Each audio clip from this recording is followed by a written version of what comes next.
Hello, everybody. Welcome to the stream. Actually, one sec. I'm just gonna close the door super fast.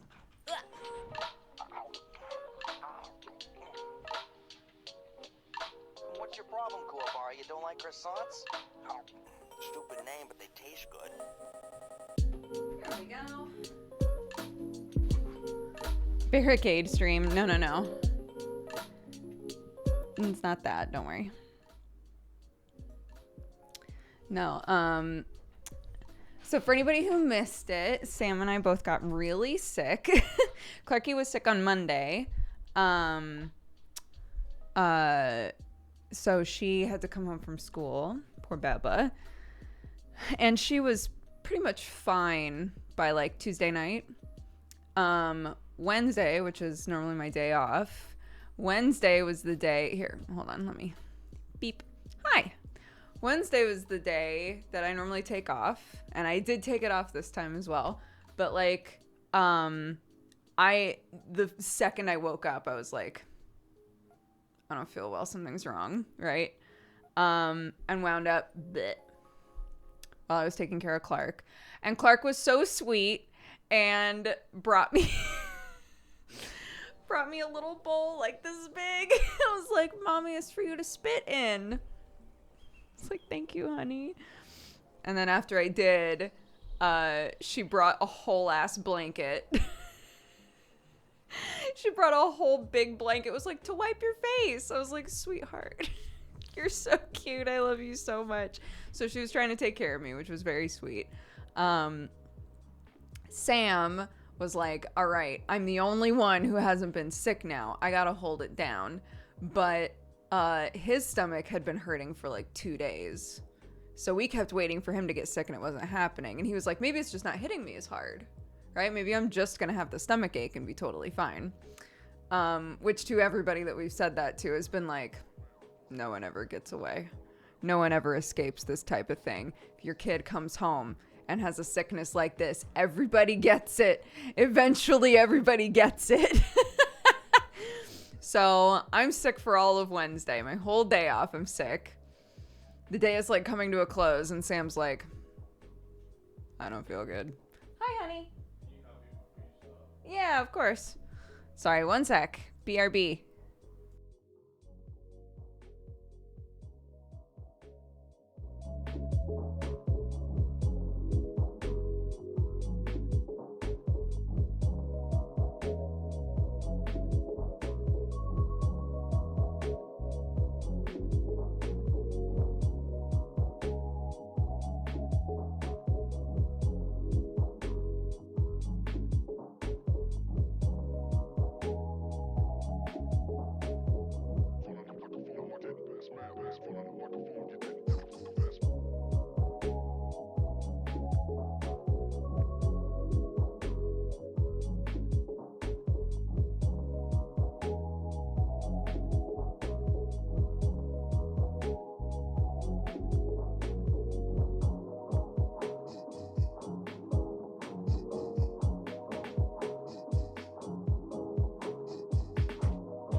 I have no attachment to the name Batosai the Manslayer. Just the same, I can't allow someone like you to wear it.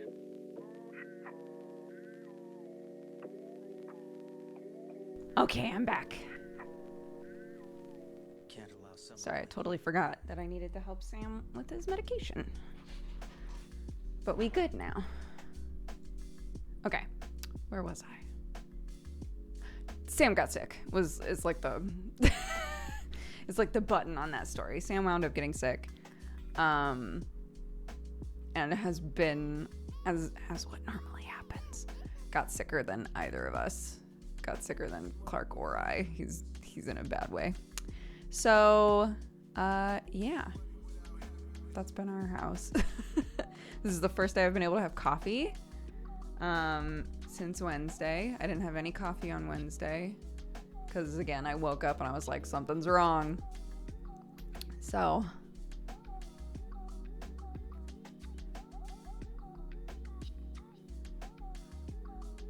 yeah, there's some stuff that we have to put on his back. And it's hard to put medicine on your own back. So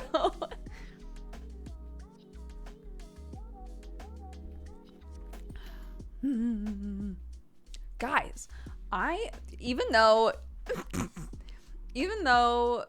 the espresso machine that I got is super janky and really cheap, I love it. I'm glad that I got a really cheapo one because there's always a possibility that you're gonna get a thing for the kitchen and be like, nah. Right? Like, you just never know if you're gonna get a thing and not really use it. I got this like janky ass espresso machine so that I could make myself lattes and stuff. I love it. I've been using it all the time. So there you go.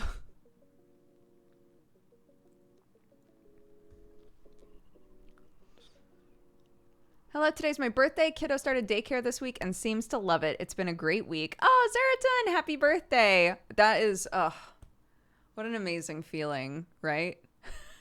To have your kid love daycare. I was thinking about that. Clark's always been pretty good about, like, I can think of one time that I've dropped Clark off and she hasn't wanted to go. And even then, like, the daycare worker was like, oh man, we're gonna play so many games. Do you think that, like, do you want to stay for just a little bit and play some games with your friends? And she was like, yeah. Right, like, didn't take that much.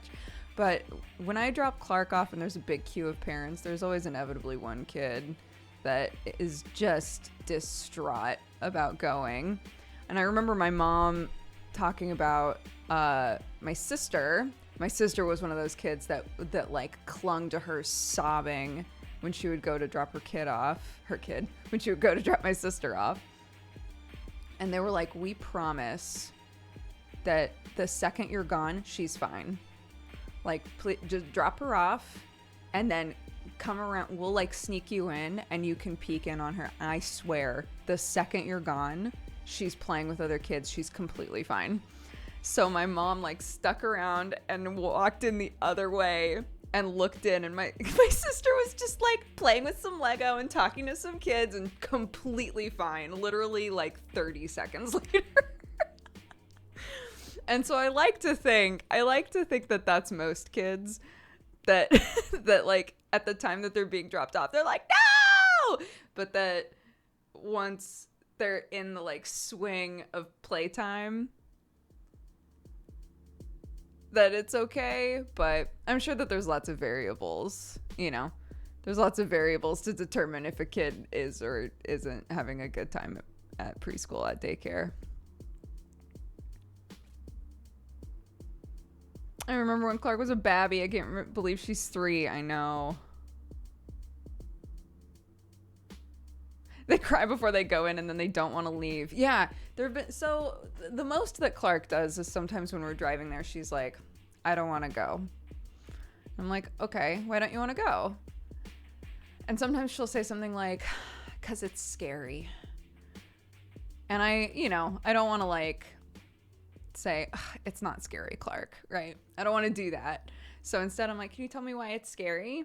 And she'll say something, she'll like pick something out of thin air, right? Like, I don't like the trees or something like that.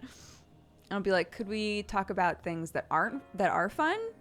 at preschool? Can you tell me about things that are really fun at preschool? Do you like your friends at preschool? And she'll be like, yeah. I'll be like, do you like your teachers? Do they make you feel safe? Are you happy with them? And she's like, yeah. And that sort of stuff tends to help. But like, yeah, there are some days when she's like, I really just don't want to go today. And I'm like, I understand. And that sucks. And some days when she says that, we just keep her home. But some days we're like, honey, I'm so sorry. We have some stuff that we got to get done. So if you could just stay for a little bit. If you are having a terrible time, you can always tell the teachers and they can call us. Okay? And she's like, okay. And every single time when we go to pick her up, she's like, she's like, I'm going to go back to nursery. Like, honey, the day's over. Everybody's gone. Like, everybody's got lives to live. You can't just stay there.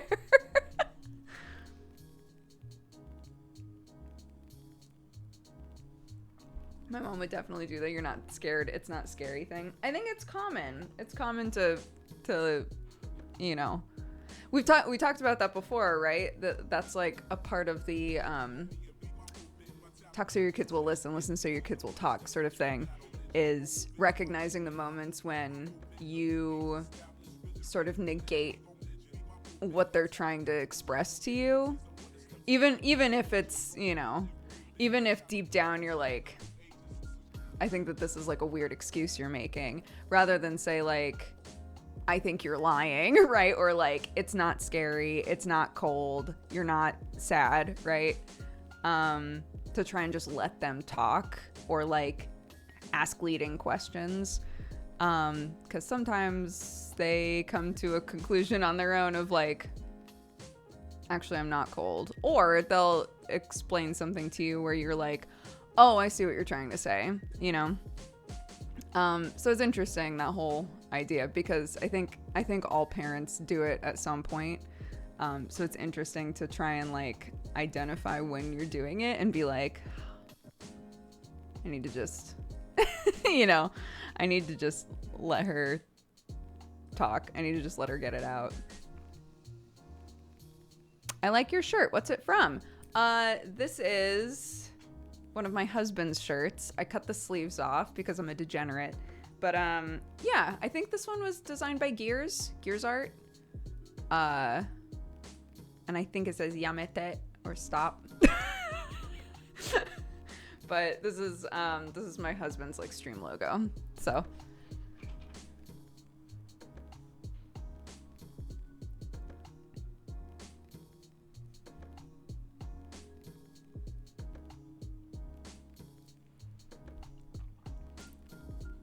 yeah, it's a stripping shirt. I think it's still up for sale. I'm pretty sure. Yeah, it's funny. My memory of hiragana, katakana, like all of that stuff is so limited. Like, I know that this means te. So looking at it, I'm like, I think, if I recall correctly, that's what this says. But I'm not positive, so I'm glad to have you here.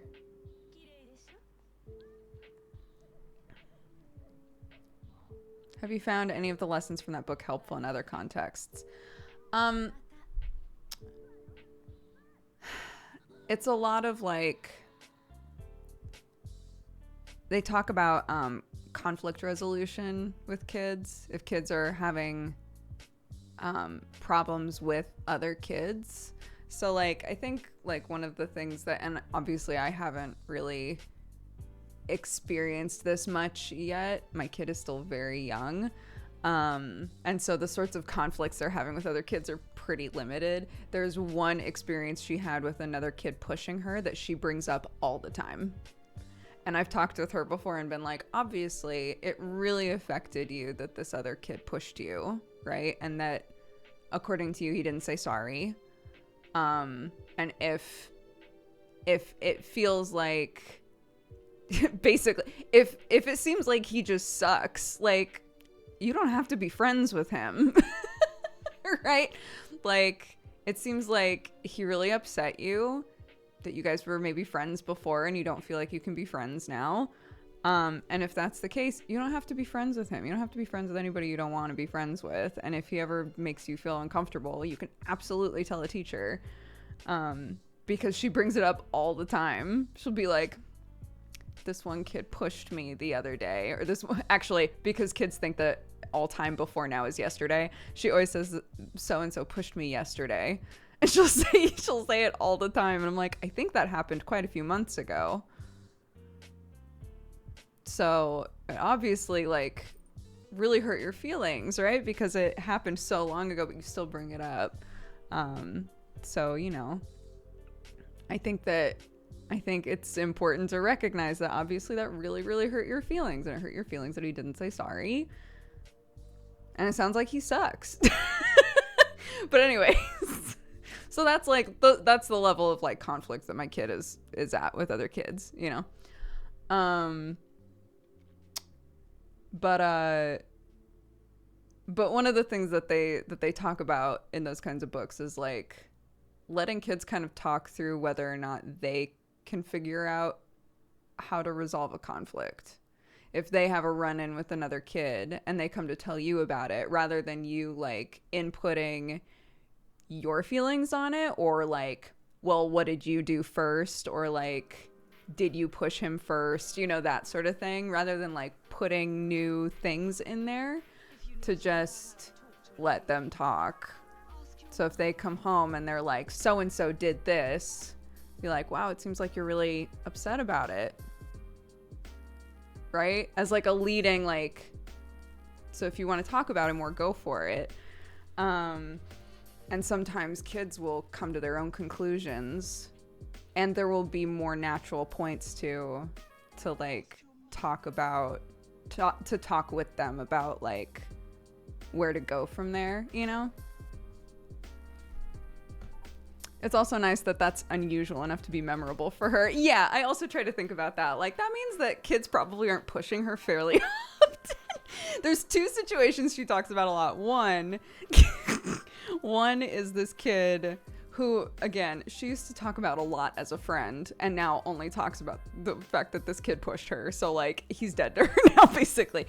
And then the other one is that there's a kid who she has asked to be friends with before. Like, do you want to be my friend? And this kid has said no. And it really fucked her up. Like, she got really upset about it. Like, I can't believe this kid doesn't want to be friends with me. And I was like, well, you know, maybe naturally over time you guys will become friends, but, you know, it's okay to not have everybody be your friend, kind of thing. So yeah, convos like that. But again, I'm not like any kind of a professional. I have a 3-year-old. I try to do research, and I try to mentally prepare myself for when things will get more complicated and they'll have a more complicated life. But I don't have the experience to back it up, and things are always more complicated when it's actually happening. So take everything that I'm talking about with a grain of salt. Read your own stuff, do your own research. Any of you who have like teenagers, preteens, Godspeed. Is Clark shy around other kids? Clark is not shy around anyone. Clark is not shy around anyone. Clark is loud. She wants to play with everyone. But she is like tender. Other kids can hurt her feelings fairly easily, but she's like, the determination is there, right? A kid can be like, no, we're not friends, and she'll keep asking to be friends with them or keep trying to play with them, kind of a thing. So I don't worry about her too much when it comes to like interacting with other people. I think that she's gonna really quickly pick up on like social things with other kids and find kids that she does vibe with really well. But yeah, I think like just having to have moments where I'm like, I can tell that made you really sad, and that's okay.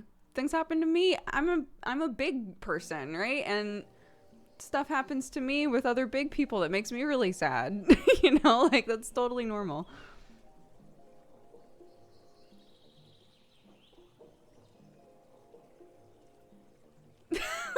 There's a whole omnibus of characters when she's a teenager. Seriously, I don't think that I'm ready. I don't think I'm ready for teen drama. I like, as much as possible, kept out of teen drama, and I still had situations where my mom would come home and I'd be crying and she'd be like, "What's wrong?" And I'd be like, "So and so friend broke up with me." Just stuff like that. So I think it just happens, doesn't it? Yeah, a big person, or as Clark calls me, a medium person. She refuses to acknowledge that I'm big. I'm like, "But I am bigger than you." And she's like, "But Daddy is bigger than you. So in this house, she is small, I am medium, and Daddy is big," which is fine because it means she understands what those words mean. Oh, but here's the other one is sometimes she's like, "You're small, Daddy's big, and I'm big." And I'm like, "But I'm bigger than you." And she's like, "Right, but I'm a big girl." "But I'm a big girl and you're a small grown up." And I'm like, I don't like this logic. I hate this.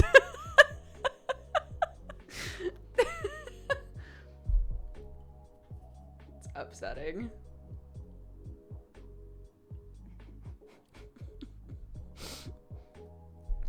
She's 3. Like, what kind of shade am I gonna have to deal with?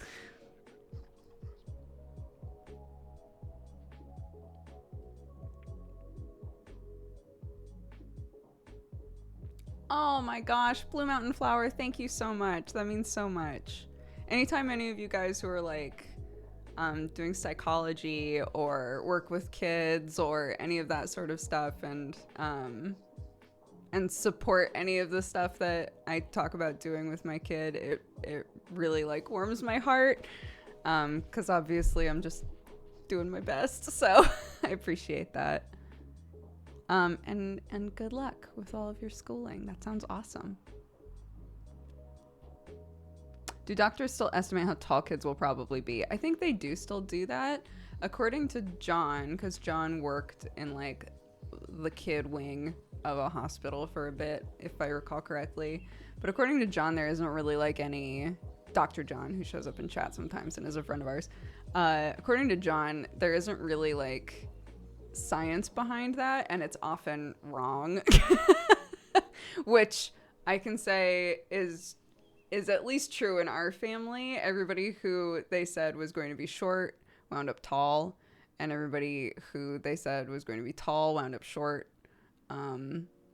So what are you gonna do? I have no attachment to the name Batosai the Manslayer. Just the same, I can't allow... Don't mind me, I'm just here to see how Dex's hair evolves. I was gonna today, because like all of this is like just kind of looking like some nice blonde highlights now. I was gonna do the thing that I used to do, which is you take like a white conditioner of some kind and mix it with hair dye and put that on while you're in the shower, because I can do my hair in the shower now.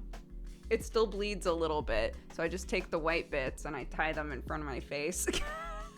I tie them in front of my face, and then I wash all of my hair while I'm washing my body, and then I just have to do the white bits in the sink. Oh, it's so much easier. But anyways, I was thinking about doing the thing where you just choose a color, right, and just put it in a bottle and then put it everywhere, because I was like, well, it would look different because there's different like colors in there already.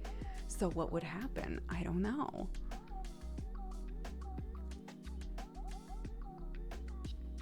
You do fake mustache hair in the shower? I do. Have I shown you guys? Yeah, I take the white bits and I put them in front of my face like this, and I tie them.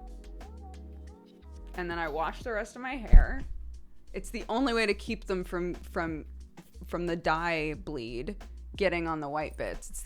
It's the only way I could think of to do it. Because I used to put them in my mouth. I used to do this. But your lips start to hurt after a while. What if you can't untie it? What are you talking about? You take a hair tie. You do this and you take a hair tie. You make a little ponytail. Yeah, it's still bleeding a little bit. So like in the shower, the water runs just like ever so slightly orange. For anybody who hasn't dyed their hair a bright color, sometimes dude, it goes forever. It just bleeds forever.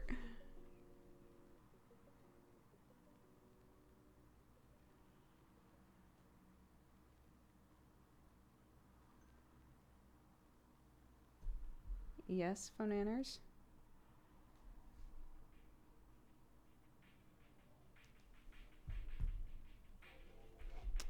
Red is one of the worst for that, to be honest. Yeah, that's also fair. Just don't be distracted by the what ifs, should ifs, and if onlys. The one thing you choose yourself, Yeah, the truth of your universe. I'd like to apply some more for sure. Because it was such a pretty gradient. And Telly said that she'd help me with it, so. I'd like to try to do it at home. We'll see. Your shirt is cool. Why, thank you. It's my husband's shirt. Beep. This was one of my birthday presents from him, by the way. I want to get a different chain because these like thin, sort of silvery chains aren't really my style, but it's very cute.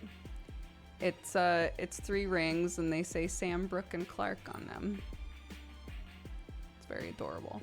So I got that for my birthday, and then he got me a 2,000 piece puzzle that looks dope.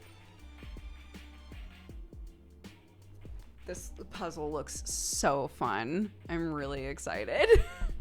But so is Clark. Clark keeps being like, can we do the big kid puzzle?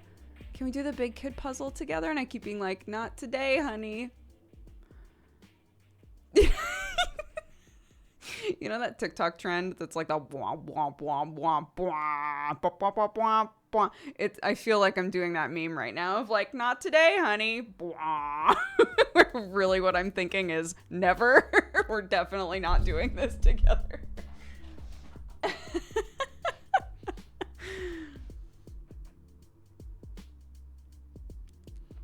Clark is just such a menace with a puzzle. She loves doing them. So we've gotten her tons of puzzles that we can do with her, right? I've tried to do my puzzles with her in the room. She has a 100% success rate of getting a piece lost. So never again. Never again. Sometimes I find them.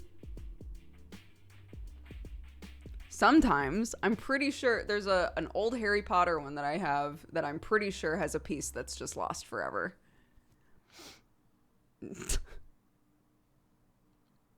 At least she's not eating them. Fair. Fair. It would be weird. Oh my god. My straightener is still on. What the hell? I thought I turned that off. Whoopsie doodle.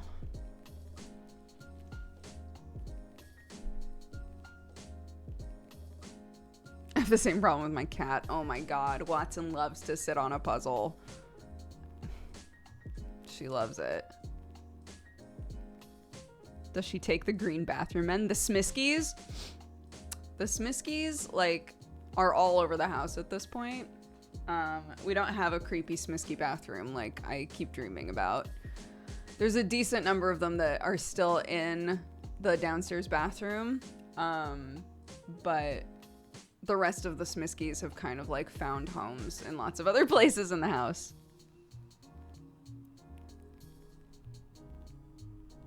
Look up Smiskies, Smiski.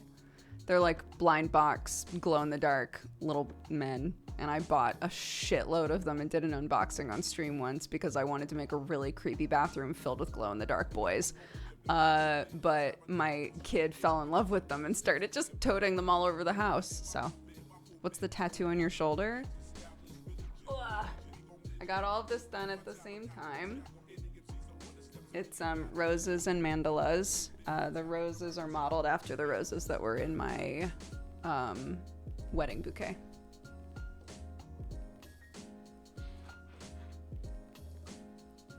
Do you have a creepy Smisky bedroom like the store guy suggested? Ugh, I should.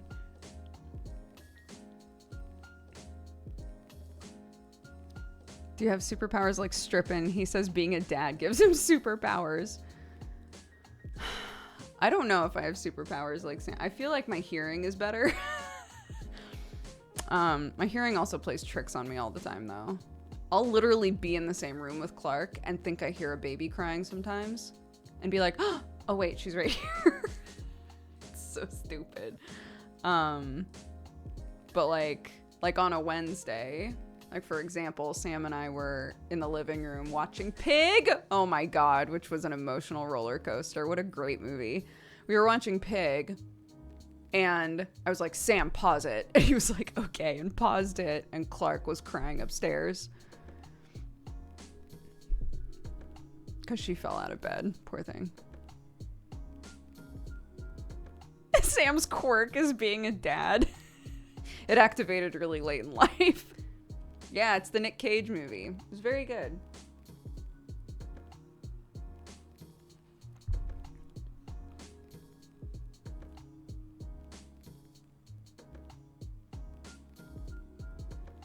I had never heard of it. And then Sam was like, I hear this Nick Cage movie is really, really good. We should watch it. So we did. And at the end, like it was one of those situations where the credits started and Sam and I were both quiet for like maybe 20 seconds before we started talking. Don't you have her with a bed gate? I had one until I was 8. So she has a floor bed. So even if she falls out, it's literally like a drop like this. There is a gate up to a point. So there's a gate, but then there's a hole for her to be able to like get up and walk out and walk back in. And sometimes she will take her pillow and put it on the other side. So sometimes she's laying on the side that has the opening and then she'll roll out of bed. So we keep being like, honey, the reason that we put your pillow on this side is so that you don't fall out. But she sometimes just wants to be on the other side. What are you going to do? It's her room. Clark is a very restless sleeper. Yeah. She flip-flops all over the place. I think it would be quite a while before we would be like, she doesn't need the barrier anymore. But yeah, she's been in this bed since before she turned 2. She's very used to this bed. To be honest, like Sam and I talk about this all the time, but we love how independent Clark is, but we're also very jealous of like my brother and sister-in-law who have a kid that's 9 months younger than Clark and are just now starting to talk about maybe taking her out of the crib. We're like, the reason that we transitioned her to a big kid bed or like a floor bed so early, which some people do beds like this really early on with their kids or even from birth. But the reason that we did that was because we had moved and we were like, do we buy a new crib or do we just buy her a bed? So we just decided to buy her a bed instead. So she's had a lot of independence really early on, which again, I think is great. I think that there's a lot of things that she's figured out how to do by herself because she's had the room to do that. But sometimes when we talk to my brother and sister-in-law and they talk about the fact that their kid is still in a crib, we're like, God, that must be nice. God, that must be nice for your kid to not be able to get up at 4 a.m. and be like, Mom, wake up. Mom, I need you to cuddle me. Mom, I need to poop. Mom. God, that must be incredible.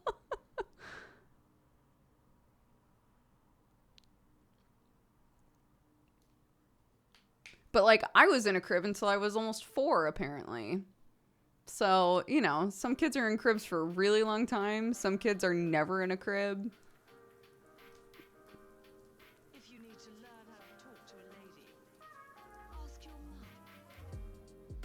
Every time she shows up on Strip and Stream and he sends her to you. So what happens sometimes in the morning, if Sam is streaming when Clark wakes up, if she wakes up like before 6 a.m. or something, if Sam is still streaming, sometimes she will not even go into my room and will instead go downstairs and go into Sam's office and be like, Daddy! And he's like, what the fuck are you doing awake?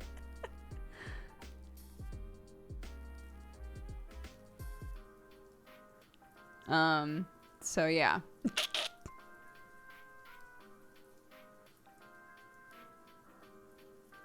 I took my daughter out of a crib and I found her astride the top of it. I figured it was safer to fall out of a bed than off of a crib, for sure. Sam and I keep, like, we've discussed a couple of times, like, do we get Clark a wider bed? She's been in this, in, like, a normal, like, single-sized mattress, which should be plenty of room for her, but because she flails all the time, she, like, runs into the sides constantly. And so we're like, do we get her something, like, should she have more space when she's sleeping? But I don't want to do that if that's actually not going to fix anything, right? To, like, get her a bigger bed. So. We also have an issue right now where Clark will sometimes wake up in the middle of the night and just climb into bed with me and I don't wake up. And then Sam will come up to go to bed and see that the bed is completely taken up by my kids starfishing and then me on my side of the bed. And he'll be like, I guess I'll just stay awake. So the guest room, we haven't had a reason to have it, like, really operate as a guest room. But now we're kind of like, should we? Well, we should, because people are starting to, like, talk about coming out to visit England. So we're like, we should have a guest room that works. But also, like, it would be nice if in those moments when Sam doesn't feel comfortable waking us up, it would be nice if he had somewhere that he could just crash and fall asleep, right? Which I don't want it to be a thing that he just sleeps in the guest room. That's not fair. That's his bed, right? But, like, he doesn't want to wake her up. So Clark's bed would be empty. Yeah. Sam does not fit in Clark's bed.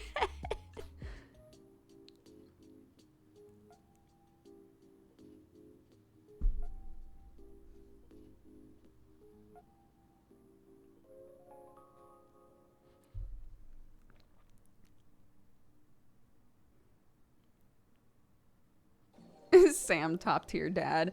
It sucks because, like, the big thing that Sam has been working on for a long time, right, is, like, getting himself to stop streaming early enough. He has problems with, like, realizing how much time has gone by.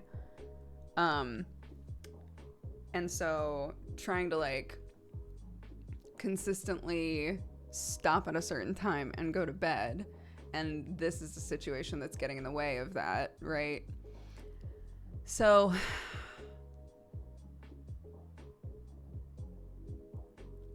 this is why Clark needs a bigger bed so Sam can sleep in it. I've slept in Clark's bed a few times, and Sam's always like, why? I don't know, because I fit in it. I've always wondered how people keep track of how long it's been since they started streaming if it's not a constant reminder. Well, like, obviously people's brains work differently. There's plenty of reasons for a person's brain to not track time very well. Sam is definitely one of those people. He cannot keep track of time at all, right? Things that... Hi. I'm talking about you. It's a perfect time. Do you want to come say hi? Why? Because I like you. You're talking about how I can't keep track of time at all? Yeah. Continue. We were talking about how you're a sweetie pie. Hey. Continue. Hey. Go on, talk your shit. We were talking, talk your shit. Hey. I give. We were talking about how you're a sweetie pie, and if Clark has come snuck in our bed, you won't go to bed. Because I don't like waking you guys up. I know. And I was saying that, you know, it's hard because, like, you're trying to get to a point where you can consistently, like, stop at a certain time and actually get some sleep, but Clark just sneaking into our bed is getting in the way of that. And somebody was like, I don't know how people keep track of how long they've been streaming unless there's somebody reminding them. And so I was just talking about how, like, brains are different. And some people have brains where they're constantly keeping track of the time, like I am. And there's people who get, like, you know, more, like, focused into it like you do. So that's what my point was.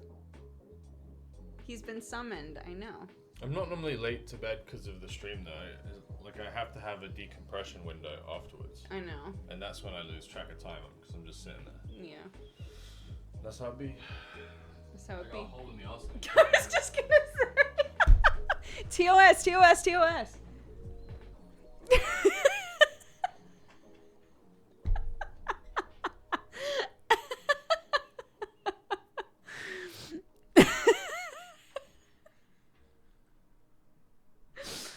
Oh, shit.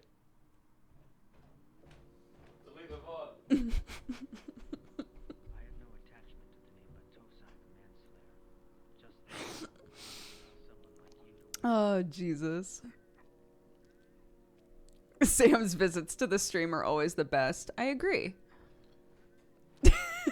Someone called you a Chad. Yeah. Just an unbothered king.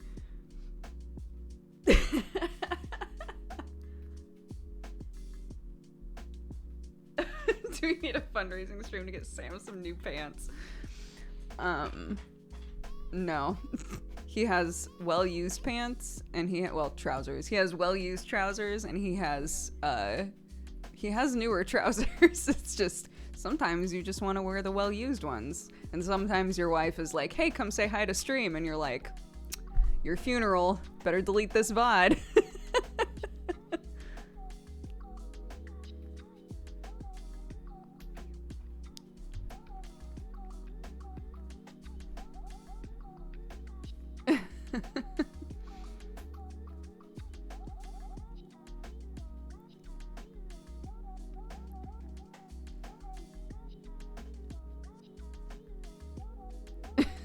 Patch them up. They're not broken, they have character. Oh my god. If Sam put those trousers on one day and I had just put just like a nice like Looney Tunes style square patch on them. I have no attachment to the Batosai the Manslayer. Just the same, I can't allow someone like you to wear it. Next study hall. But I think, oh gosh, what do we want to do? So here's the thing. I have two different projects that I really want to do. I have many projects that I really want to do, but these are the two that are like on the like front of my brain, right? The first one is finally doing the mushroom jar. Which is, for any of you who don't know, which is this. So I saw a person who does this online. I'll find out who they are so that I can give them proper credit when I'm actually doing it. But basically, you take a jar that's like a nice size, and the bottom part of the jar, you use clay. The bottom part of the jar you model to look like the bottom of a mushroom, and you can, you know, you can make it like fairy-esque if you want, put a little door and shit on there, which would be very cute. And then the top, you make the form with like wire and things for the top, like a mushroom cap, and then put the clay on and design the mushroom cap. And then when you take the cap, you just screw the cap on top, but it's actually a jar, right? Adorable. So I have everything that I need to do that. I just keep not doing these Thursday streams because of X, Y, or Z reason, because stuff's just been crazy. So yeah, I want to do that. And then the other thing that I want to do is the puff quilt. I have all this fabric I want to design, maybe the puff quilt will come later because I need to like look at the fabrics I have and decide like which ones would look nice together and how much I have of each of them and all of that kind of shit. But I really want to do a puff quilt, which is basically like a really simple quilt where each square is filled up with fluff, so it's like a really puffy quilt. And it would be my first time trying a quilt, which would be nice because it's entirely squares. So I think, yeah, I'll look at the fabric that I have and figure out which fabrics look nice together and all that kind of stuff.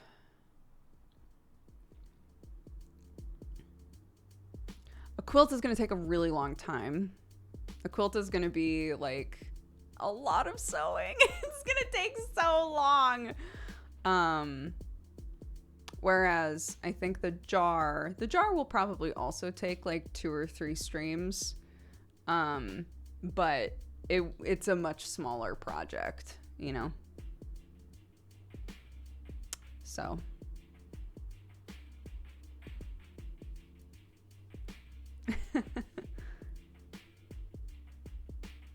I keep looking at people's homemade chicken coops. Which, there's no point in doing that because we don't own this property. I'm not going to build a giant chicken coop for my chickens, but I wish I could. I wish I could because I feel like these girls aren't getting the best life that they could have, you know? I think they're very happy. And I think they're very curious and active, and I think they're healthy and all that.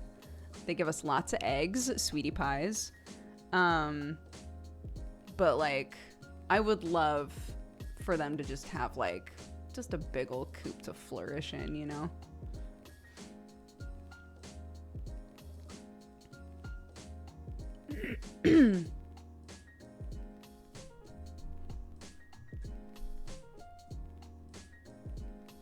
Build them a mobile home. I mean, that would be the ideal, is one of those coops that you can like pick up and roll to a new spot.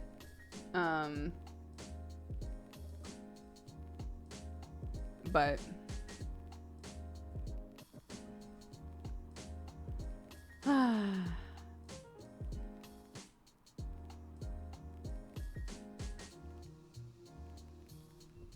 hi, Marianne.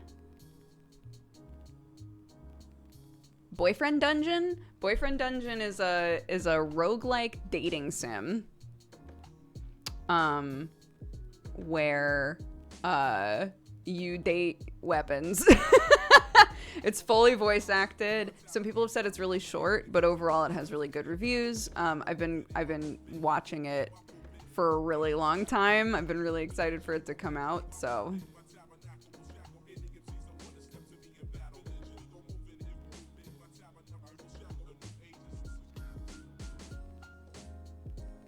yeah, one of the weapons is a cat. I don't know how that's gonna work. We'll see. Is Octo a voice in it? I actually don't know.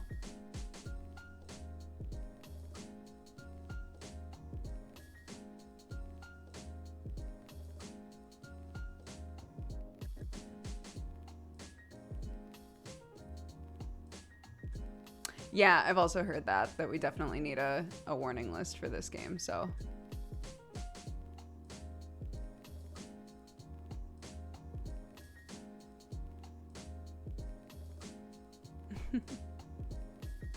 I thought the boyfriend part referred to strippin'. No, Boyfriend Dungeon is the name of a game.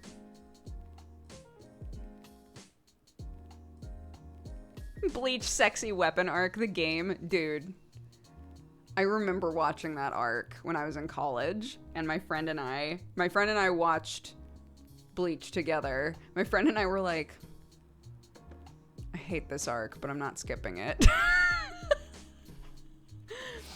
This is so weird, but I'm gonna keep watching it, I guess.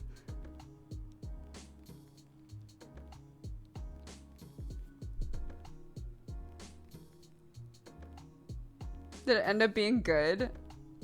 I mean, it's not canonical. It's filler.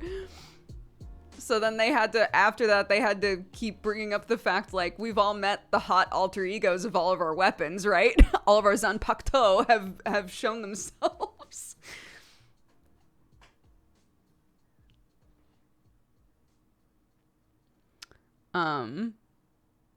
Yeah. Those are always the best filler arcs, where they've, like, irreversibly done something, and they have to keep being like, no, that was important.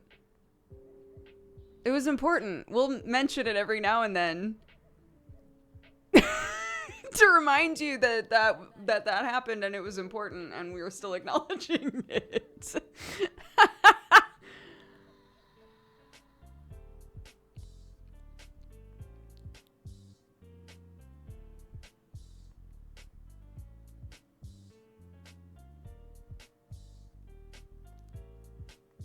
The weird vampire one they glossed over. What? I don't even remember that. It's so funny. I don't know why we've talked about Bleach so much recently, but I was saying the other day that, like, I watched up until after, like, a little ways past the Arrancar arc, and that was it. And I was pretty much done. Because it felt like there was a point right after that felt like it was the natural end. It felt like it was the natural end of the story, but then it kept going, and it was really difficult for me to, like, continue to commit to it mentally, you know?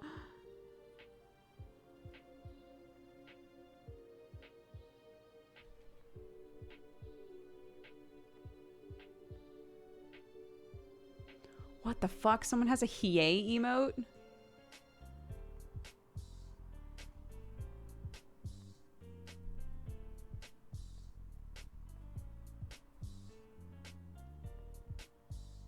I know Bleach is coming back. People have been talking about the one shot and stuff.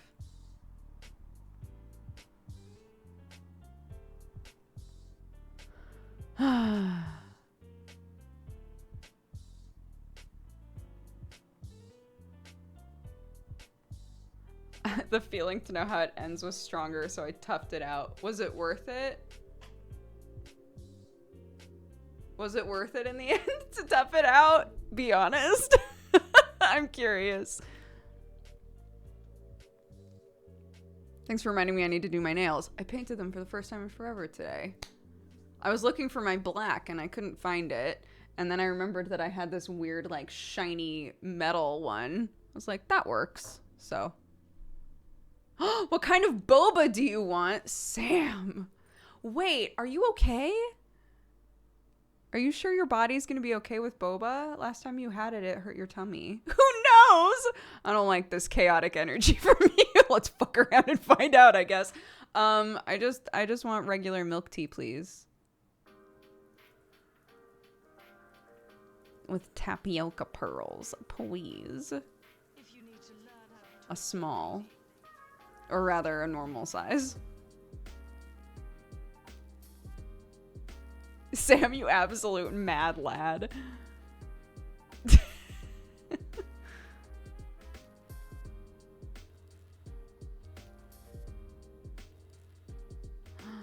Oh my god. Boba. My heart.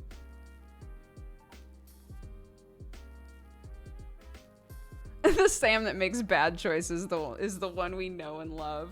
I would rather that Sam took care of his tummy after seeing the state he's been in for the last couple of days, but...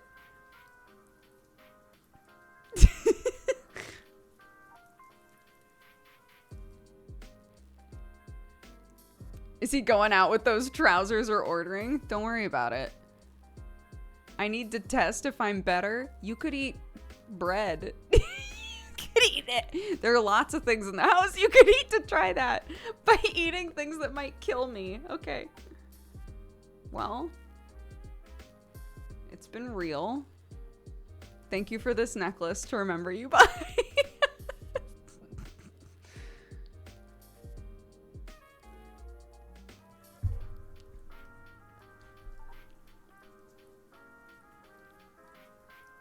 Oh, Miss Sam. Do you know what that shirt says? Yamete. It says stop, which is what I am saying to you.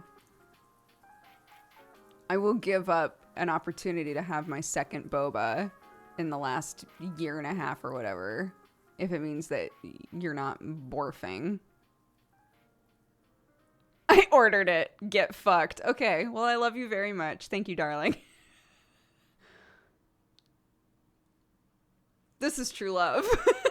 Love you, bye. Mwah. What's your problem, Kuwabara? You don't like croissants? Stupid. Oh, shit. People say romance is dead. Ah. Yep. And my coffee's nearly done, so, you know.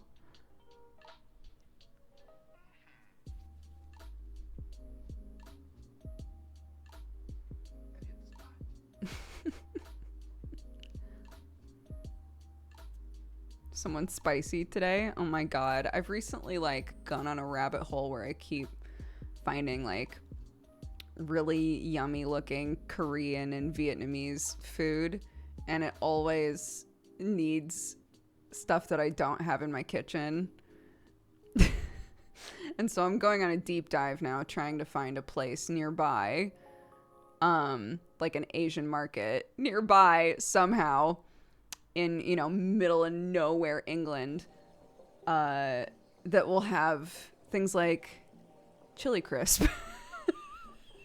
We'll see. Gochujang. We'll see. Can I find these things? I don't know. All I know is they're not at Sainsbury's. Of course I can find them on Amazon, but if I can support a small grocer nearby, I will do that instead. Where's the nearest big city? Probably London, so like a couple hours away.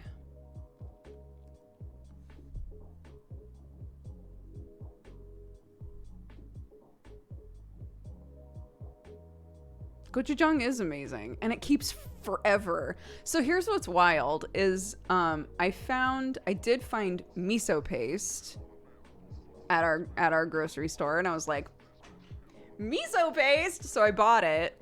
Cannot find gochujang though, which I guess it makes more sense to not be able to find gochujang, but I was surprised to even find miso paste. But yeah, things like mirin, I can't find mirin anywhere. I can't find chili crisp, or like really good like chili oil, sort of anything really. But chili crisp is nice because it's not extremely spicy. It's like a really nice spice. So I'm like, I want these things, but I don't know how easy they'll be to find. And if I can't find them out there in the universe, then I'll just get them online. But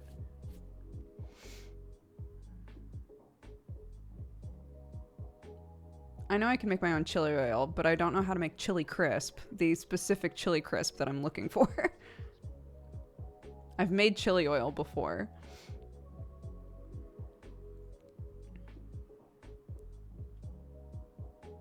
Yeah, I've been told before to just go to Waitrose, but again, if I can find like a little Asian market, I would prefer that.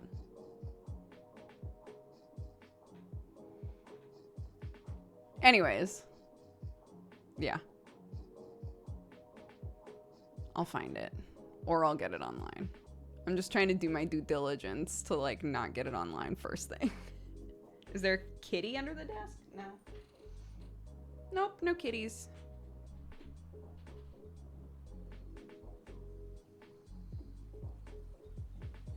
Now I'm hungry.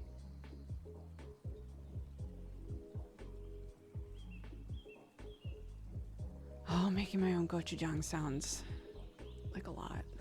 Don't you need like a specific spice blend to make gochujang anyway?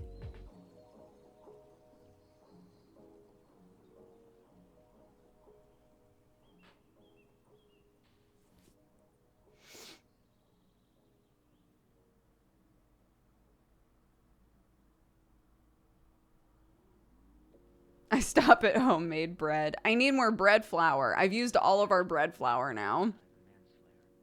I made a bunch of bread the second that bread maker popped into my life. I made a bunch of bread. I had, on my birthday, I had puzzle night with Jeannie and Kristen, and I told them about the bread maker, and they were both like, what the fuck? Now we want bread makers. But I'm out of bread flour. So now I'm like, I need to get more bread flour. But again, at the store that's closest to us, at least, bread flour comes in packs like this. And I'm like, what the fuck is this? That's like 2 loaves of bread. But I'm now really gun shy about buying flour online because of what happened last time, as we all remember.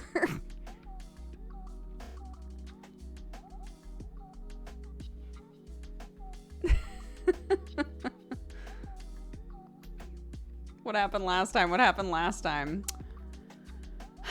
So when le pandemic happened, you know, the beginning, in the before times, and everybody was like panic buying shit, I was like, well, I'm gonna buy some flour because my mom bought me a pasta maker, which, by the way, I have yet to make good pasta with, which is a sad state of affairs. But anyways, so I don't know why it has really good reviews. What am I doing wrong? I'll never know. Anyways, so I was like, I'm gonna buy a bunch of flour because you can't get flour anywhere. And online I found a thing that was like 2 bags of flour. So I just bought it, and I didn't like look super closely at it, and it was 2 bags about up to here on me. Gigantic bags of flour. Huge bags of flour. I was like, what the fuck?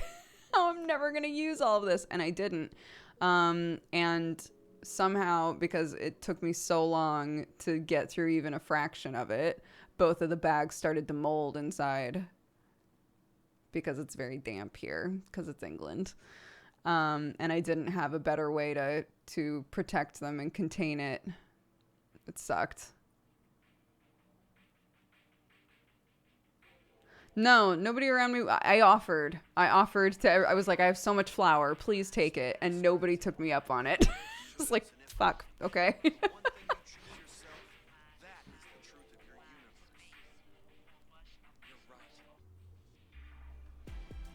It's usually something silly that the instructions don't tell you. That's what I've found. It's like the chemistry scene in Half-Blood Prince. Somebody in chat a minute ago said it could be the water. Thinking back, I've never tried to make it with anything other than tap water. So I guess I could try to make it with like filtered water and see if that's makes a difference. I don't know.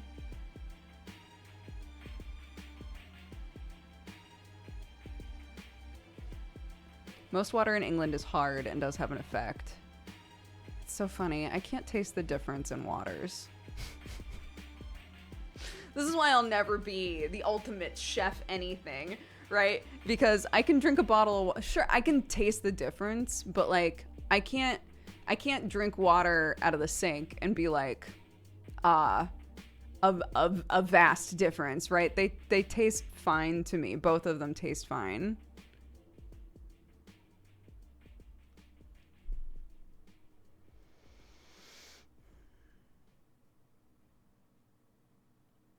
But I also grew up on a farm with well water, so all water tasted like rust for my entire life growing up.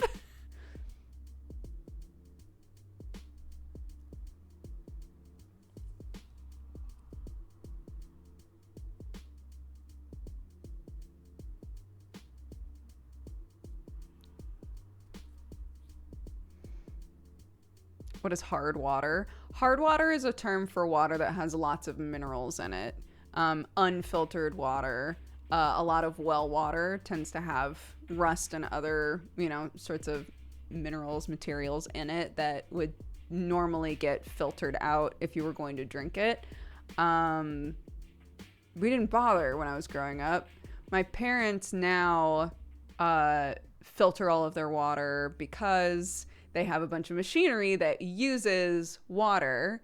And so they don't want like the espresso maker and things like that my dad uses every day to have hard water in them, because it will rapidly age the machinery, right? So they use filtered water and everything now. But growing up, we just drank tap water all the time.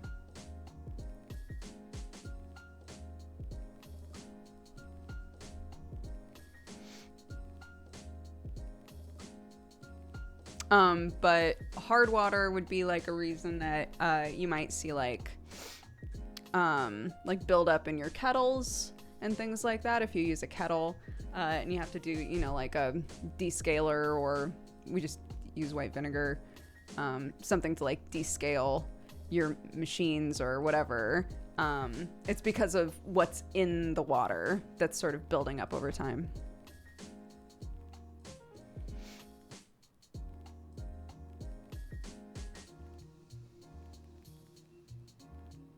Your hair looks sick. Thank you. Lots of people commenting on my hair today, even though it's like not as bright anymore. I appreciate that. Thank you.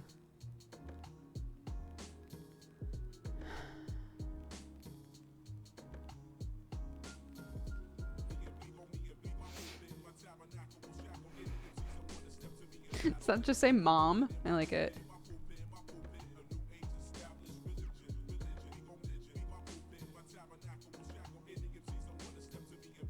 Yeah, it's really interesting with like, I think a lot of people are starting to talk about, you know, if they live in places where it rains a lot, talking about, you know, rainwater collection systems, because well water is having to go through like a whole process of like coming out of the ground.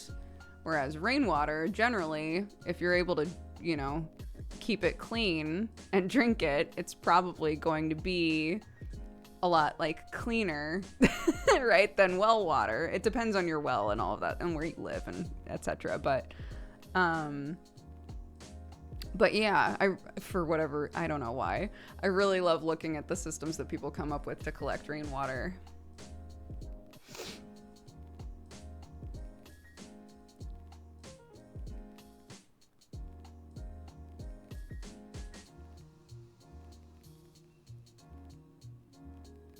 A bucket. Yeah, just a little bucket.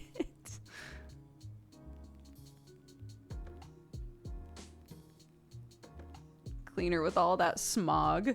Again, that's definitely determined by where you live.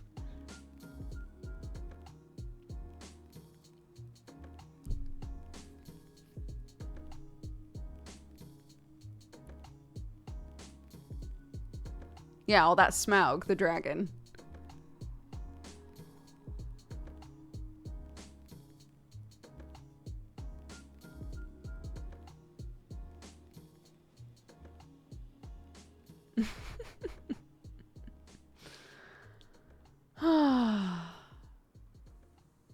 Goodness gracious.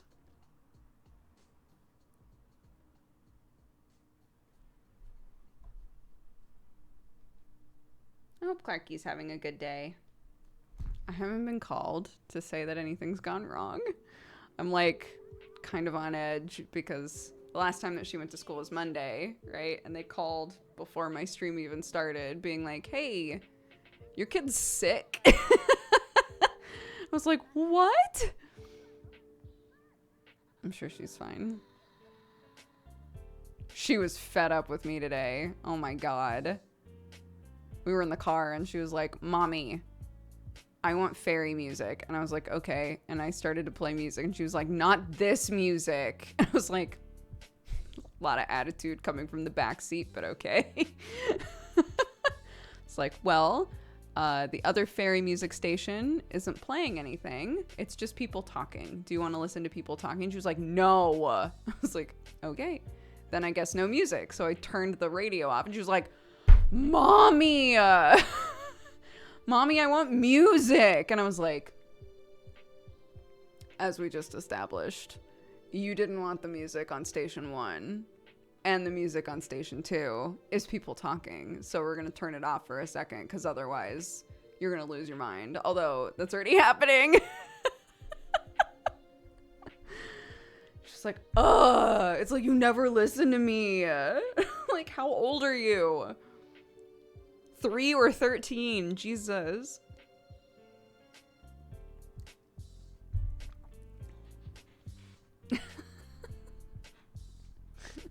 And so much.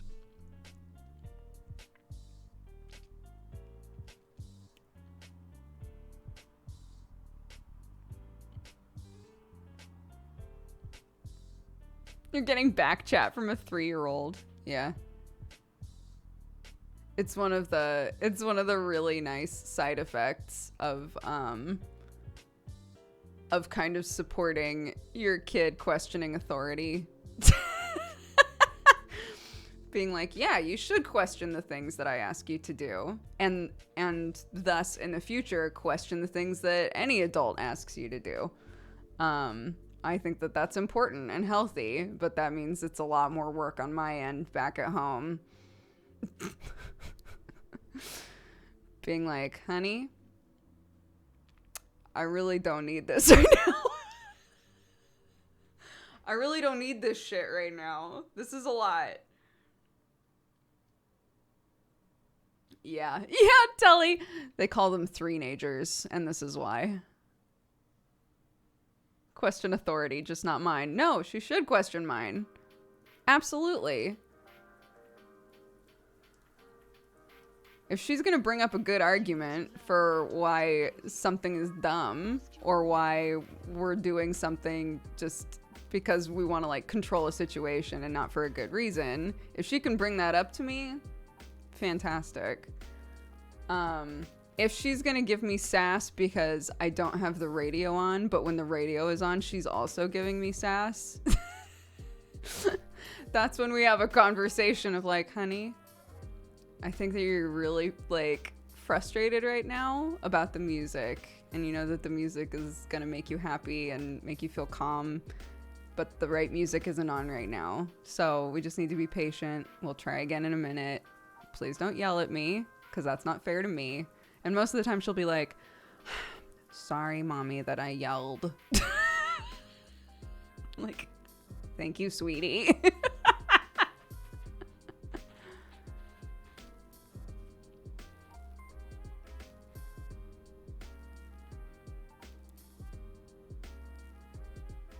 You have a sassy 3-year-old? I do. It's wonderful. Oh my god. I love the sass. It's great. It's fantastic. Just like I said, it's a lot of work on Sam and my end to like establish good communication with her, and to also, you know, have a good back and forth consistently of like, the way that you're treating us right now is not great. Right? Like, you're taking out some big feelings on us, and that's not very fair to us.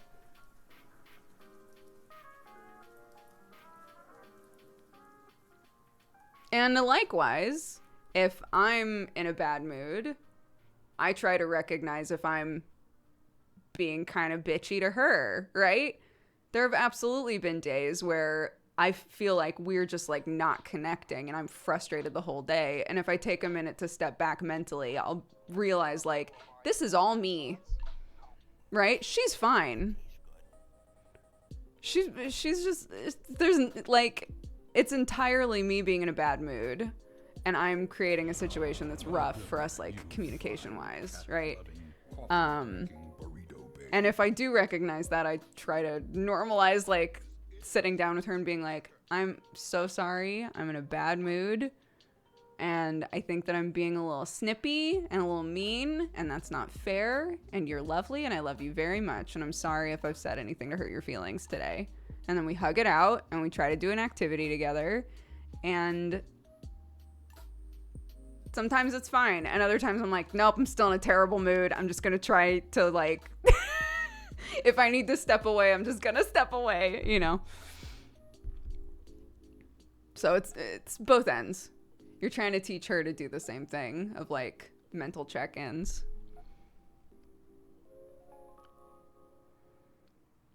Goes to sleep. I wish. I actually daydream about there was a video that I saw of a mom who went to her kids and was like, all right, kids, I'm having a rough day. I'm going to go in my room for a minute and maybe have a little cry and take a bath. Hit me up if you need anything. Just give me like 5 minutes all by myself. And they were like, okay. And I was like, holy shit. Can you imagine? The 3-year-old currently, I'm like, I can't even imagine a day when I'm able to be like, Clarky, I just need to be alone for a bit, and know that she'll be like, all right. Like setting those boundaries currently is really hard.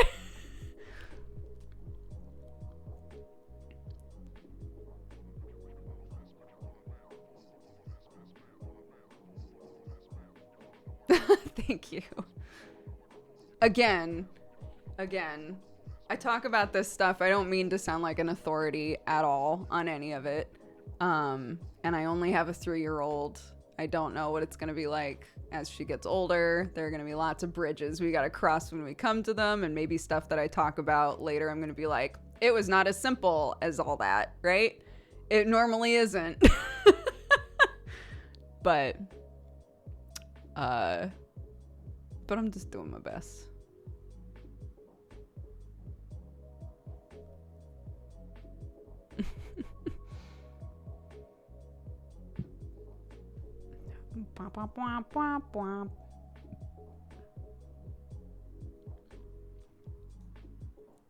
Imagining Dodger dealing with teenage Clark in 10 years. I'm excited. I'm excited for all of it.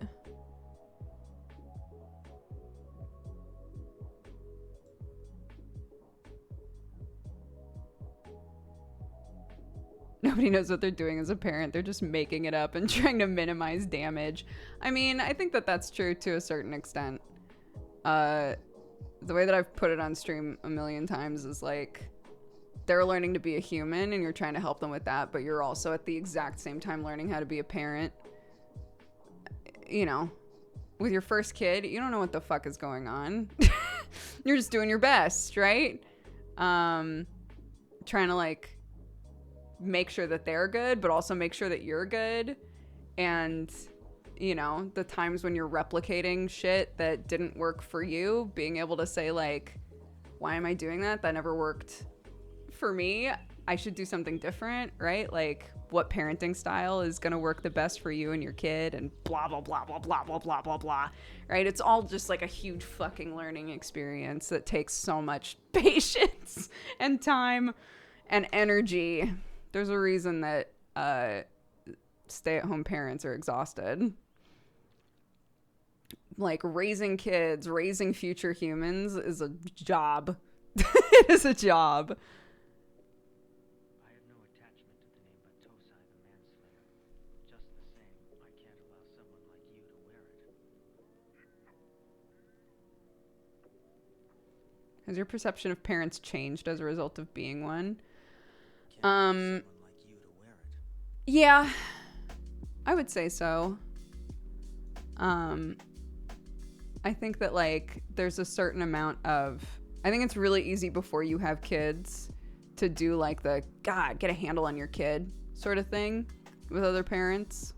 And once you are a parent, you realize it's not as simple as all that, right? It's not as simple as just like get a handle on your child. Like that's not how it goes, right? Especially below a certain age, there really is no such thing as like behaving, right? That's not a thing.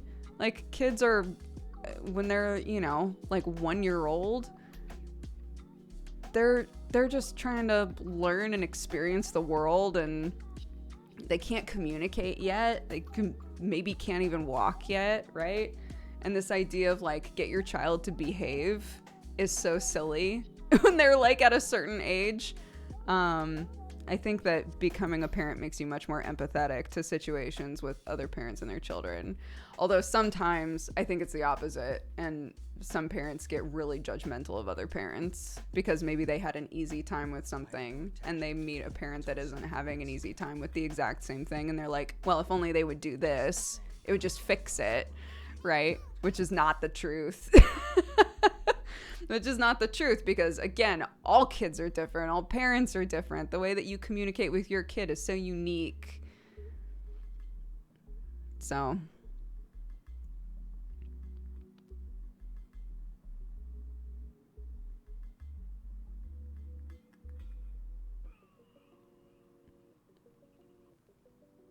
keep them off an airplane? Why? I'm not allowed to put my child of any age on a plane to go and see their grandparents.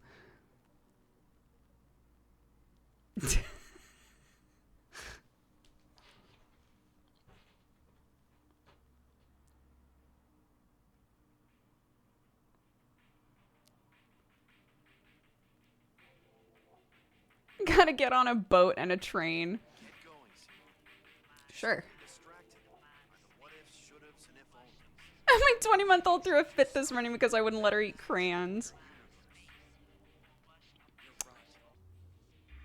Yeah.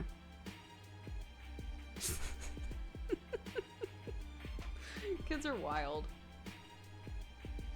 I can't remember like scenarios like that. Sort of like those old like reasons my son is crying sort of posts. I can't remember a scenario like that was like completely unreasonable with Clark where she had an absolute meltdown. She's had a couple of meltdowns at bedtime because I took her out of the bath. Because I would say something like, don't stand up in the bath or don't drink the bath water, and I would make a boundary with her of like, if you drink the bath water in front of me again, the bath is over, right? I try to be really clear about it. And if she just sits there and stares me in the eye and drinks the bath water, then I pop her out of the bath, right? And that's triggered a meltdown, which I think makes sense with a toddler. I don't want her drinking her stink of the day in liquid form, right? That's not gonna work for me. I don't like that.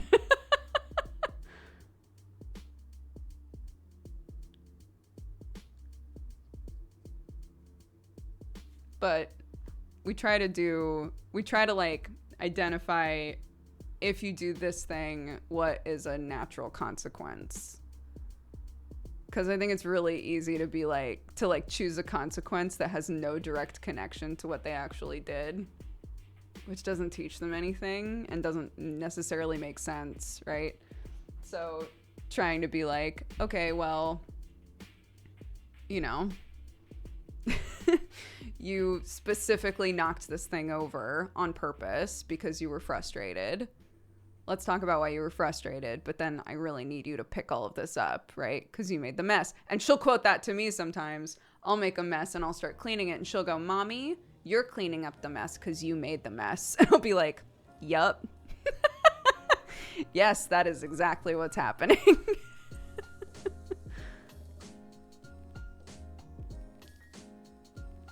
Which is great. She gets it, right? I'm cleaning it up because I made the mess. And sometimes she'll make the mess and be like, Mommy, you clean it up. And I'm like, no. I didn't do that. You can ask me for help if you want. I'll help you if you want. I'll always help you. But I'm not going to clean up your mess, honey.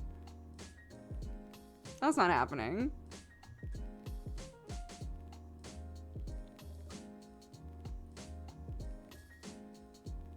If your daughter wanted to get a tattoo, what age would you allow her to? When she's an adult, she can do whatever the fuck she wants. Which I've also told her. Not with those words exactly, but...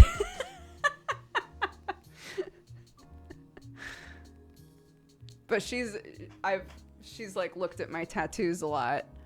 And she was like, Mommy, I'm gonna get flowers on me someday. And I'll be like, honey, when you're a grown up, you can get whatever you want. God bless.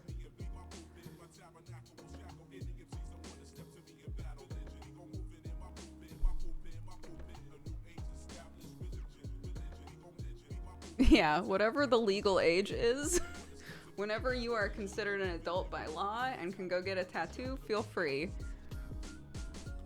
until then, I can talk to her about all of the tattoos I almost got, and I'm so glad I didn't get. Just to, you know, give her the idea of sometimes something that we think is a great idea, after we've thought about it for, you know, a few months, we're like, actually, I don't want that at all. And the importance of brewing on it a little bit.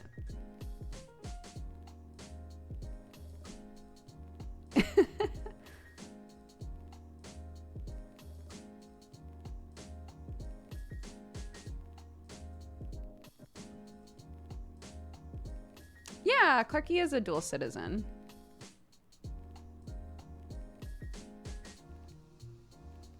I love my really poorly chosen tattoos.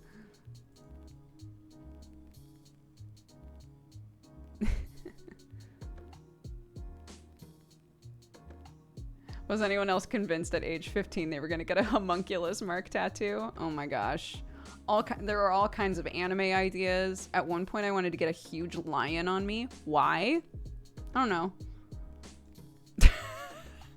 Like, all kinds of shit where I'm like, I'm so glad I didn't do that.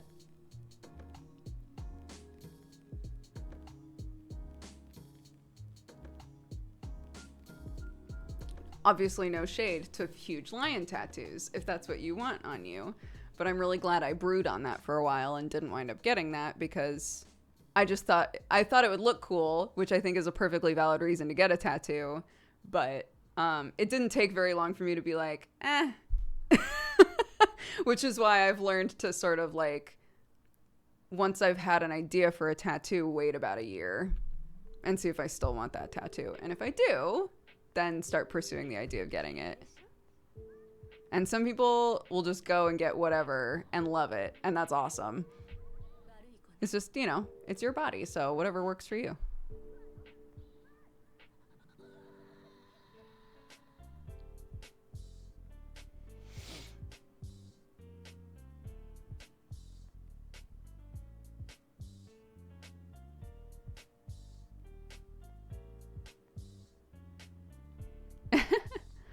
I waited 28 years for my first one, and my last one took about 50 minutes to decide. Yeah, I've had conversations with friends about that as well, that like sometimes once you reach a certain number of tattoos, it's like a new one just kind of blends in anyway. So sometimes you're just like, I don't give a shit. Put whatever you want on there, right?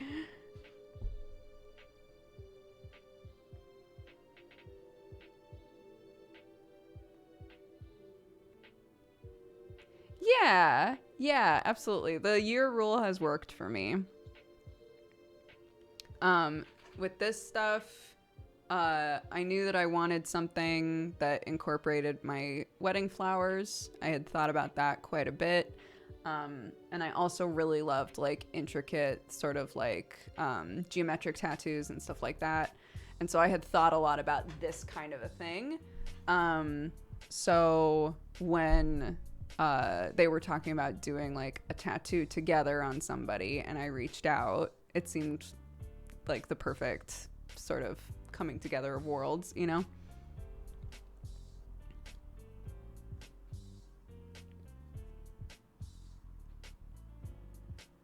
Oh my god, I love watching videos of tattoo removals though. I know that they're like painful and that it gets like really gross, but I love watching those videos.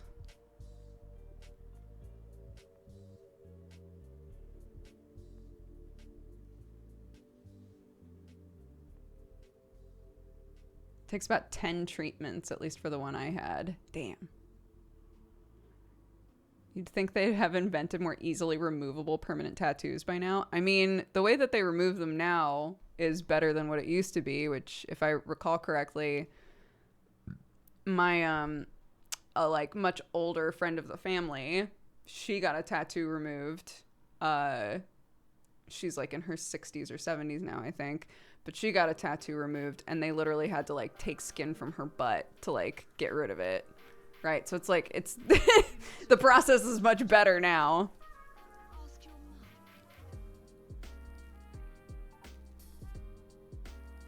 What do you mean by boyfriend dungeon? It is the name of a game.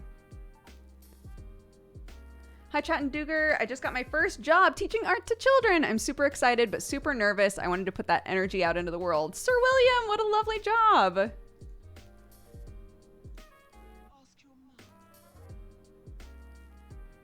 Amazing. Congrats. Yeah. Well, I mean, that story was then followed up by, and that's why I think no one should ever get tattoos because they're unprofessional and horrible. And that's why I removed mine so that people would take me more seriously. And I was like, okay.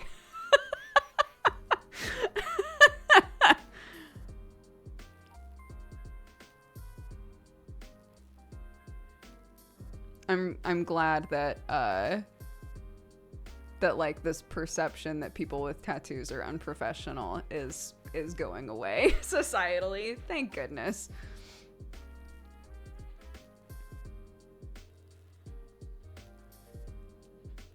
I've heard that it hurts really bad. Getting the tattoo or getting it removed? I've heard getting it removed hurts really bad, yeah.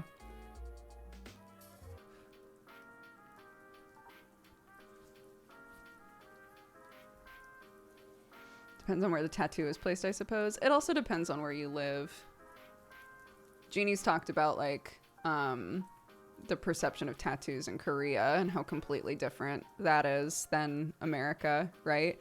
And in Korea, they have so many incredible tattoo artists, but there's like pressure for them to be as like fine art sort of vibing as possible, because tattoos have such a like gang rep with them. It's really interesting. Like culturally, it can be so completely different. What's your problem, COFFEH? You don't like croissants? Stupid name, but they taste good.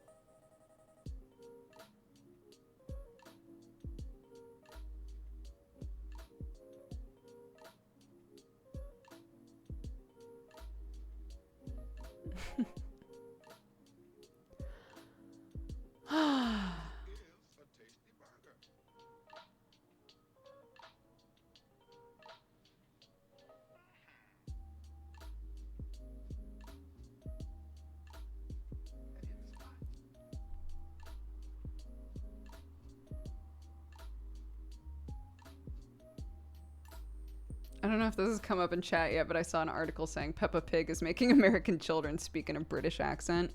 Yeah, there have been a lot of articles about that. Which, you know, American media has been affecting the way that kids say all kinds of shit for a long time now. So really, like...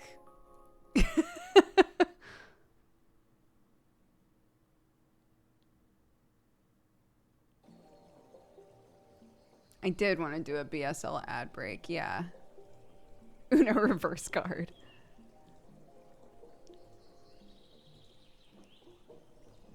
Let's see. What do we got going on here?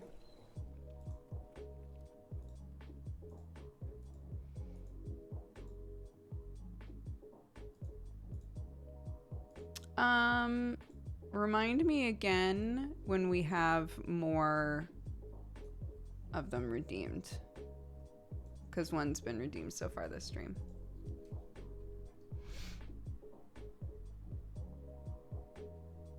Thank you.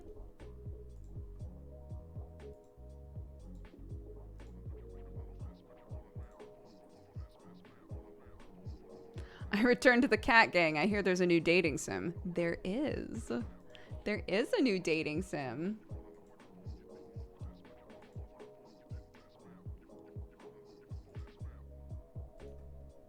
Yeah, everybody that's showing up and being like, what did Sam do? Why is he in the dungeon? This is a game, there's a game called Boyfriend Dungeon that is out now where you date your swords. You date weapons. It's a roguelike where you date weapons. It's a roguelike dating sim. This is the name of a game. It has nothing to do with my at-home life.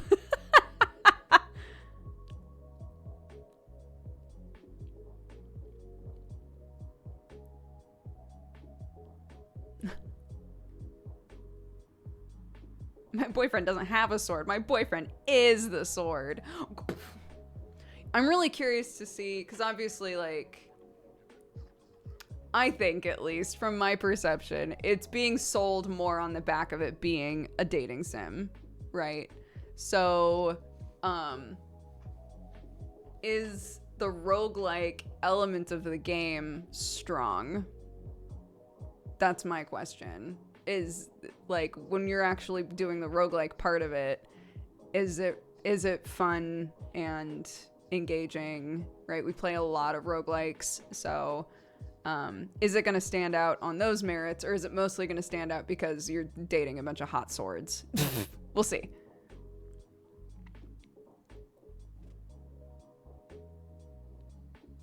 Here, I thought you were excited about playing D&D with your boyfriend.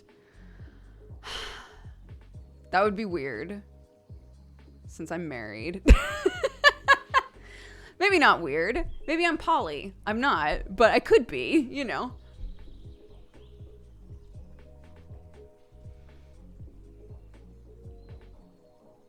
Dating hot things is a good start.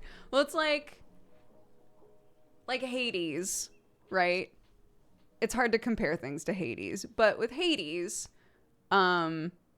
it's a really strong roguelike that's super fun. And if you took out all of the extra elements, it would still be a really fun roguelike. But it has all of these interpersonal and also like light dating sim elements to it, that sort of bolster it. So is this kind of the opposite, where it's like, it's a dating sim, and that's the really fun part of it, is like, you know, giving gifts to weapons and being like, wow, cute. And then there's like the roguelike element that is just kind of like fun extra shit on top of it. I don't know. We'll see. Again, who knows? Who's to say? Everyone who's played the game so far. Probably. Oh, it didn't install. Why not? Ma'am, why not?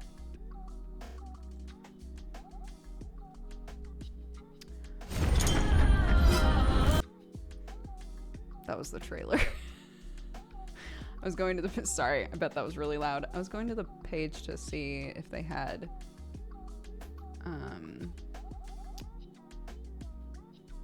They do not have warnings on the Steam page, so I'm gonna have to get warnings from y'all. I have played Obra Dinn. Yep, we've 100%ed that game. It's very good.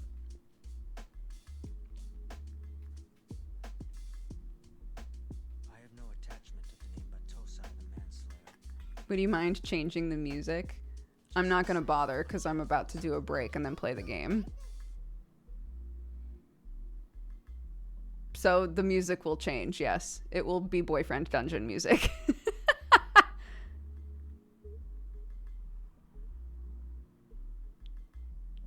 When you boot the game up, it gives a bunch of warnings. Oh, okay. Well, there you go. The floating box is in the bathroom. The floating box? Unwanted advances, stalking, and other forms of emotional manipulation. Oh, interesting. Okay.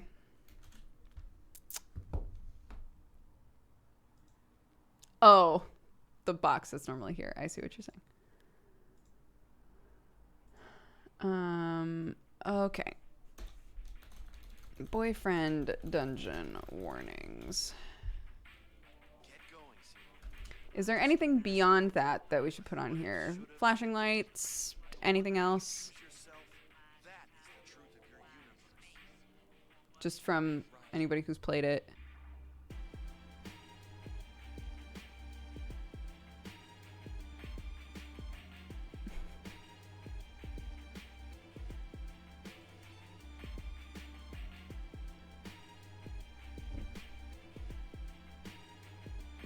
Yeah, you got to appreciate when you boot up a game and it's like, by the way.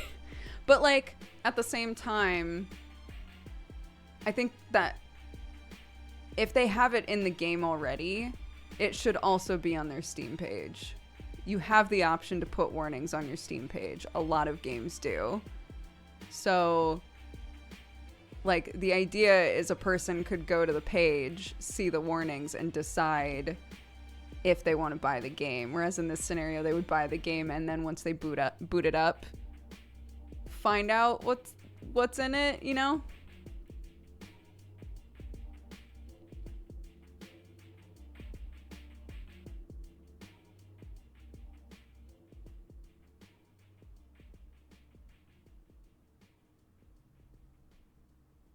They could refund it. Sure, that's true.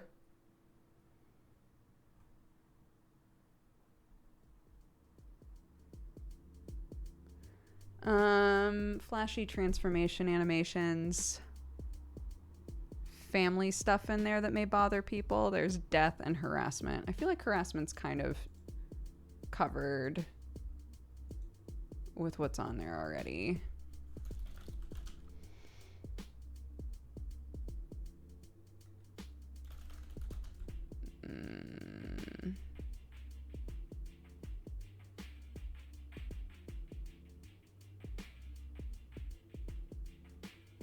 Trying to think of what a general term would be for like family troubles.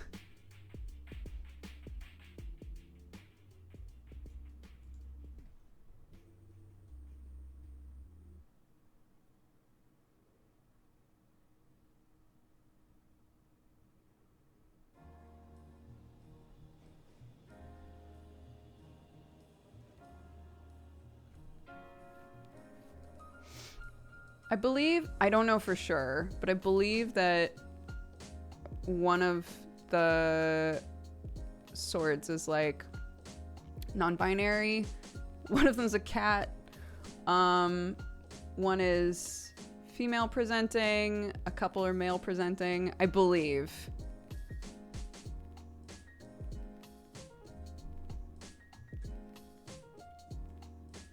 Very LGBTQ friendly, multiple non-binary characters. There you go.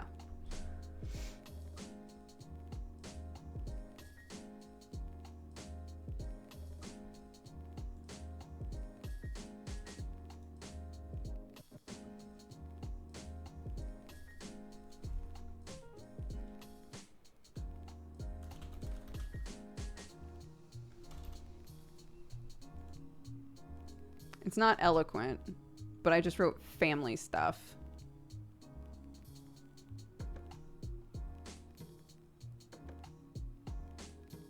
I hope you can't date a literal cat. Me too. We shall see. To be clear, you do not date an animal. Okay, great. I'm glad for the clarification.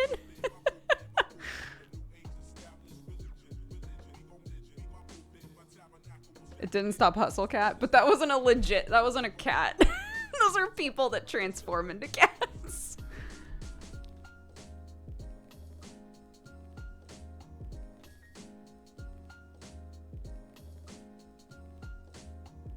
That's true. Hot to full boyfriend, you are dating actual birds.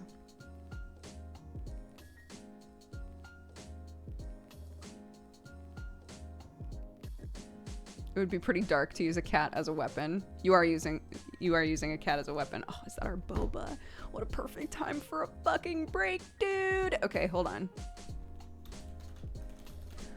Swap all the info over. Oops. Boyfriend dungeon. All right, no back seating. I'll cry.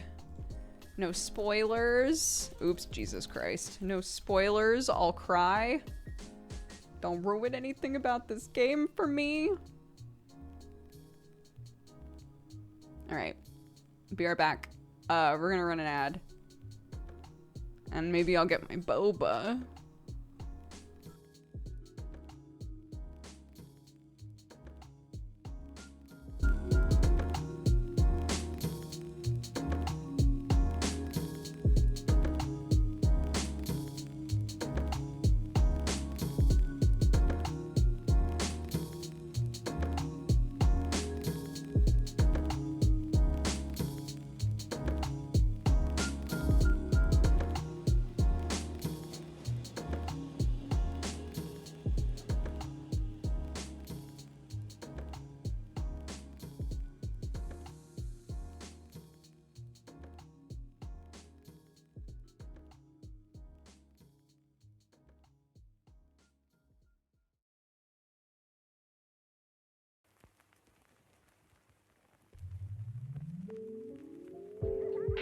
どう？綺麗でしょ？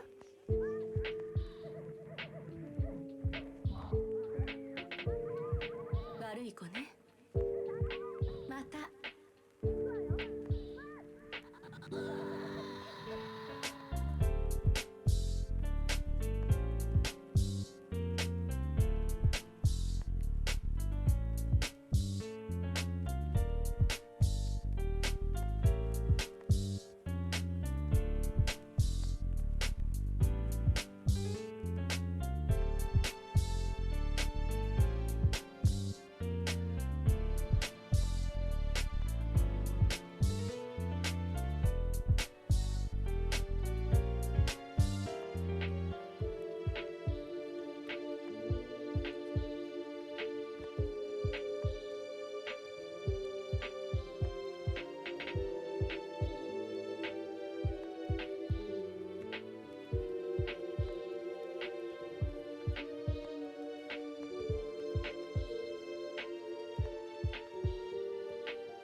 If you need to learn how to talk to a lady, ask your mum.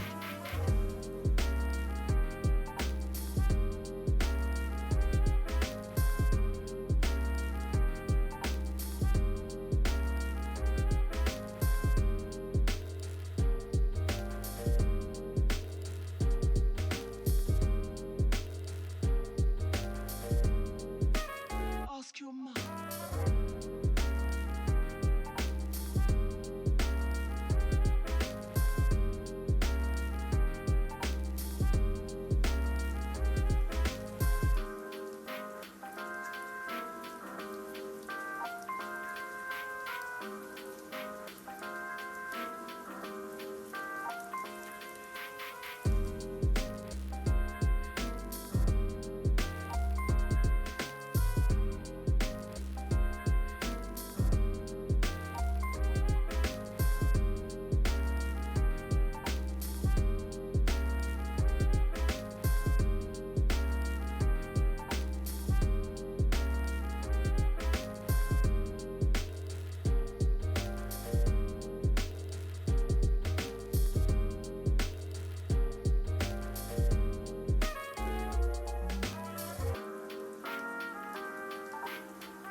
What's your problem, Kuwabara? You don't like croissants?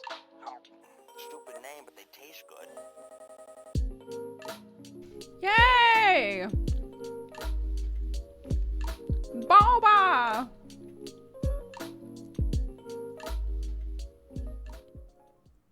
What a delight. Not just boba, also gyoza. Cheers, y'all. Whoop. Okay, we're good. I was like, oh no, an informational sticker that just says the time and what the drink is.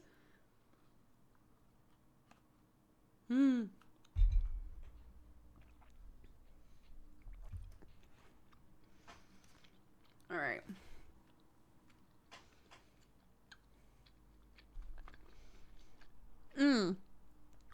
All of this is from an album called Petals and Nostalgia by Chief Takinawa. The image for the album is a mirrored picture of Kurama from Yu Yu Hakusho. What is boba? Boba is tapioca balls.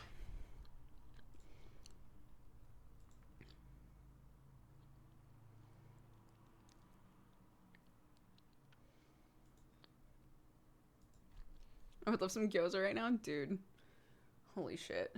Finding a place that has boba and gyoza. Oh, what a delight. What an actual delight. I'm so happy.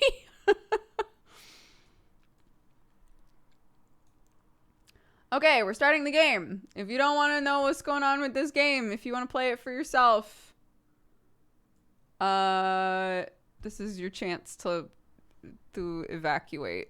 I don't know what the right word would be. To leave, I guess would be. Isn't it called bubble tea? It depends on where you are. It's called boba in LA. Bubble boba. Okay.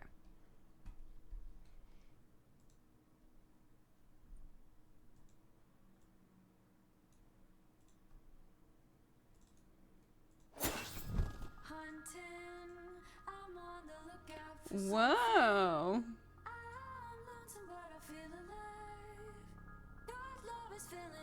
Oops. There we go.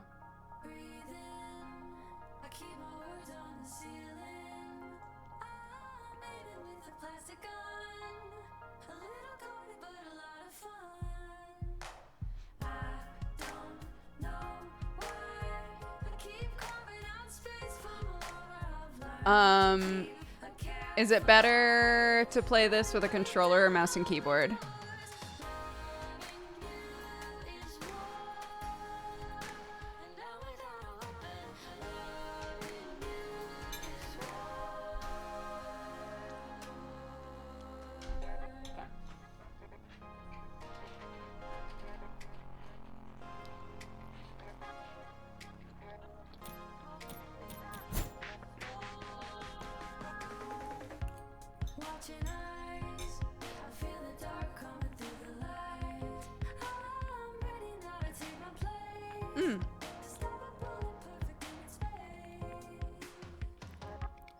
What? Is this like what your character drinks? Oh, whatever.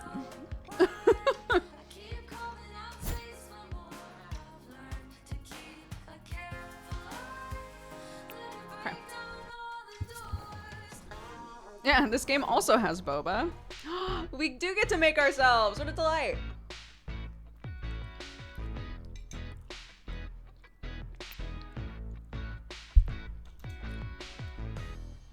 Wait.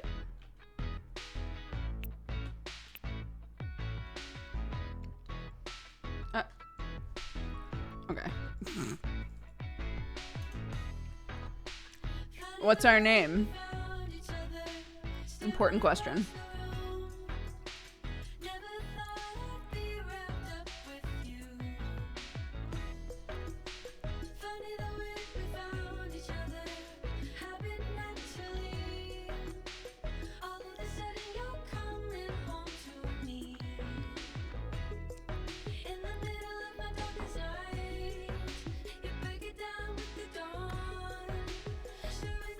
Buttbag is the classic. That's true.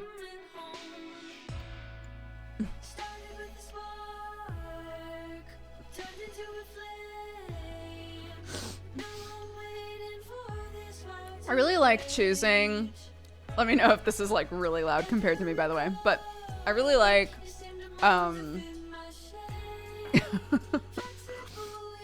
taking like an assortment of words in my brain and sort of mixing them together and seeing how it sounds.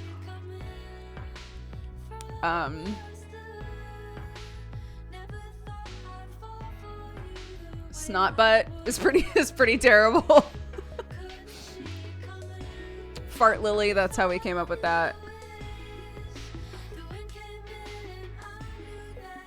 Well, yeah, because butt bag is, for any of you who watched the old YouTube days, butt bag was a classic name.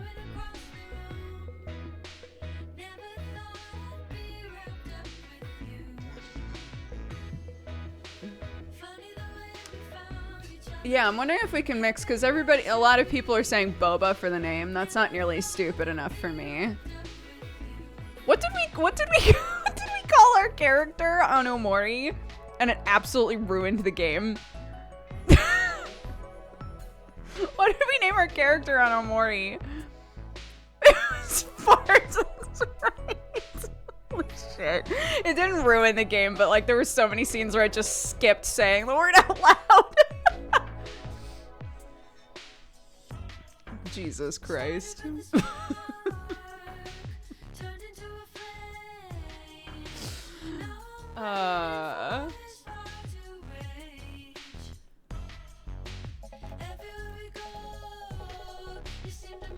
What are my options here? Sure. Heavy. Sleepy. Heavy looks so intense. I'll try to make it look kind of like me.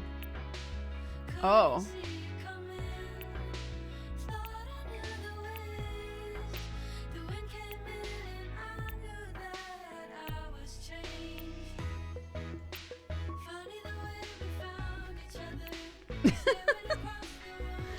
Not quite, is it?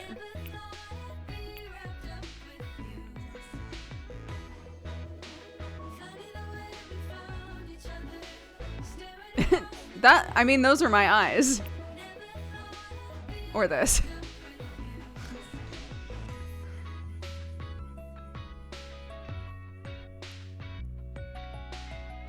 You can alter your character at any time. That's kind of nice.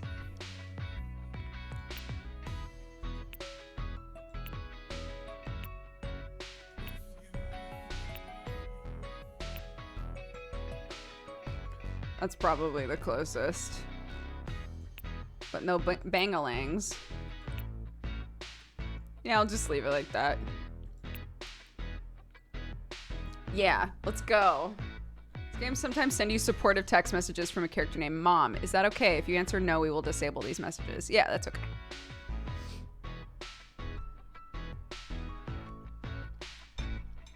Final boarding call for Verona Beach. Passengers board immediately.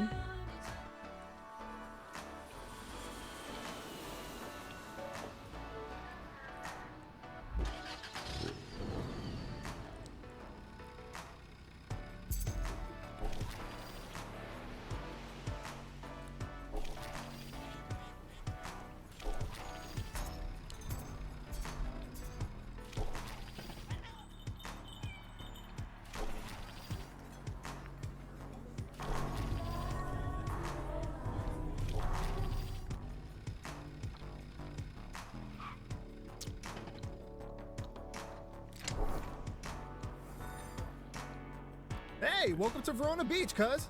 It's me, Jesse. What's up, It's been a Jesse? long 10 years, huh? Your mom said you'd grown up, but I had no idea. You're so much taller.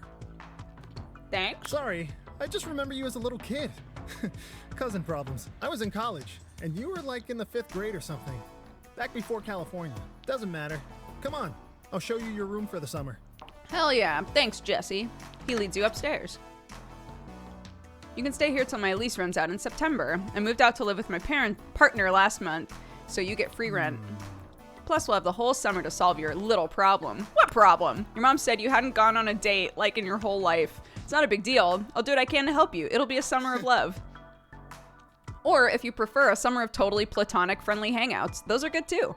I'm not a pickup artist, but I'm pretty sure I can teach you something about meeting people. As long as you're willing to be a little adventurous, you've come to the right place. Verona Beach is the town for lovers. It's best to keep your eyes and mind open.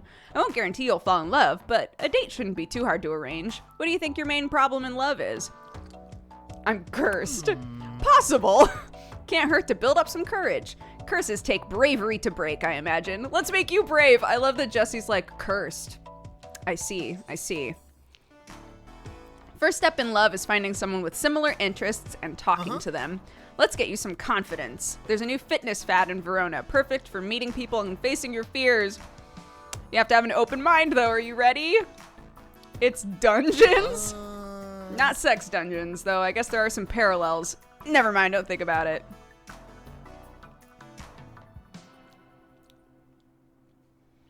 Yeah, I can move myself. Should I be, like, up here instead? Yeah, this is basically the same as a conversation I've had with Jesse in real life. Dungeons from like video games or D&D, like that, but real life. There's been more monster infestations lately. People kill them for money. I was literally just like, I wonder how this game is going to incorporate like dungeons. It seems like it's just happening modern day. I guess it is modern day, except... except they're monsters. Okay. It's great for building confidence and also getting a workout. Plus, I wanted to ask, can you turn into a weapon? Maybe, can you? Nah, but maybe you can. Give it a go. Also, it's totally normal to be able to turn into a weapon. You squeeze your eyes shut and imagine turning into a sword, long and sharp. You open your eyes to see if it worked. Nope, your hands are still there. Same old you. Don't look so sad, cuz. You can't do it, right? Me neither. Guess it doesn't run in the family. Transforming's big in Verona Beach. Around here, people like us are called wielders, at least around the weapon folk. You'll do great. This is like Soul Eater, except not in the underworld. Especially after you get a combat lesson from a sword friend of mine. I arranged one for this afternoon. You feel your heart thump heavily. Meeting someone? Already? Jesse's eyes widen. He shakes his head. Take a deep breath. It's not a date, it's a lesson. He's a bit of a straight edge anyway.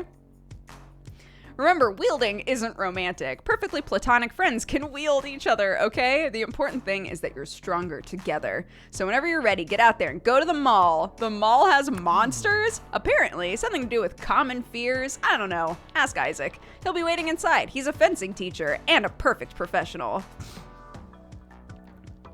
Because he's a sword, get it? You know? In the meantime, I'll set you up on a proper date. Check your text messages. Jesse goes to leave and then pauses. I forgot to give you a little tour of the apartment, but this is sort of all there is. It's all yours. I have ideas on how you could use the shelves and the desk, but we could talk about that after you've settled in. Feel free to use the mirror anytime if you want to try some new looks. No pressure. Jesse leaves. Okay. Tight. What? He's already texting me? Bruh. Oh. There's a weapon thief out there. Weapon people are going missing. Stay safe. Goodness. But I'm not a weapon person.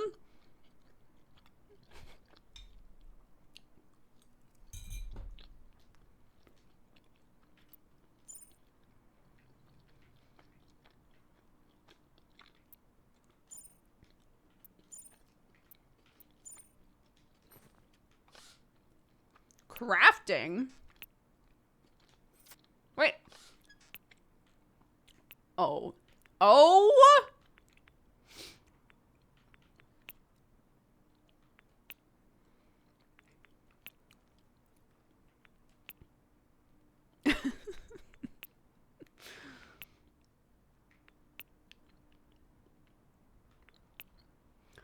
Sorry, I'm laughing because no shade to this game or to my mom. These outfits look like my mom would wear them. So I'll choose the thing that looks the most like me.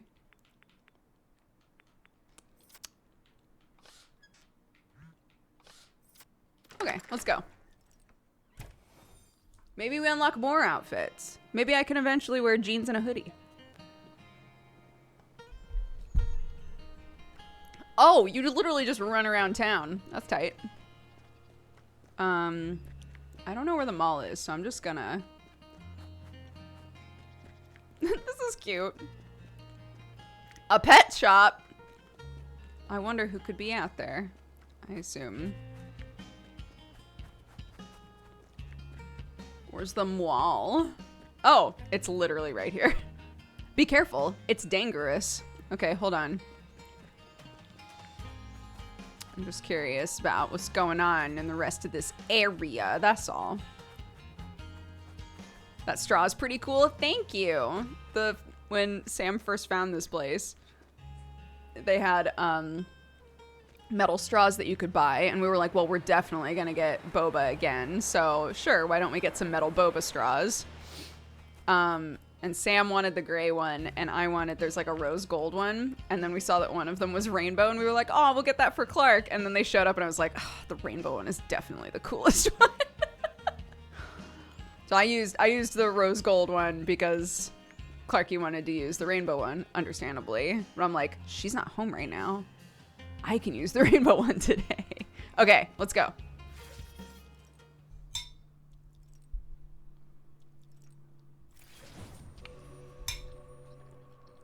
Oh, shit. What? Oh.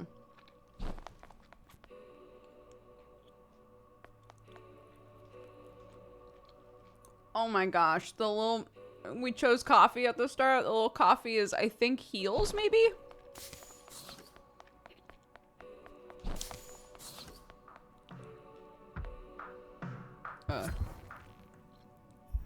Boyfriend Duncan. You find a long, thin blade. The hilt fits nicely into your grip.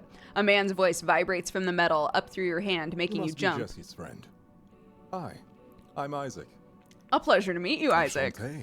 The pleasure is all mine, I assure you. But I'm indeed in a stock at times. Forgive me for remaining in this form for now. What is in it? I have to... 1 second, Isaac.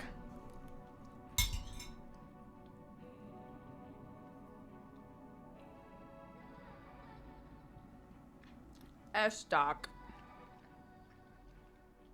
It's a type of sword. Got it.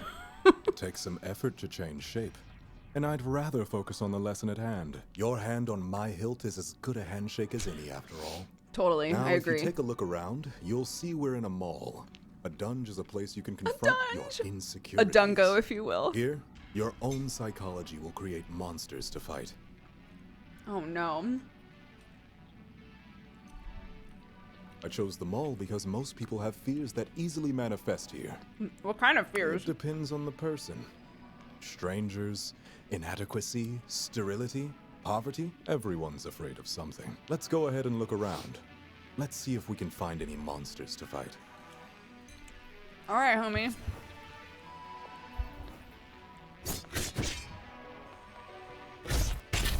Ooh. I already miss you? Who the fuck? Excuse me? Oh, Mom. I already miss you. Verona Beach is a big city. It can be dangerous. Listen to your cousin Jesse. Watch out for pickpockets. Mom, I'm in a dungeon. I'll talk to you later. Jesus Christ.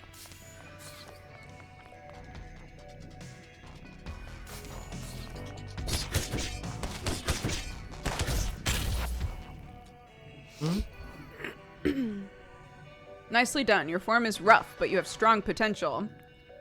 You're not so bad yourself, Isaac. After 20 years of practice, I'd better have something to show for it. Let's talk about that monster. It came from inside your mind. I'm scared of the phone. It's real life. I hate it. When I first started going to the Dungo, I'm just going to call them Dungos. I need everybody to be on board with that. When I first started going to the Dungo as a wielder, I fought a lot of trucks. Strange as it is, I don't even hate trucks, and yet they manifested. They were monsters, pickup trucks, dump trucks, even cement grinders. It's because I had issues around masculinity and boyhood, probably from my father. Eventually I worked through it and killed a boss monster truck, and it felt good. My point is that your phone monster could mean a few things. Maybe you fear connections with other people and intimacy. Maybe you fear helplessness, crawling like a worm the way it did. We'll figure it out the deeper we explore in the dungeon.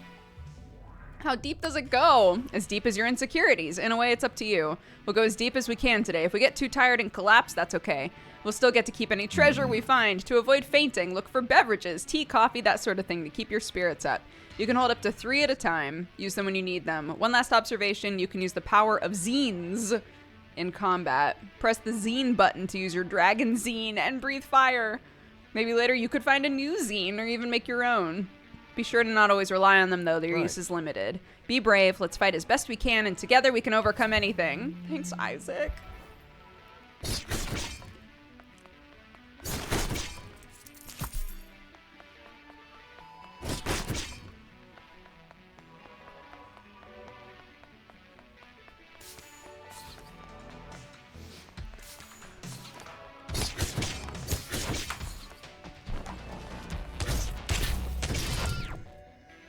That could have gone worse. I didn't even get hit, Isaac.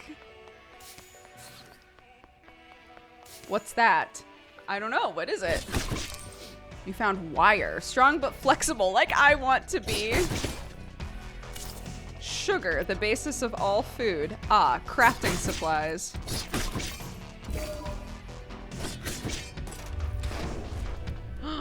A sword. How did it get here? I don't know. The hilt is cool, almost cold to the touch. It quickly warms under your hand. The blade begins to transform. Oh shit!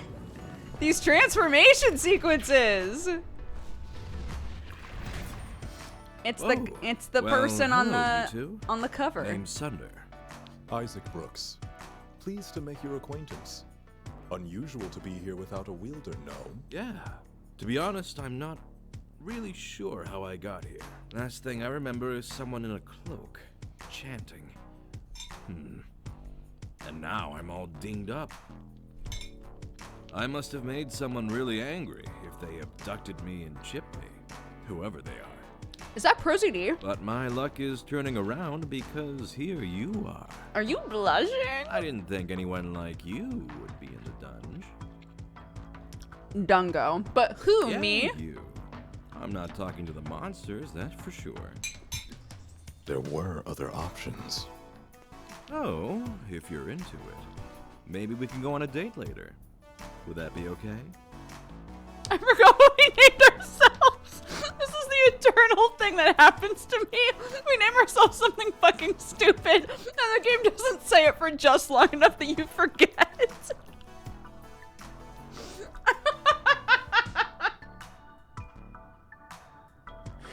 Holy shit.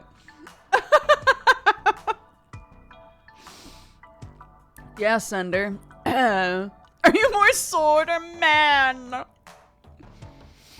Sure. Maybe together we can figure out how I got down here. Totally. I mean, who would leave me here and not keep me in their embrace forever, right? Are you hurt? A little, but my pride more than anything. I'm sure Isaac can explain. Now I'll just cut my way out of here while you two finish up your run. Oh, okay. Here's my number. I'll text you. The blade saunters away. Sure, homie, surely it would be easier to just transform and walk out. He was knocked out, damaged, and imprisoned here? Weapon forms heal quickly, as they are made from our spirits more than our bodies. Okay. Still, this is serious. I'll report our findings to the authorities. I hope the abductor can be caught. Let's keep our eye out for any other victims as we explore the dungeon. Don't go. That's gonna get old really fast, isn't it? Ah! What the fuck? The TV?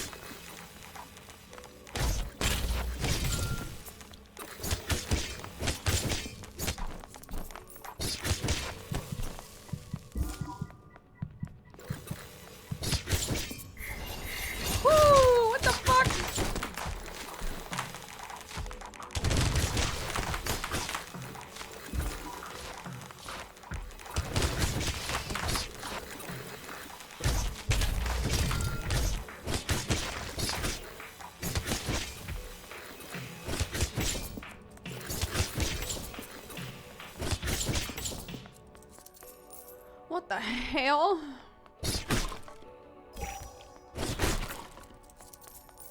Give me that sugar. I still don't know how to use it, but...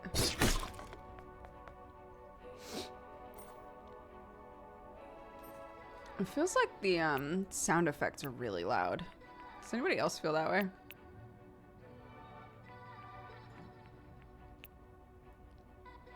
What? Why is the game suddenly small? Wait. I don't want it windowed. Has it always been windowed? Wait, I'm so confused. What happened here? That accidentally happened? You just did that. Okay. I was like, wait, it wasn't windowed before, right?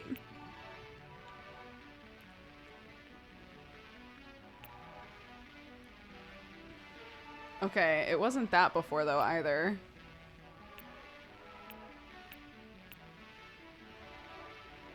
How weird. Okay, whatever. A bunch of stuff just got rolled jumbly. That's why I was like, that's not right.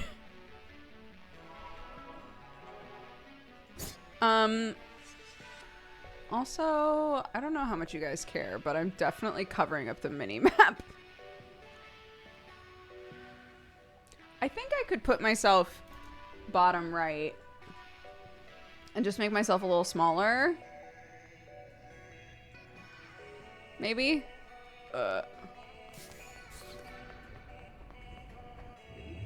Let's go.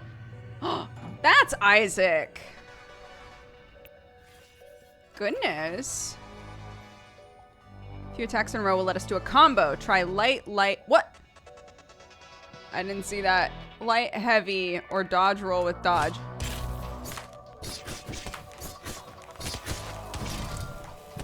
Oof.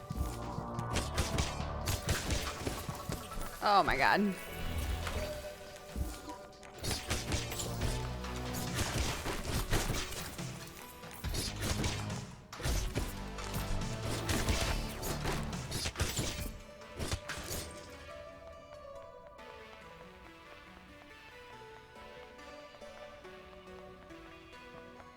Healing with coffee. This is your game. Yeah, in the if you go to options, it says beverage. So we chose a cup of coffee, but you can choose soda, boba, whatever you want.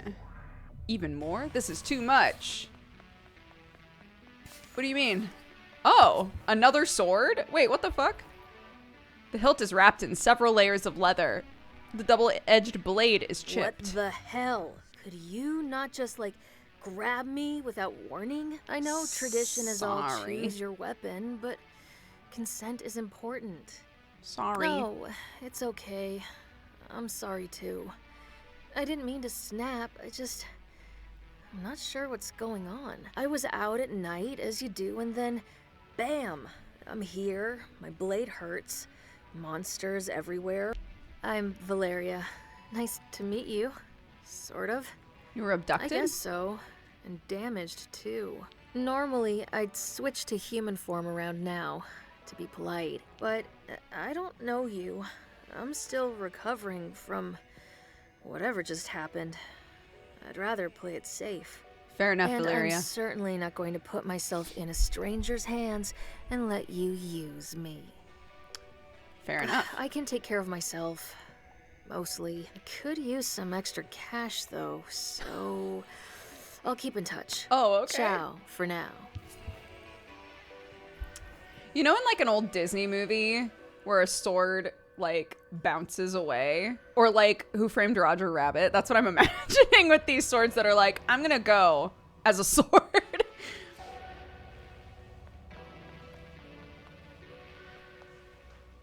Ooh, we got the first time that it's, like, going in two different directions.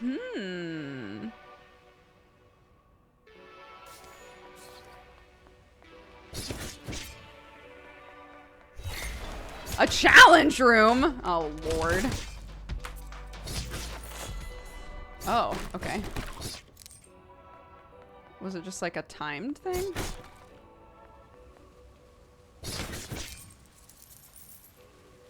What is that?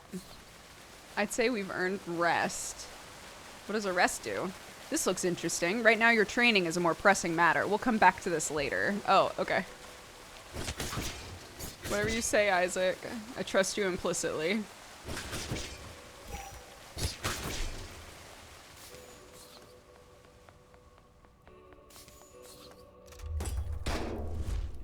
I can make a hat!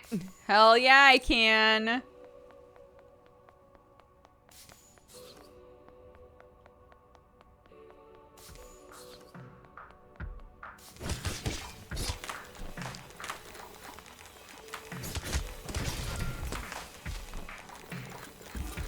Oh my god.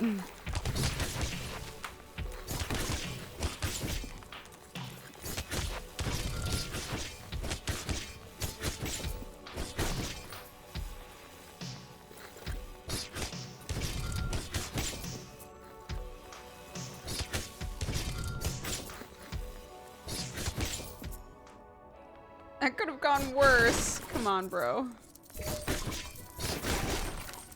Tell me you believe in me.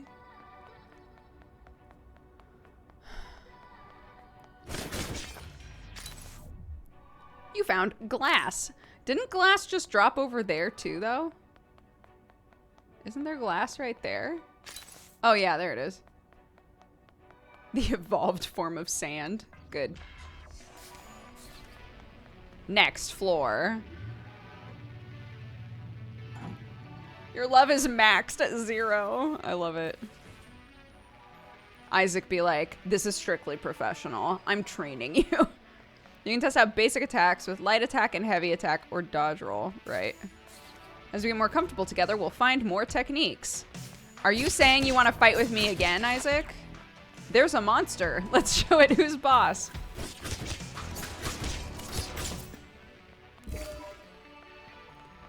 Was indeed a monster.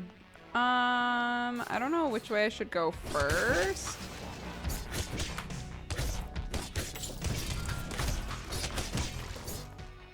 Another sword? Wait, where? What?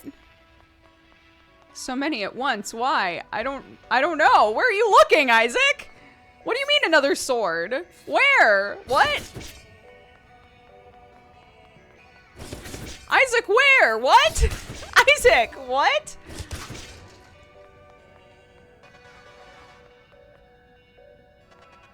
Okay, I'm not going that way. Because I think that's like...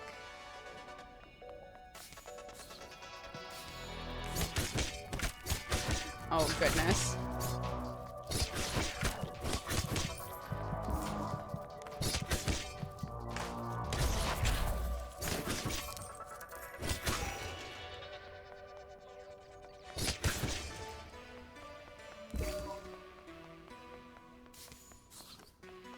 Is there another sword in here? Is that why?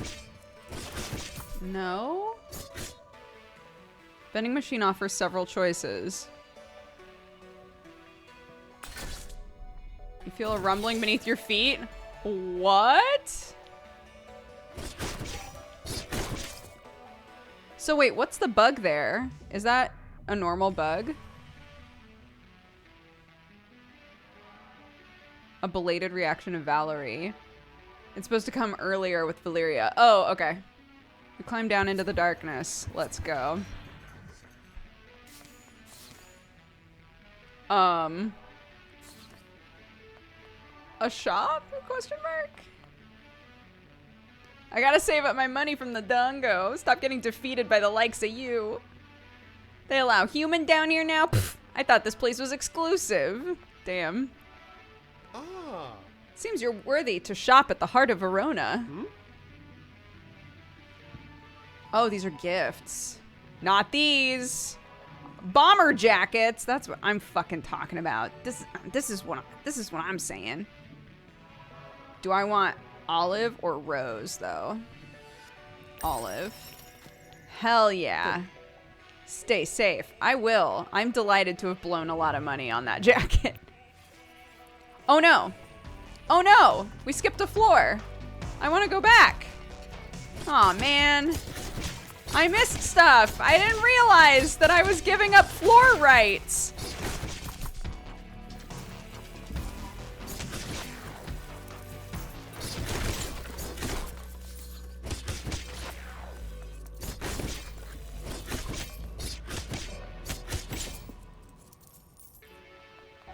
What's that? You found liquid. What a delight.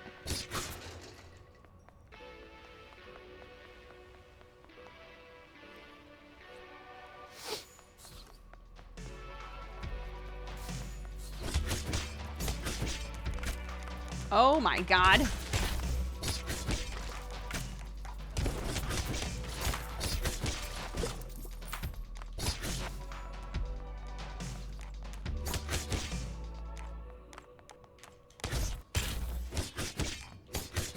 Whew. They're throwing elites at us now. Someone call a lawyer.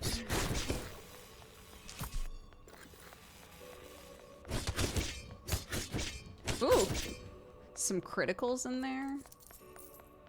I like it.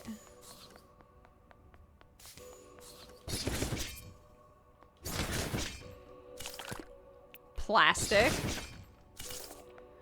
A lot of sugar. What do we use sugar on in this game? Maybe we do some baking.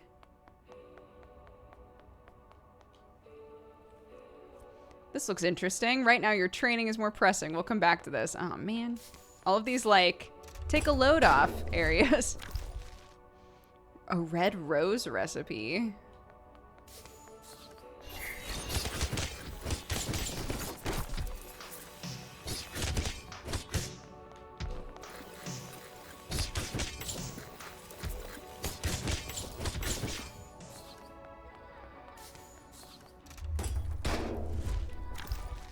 Pepperoni pizza recipe. Yeah, so we cook in this game. Interesting. Do we cook at our crafting table? Is our crafting table also our kitchen? Ow.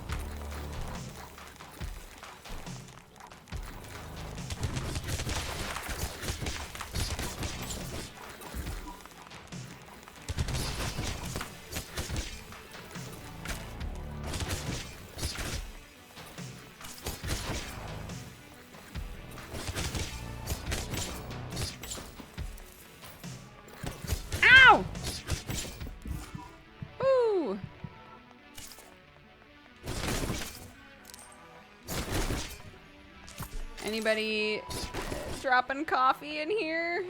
Any coffee? Yeah. There we go.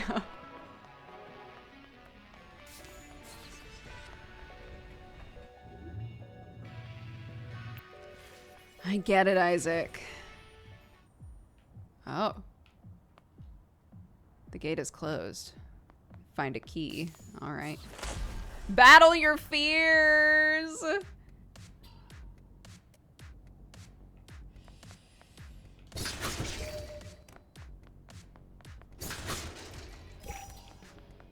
All right, let's go. Ah! Oops. Oh, shit.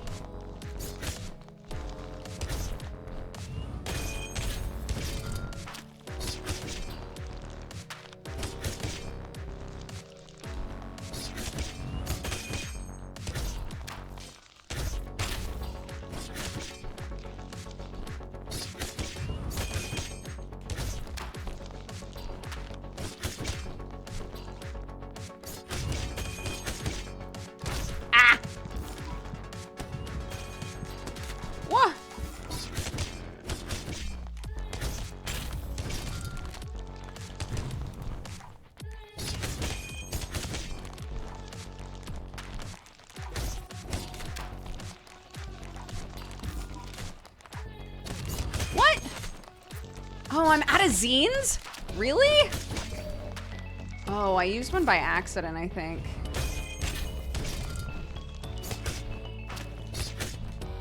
The dodging is a little weird in this game.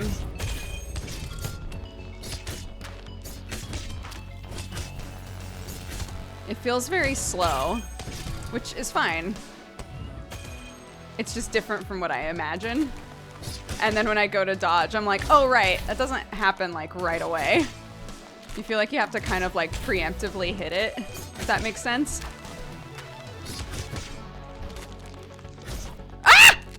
Sorry.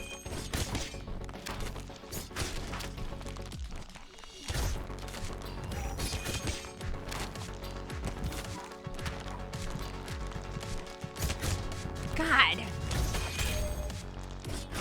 Y'all need to settle down.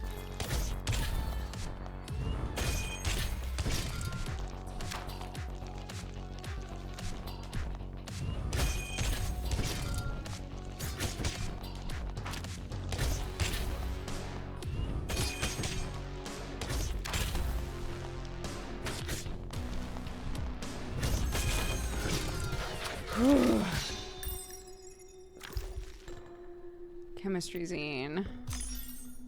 Mall gate key. Okay.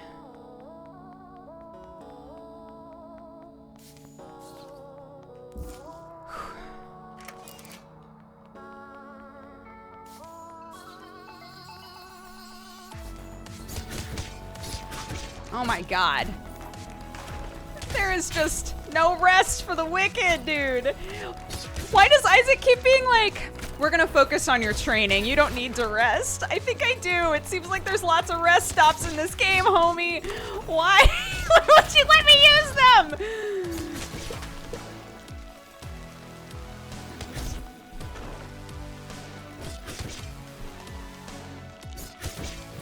Oh.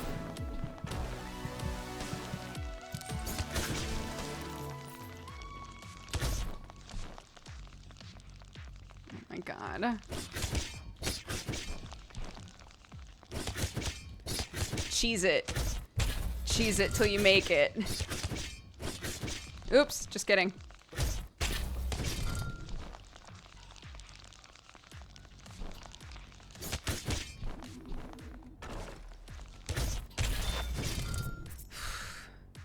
Come on.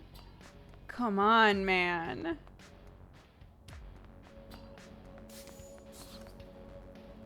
I'd say we'd earn a bit of rest. I agree. Oh, thank God.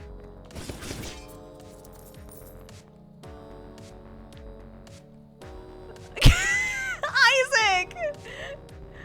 Come on! What do you mean? Let me rest, dude!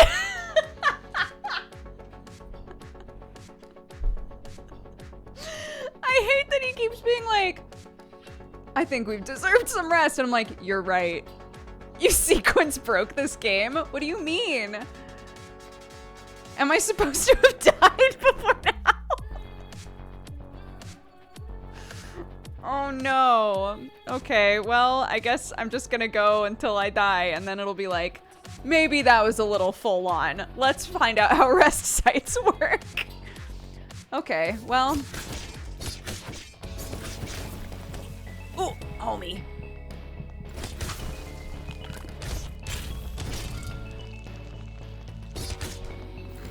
Oof.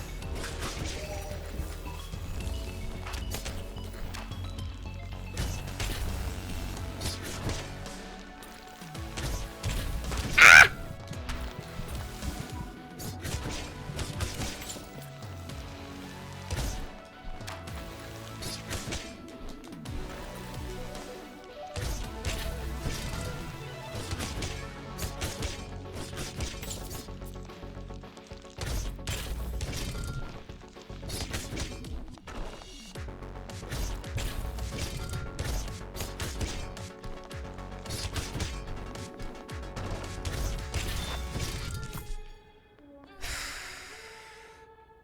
What's here? Another cat, bitch.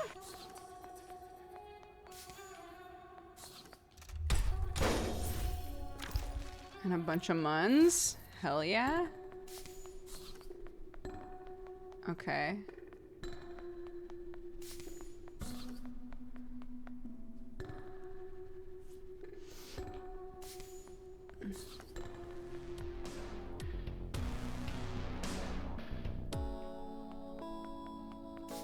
Interesting.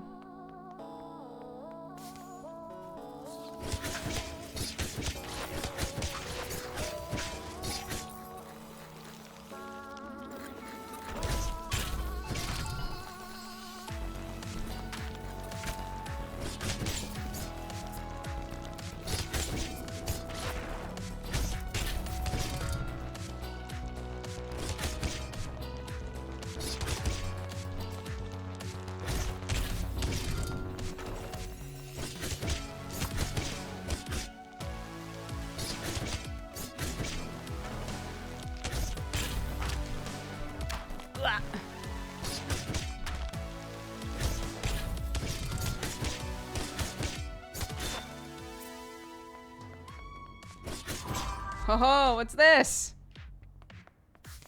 A secret? Thank you. Leather jacket recipe. Recipe? A leather jacket recipe. That's what I'm talking about. Okay. I'm salty. I'm salty. I want to rest so bad. Although I have full healing now, which is great.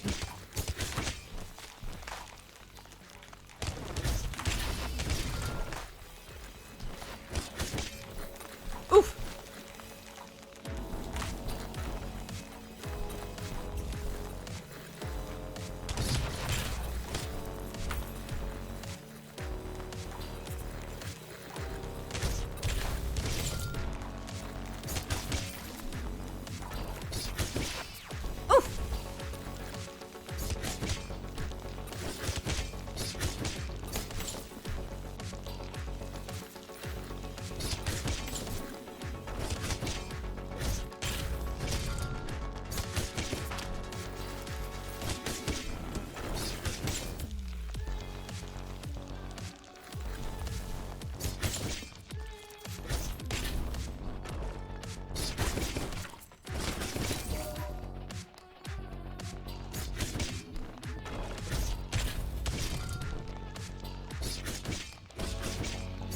I wonder if, like, because Isaac implied that, like, the more you fight together, or, like, the more you get to know each other, so to speak, the more, like, moves you have, maybe? Like, maybe fighting gets more complex with, like, certain weapons if you take the time to, like, get to know them, so to speak.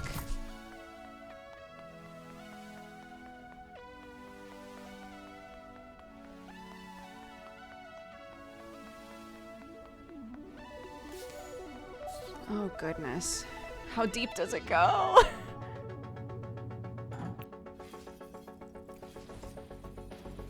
Floor 6.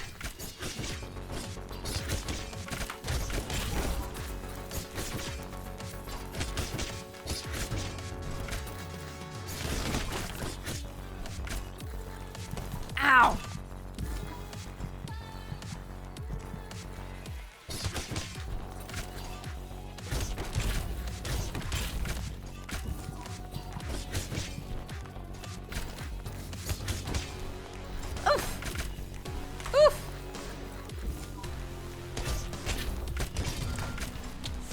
This might be it for me.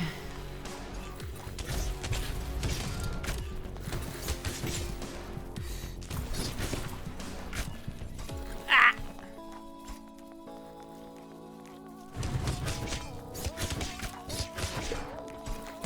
Shoot! These enemies hit way harder. Whew!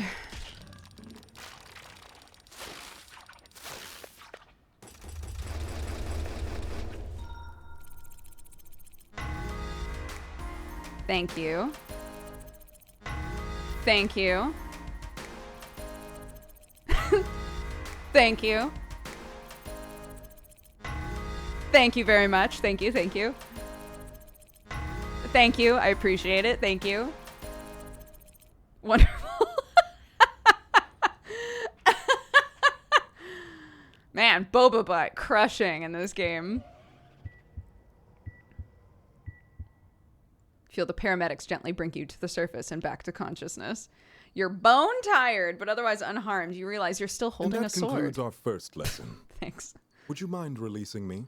Sure, Not sorry. a problem at all. The blade transforms! Here we go. His lapel pin is a sword. That's very cute. Truly, enchanté. Enchanté, Isaac. It was a pleasure to train with you. Thank you. But I must get back to work. If I may say, your fencing style is rough. Sorry. It has unusual potential.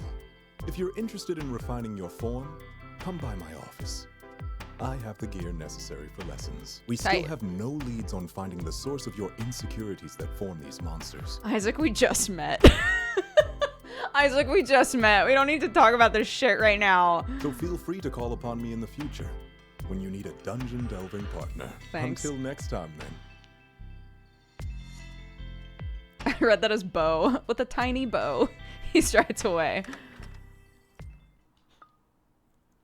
Dear Boba Butt, I'm available for lessons. It feels like, you know, when people write texts and then at the end they say, love so-and-so. Or like they sign their text messages. Dear Boba Butt. Yeah, look at him! Dear Boba Butt, I'm available for lessons. I'll provide equipment at my office, Brooks Associates, if you wish. Sincerely, Isaac. Did you make it into the dungeon? Report. You didn't tell me he was hot. Mission complete, sir. Don't answer that. Let's talk in person. Okay. Oh, all right. I'll be right over. Oh, tight. Oh. Hey, cuz. I heard you, picked up Isaac. And he says you're a natural. We found another sword, Whoa, too. 2 swords in one day. What are the odds? We found 3 swords. Anyway, I'm glad it worked out. Isaac says you might be afraid of technology or change. Either way, I trust you'll work on it together. Even if you're not into him, it's a good practice to being normal, alone with a handsome stranger, in case, you know, you might get nervous at all about the idea of dating. I'm not nervous, Jesse. You're nervous.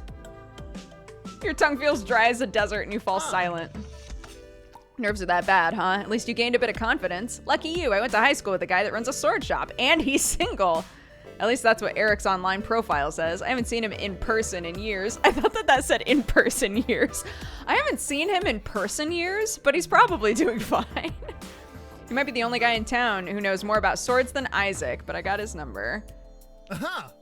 There we go. He's free for coffee tomorrow. You in? Let's do it. That's the spirit. It's mostly a practice date anyway. Tomorrow morning, 11 a.m. He'll be at Kix, the cafe just down the street. Remember, it's just coffee. Talk about dungeons. Get to know him. This summer won't last forever, and you got to meet some new people. So let's role play. As some practice, I'll be Eric. No pressure. Try it out. You've just entered the cafe. I'm Eric. I'm sitting here waiting for you. What do you say? Hi. You try to say hi, but your breath catches in your throat and you start coughing. Maybe try in a mirror. This might be more work than I thought, but that's okay. You'll do fine. Practice makes perfect. Good luck, cuz. Thanks, Jesse.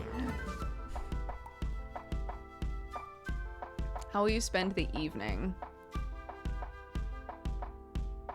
Go for a walk. Browse the internet. I'll go for a walk. You wander around for a few blocks and find a nightclub. Sure. The music intrigues you. You stand and listen for a while. You notice a woman watching you from the VIP section, but you're too shy. Eventually you head home and go to bed. You wake up paralyzed with deep, inexplicable fear. Today will be your first date for the rest of your life. What if? You're not even sure what you're afraid of. It feels like you can't breathe. Count to 10. That's what I tell my kid. I don't tell my kid to count to 10, but we do blow out 10 candles. You slowly count, focusing your thoughts. Eventually you feel a bit better. You get up and walk to the coffee shop. Thank you. I think the man in the corner is waiting for you. You look around and see someone waving at you. You're Jesse's cousin, right? I'm Eric. Now tell me everything you know about swords. Do you prefer one or two-handed? Hi, is that small talk? Yeah, hello, I'm a human. I eat food and breathe air. How about you? A human too? How surprising, blah blah. I don't mean to be rude. You're attractive, obviously. Thank you, Eric. But I run a business. I can't waste my time. Surely we can jump straight to the shared interests. I sometimes like the speed of one-handed weapons. This is Octo! I don't know why that just hit me. Two hands. I sometimes like the speed of one-handed weapons. Okay. Sorry, I was talking over you, Eric. He waggles his eyebrows. Jesse said you're a dungeon crawling type. So I thought I'd offer my help finding a weapon. Squint.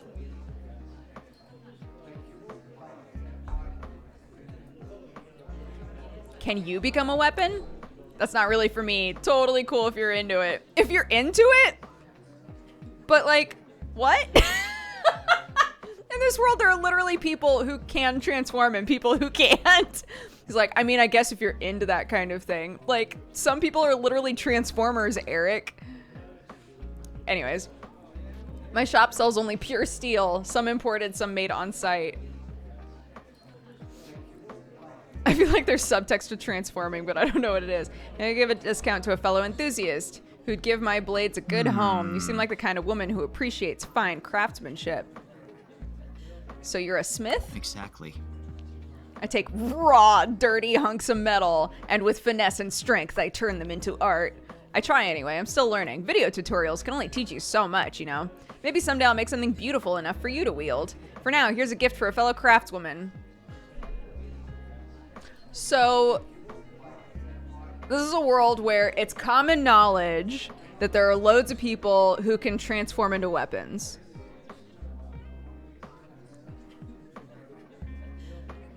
What does a weaponsmith do in this world? Are people making weapons like normie weapons? Like non-people weapons? Do non-people weapons exist? Is that what he's talking about? Or do people come in and they're like, my sword form really needs some work?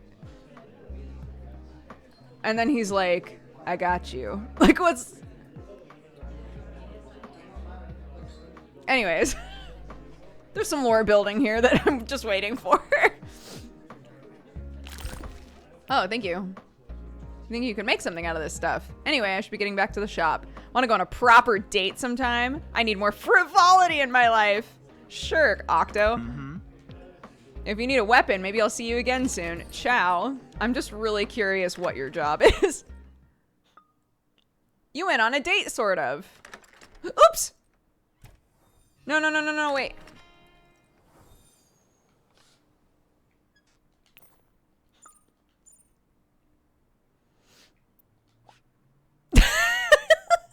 Don't worry about it. Most first dates aren't great. I just really wanted to put the poop emoji in here. I hope that doesn't have negative effects on this conversation. You did it. You still have most of the summer left. You're now infinitely more date experienced than you were yesterday. Plus, I'll find you another date venture soon. What if I was like, it was shit, but what about Eric? We could go on another date.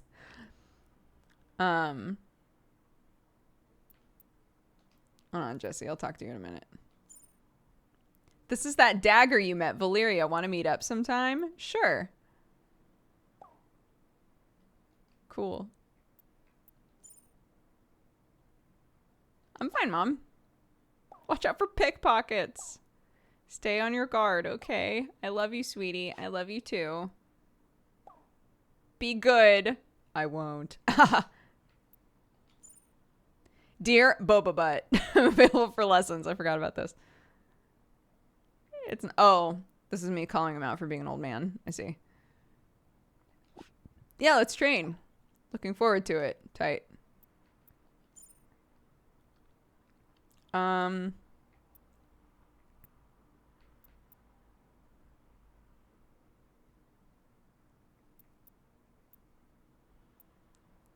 want to date weapons. What do you say if I say this? See what I can do. I promised your mom I would help after all. I'm going to find you someone nice. Sparkle emoji. Chill and Dungo for now. Or use the crafting table I left in the apartment. Yeah. You can craft supplies, clothes, and other stuff from shops around town. I'll let you know when your next date is set up. What? Why is there... Oh, I see. What? Oh. You like dancing? Yeah. Come to my club, La Rosa VIP. Oh no, is that where I got mean mugged though? I'll be there. Okay, cool, me too. Sunder, how old are you? Tell the bouncer you're with me. Okay. Hold on, I gotta craft myself a leather jacket first. No, I don't have everything I need. I can make a bike helmet, though. Hell yeah. What else can I make? Red rose? Sure. I assume I can give that to Sunder. I assume. Chemistry zine? Yeah, what's that? Get a new Dungo ability. Okay.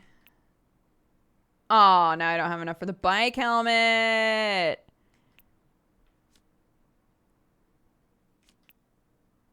Okay, fair enough. My zines. Throws a mine. Throws a fireball. Sure, let's try that.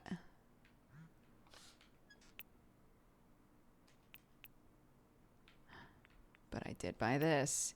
Hell yeah. That's saucy.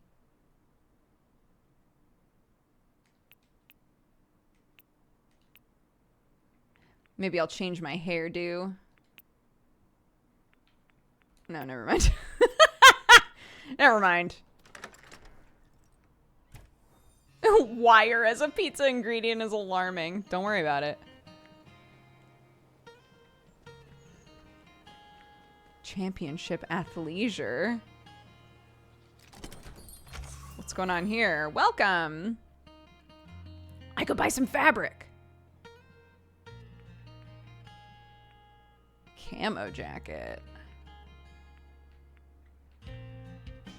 How much fabric did I need to make the jacket? I can't remember. Was it just... I think it was just one. So let's try. And if it's more than one, then that's fine.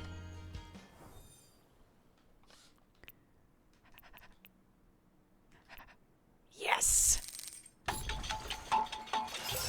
Yeah! That did not look at all like what I expected. Hey! Now that's what I'm talking about. This is a club outfit. Tough eyes. Heavy eyes. No, we gotta stick with sleepy eyes. That saved, right? Yep. Tight. All right, here we go. Now we got it. Now we're ready. Now we're ready to go see Sunder and be like, yeah, what?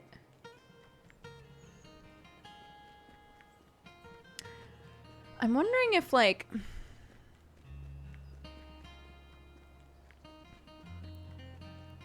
Like, if I go here... Oops, not here. If I go here to train... and then go here, like, will this suddenly be off the table? It doesn't say that anything is timed. I guess I could do it backwards. I could do this and then... Name, I'm with Sunder. He unclips the velvet rope and you step inside. Sunder is venting to a woman sitting next to him in the VIP area. I just can't feel a real connection, you know? Join the club. And without love, what's the point? Hey, Boba Butt, do you believe in soulmates? The first thing you say to me? I want to. Sunder hesitates, eyeing you. You wonder if you said something wrong. Me too. I keep getting so disappointed. I'm just not sure anymore. Oh my. Finishers cause enemies to bleed. That's what I'm talking about. They make it look so easy in the movies. Romance has been dead at least 500 years. Yeah, Boba Butt, this is Mandy. She's my business partner, co-owner of the club. Charmed, I'm sure. What kind of sword do you turn into? She's a wielder. I literally told you 5 minutes ago. Are you listening? What did you say? Nah. Never mind. This is a good song and it's time to dance. I'm feeling healed from my abduction and my Dungo outing. What about you? Let's dance. Tonight, we dance like we're gonna die in 50 years. Whatever, idiot. Mandy kisses the bouncer on the cheek as she leads you and Sunder to the dance floor. Sunder sways and sips his drink. Mandy dances with abandon. You feel the music thump in your chest. I'm gonna try some dance moves. You take a chance to put your heart into every motion. Mandy takes it as an invitation to dance very close to you. Sunder smiles and leaves the dance floor in the direction of the bathroom. Mandy leans in, her breath warm in your ear. You should really be careful, little one. Sunder eats up lovers one by one. He seems nice, but he's double-edged. I know you said you're looking for a soulmate, so believe me, Sunder isn't it. He lies, and he's dangerous. Sunder is using you. Part of it is his addiction. He's too selfish and violent to be a good boyfriend. Violent? Mm-hmm. In my experience, no matter what they say, people don't change. Like you, you're sweet. I'm just trying to help, so be careful. I'm gonna go. Good luck. Mandy kisses you on the cheek and leaves. Wait, Mandy, you could hang. Crowd parts around a sword that seems to be dancing its way towards you. I hate this. Mandy left. Just the two of us now. Let's enjoy while we can. I prefer your human form. I'm leaving too. Yeah, maybe I'll follow Mandy. I showed up. I said what's up. We danced a little. And maybe now I'm like, bye. How he walked. This is what I'm saying. Is it Roger Rabbit style? They just fucking bounce all over the place? I don't want to say this. If he is like super manipulative, this is like the opening for him to be like, oh, she's just saying that because X, Y, and Z. I'm gonna leave. You know, you don't need any beauty sleep. Beautiful. Let me say goodbye in human form. I want to look in your eyes. Let's go to the Dungo again sometime. See you later. We haven't even been to the Dungo together. I like to imagine they have little feetsies. Me too.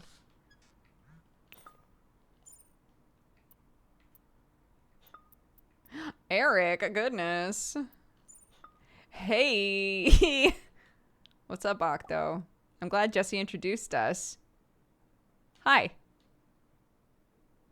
What a lukewarm response. You should come by. Naked Steel sometime? Our scimitars have scintillating curves. Special price for a special lady. What do you say? Oh, God. Everybody's got the worst one-liners. I'll think about it. Up to you, of course. I'll be waiting and hoping. Honey, I know you've always been afraid of change. I'm glad you're facing your fears. I believe in you. Jesse says you were fighting monsters? I hoped you would pick a less dangerous career like cobra wrestling or wreck diving. I'll be careful, Mom. Good, that's my girl. If something happened to you, I don't know what I'd do. Of course, I support you no matter what. Be safe. I will. I love you. Thank you, sparkle emoji. Hey, cutie, sorry if I'm too flirty. You can tell me to back off. This is how I am. You are a good dancer. Leave him on read. Thinking about going to the park. You free?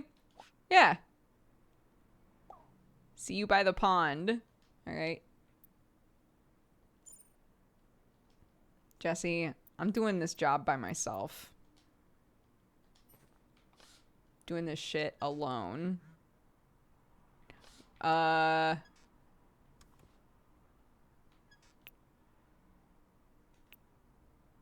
a good going to the park outfit? This is a good going to the park outfit, I think. Can someone explain what this game is about? It's supposed to be a roguelike. I mean, it is a roguelike, but I think it's a dating sim. It's a dating sim framework with a roguelike inside. There are too many places to go now. Oh, Jesus. There's so many dates to go on. Oh, Lord. Again, there are no, like, timers on anything.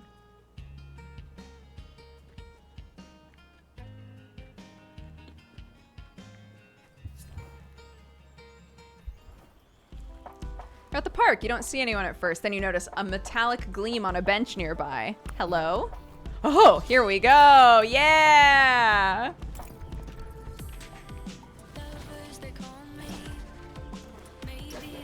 Yo! Coolest transformation sequence yet. That's better. She stops and gives you a piercing look. A piercing look, I get it. Wow, I really didn't get a proper look at you in the Dungo. You're cute. Thanks. And polite, too. Too little of that around these days. By the way, thanks for meeting me in public. I know you're the one who rescued me, but I still don't know how I got down there, or how my blade got chipped. In an ironic twist, someone clearly backstabbed me. I'm a little jumpy. Safety first, just in case you're an axe murderer, though I suppose you're more likely to just turn out to be an axe. Not that it would be a problem if you were. It would be hypocritical given my own. She leans closer and lowers her voice dramatically. Situation.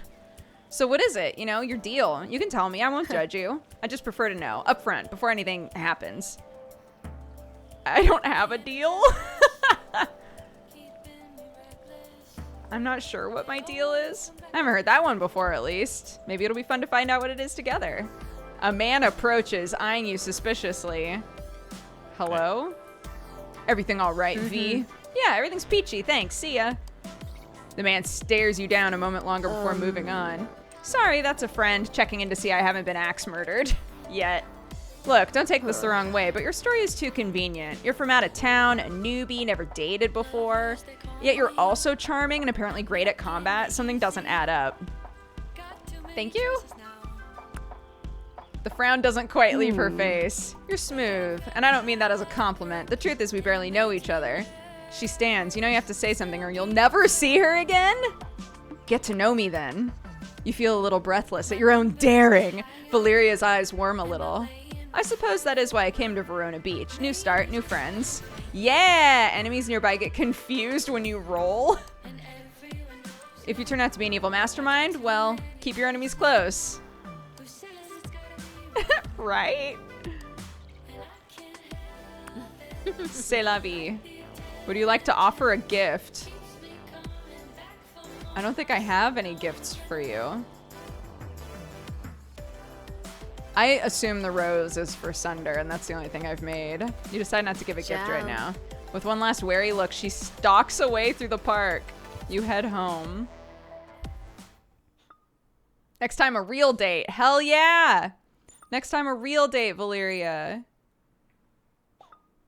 One where I don't accuse you of being a murderer. Or an axe, though I knew a nice one once. Anyway, I think my blade is mostly healed. I'm glad to hear it.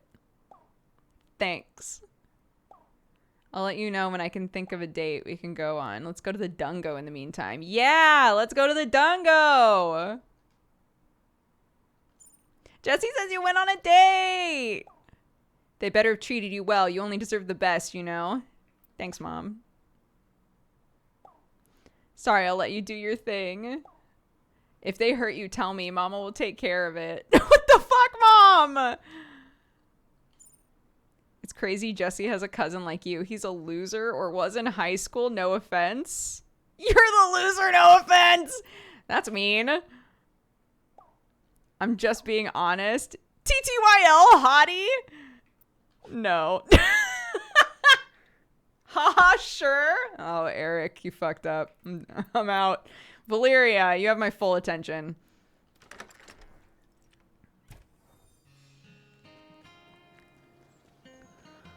Yeah, never going to Naked Steel. That's unfortunate. He rude. You're stopped at Isaac's office by his assistant. Excuse me, do you have an appointment with Mr. Brooks? I think so. Hello. Boba Butt, you made it. Christine, Boba Butt is always welcome here. Yes, Mr. Brooks.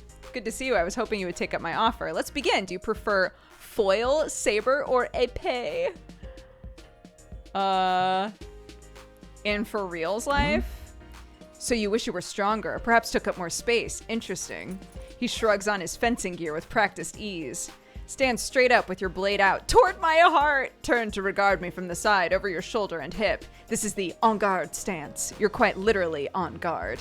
We will begin with the basic movement, looking into my eyes, advancing toward me, front foot, then back foot. Try lifting your toes first. Don't cross the legs. In foil, you can only score by hitting the torso. In saber, the upper body. In the dungeons, you don't need to score points with any judges. I suppose that means we should use épée rules. Any hit counts. Let's try a lunge then.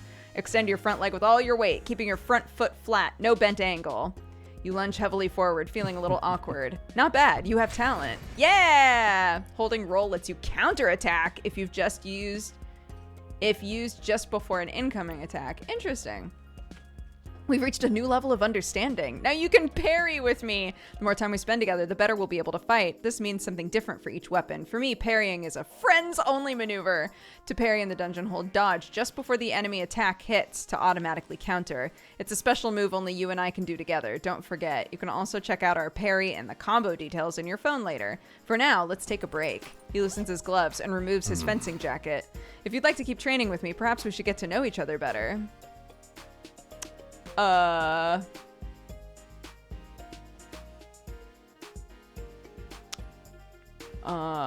mean, what do you do?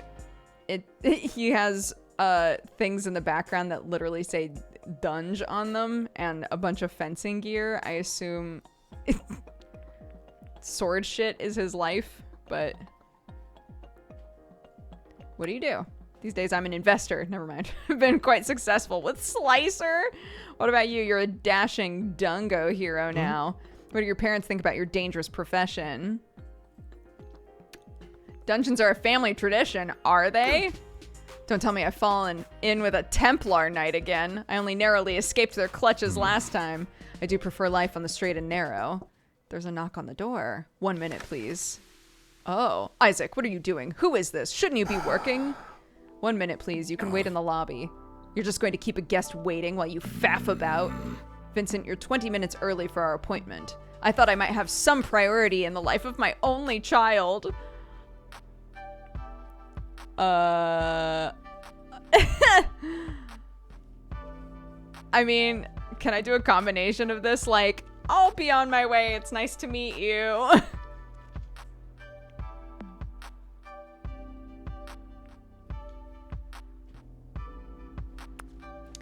I'm sure meeting me is probably the highlight of your week, damn. I'm terribly sorry. Boba Butt, it seems I'm occupied. I'll text you to set up our next appointment. You're texting now? What's next in your slumming schedule? Jesus. Will you drink water from plastic bottles too? Horrifying. Are there any depths you won't stoop to? Yikes. Nah, it's not my business. On your way home, you find a rose on your doorstep. Thinking of you, Eric. Oh, goodness. Eric, you gotta chill. He's like, what if I insult your cousin, the only person you knew when moving to this town who's going above and beyond to help you gain your confidence? And then I say, anyway, TTYL hottie. And we're like, no. Now he's leaving roses at my door and shit. Eric.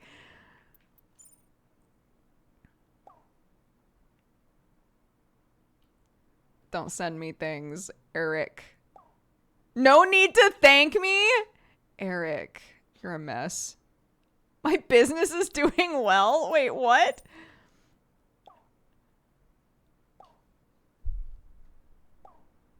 Who is this dude? What the fuck? Come by the shop sometime if you don't hate me. Lord. I'm gonna have to leave a lot of people on read in this town. Jesse said you're fighting your inner demons in the dungo. So it's kind of like therapy, but with swords. I don't know, Mom. It's weird. As long as it's more than just blood and guts, I hope it's good for your mental health. Therapy is important.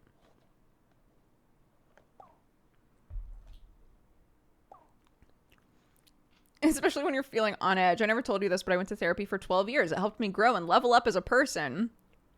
I'll try to do the same. That's my girl. Heart emoji. Do you care for business talk? I don't mind it. Perhaps I'll advise you when I'm next audited then. I'm not a fan myself. Maybe I'll explain how I got into this someday.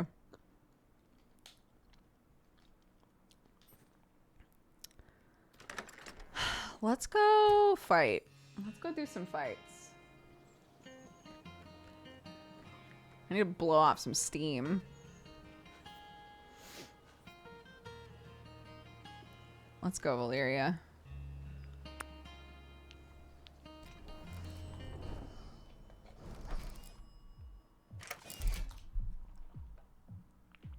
Bro and Amal has seen better days, huh? Interesting. Oh, you have to do the fight again. Interesting.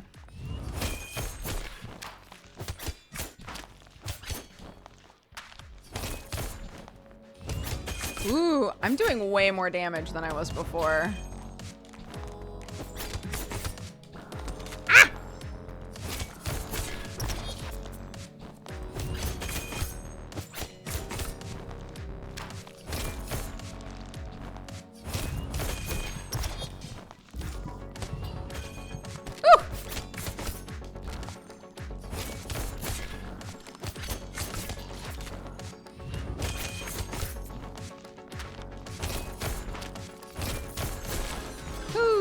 Nice. Oh my god, I have way more health now as well.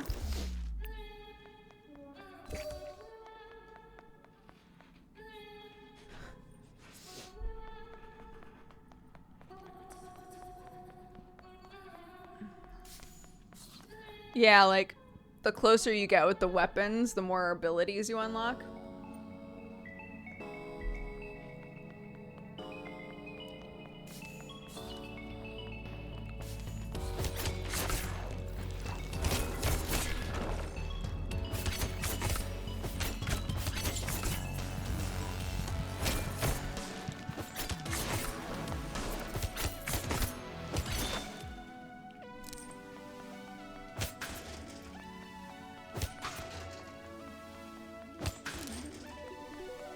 Oh god, I'm gonna have to tell Octo that I, like, won't date his character. It's unfortunate. I feel like a break. I don't think I really need one. Yet. I assume I can come back if I, like, really need it, right?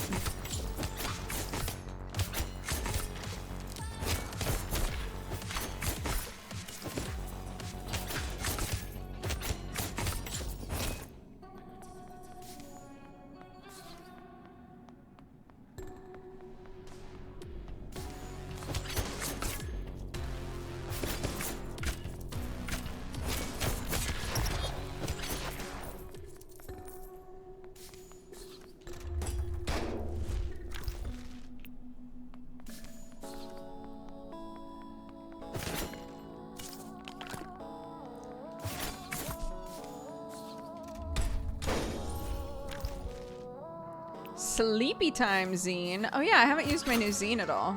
I wonder how that works.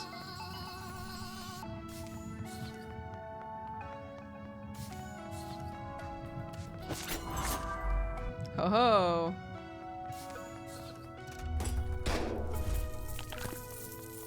Nice, okay. He must know his character has red flags. He must, he must. Well, although, like, all of the stuff that's been red flaggy so far, I'm sure some of it is voiced, but I was gonna say, like, all of the red flaggy stuff so far has not been voiced content.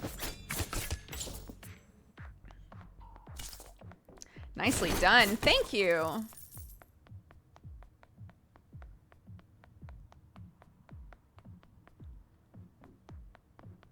Okay, yeah, so how do these work? I never quite got the hang of ice skating. It's fun, don't get me wrong, I just fall down a lot. Hope you're ready. Hang on to the sides or hang on to me. Are you sure? I'd hate to bring you down with me, but here goes. She clings to your elbow, carefully putting one skate in front of the other. Faster? How do I stop?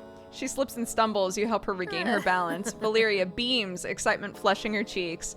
Oh, the little, like, rest stop areas you, like, hang together. That's cute.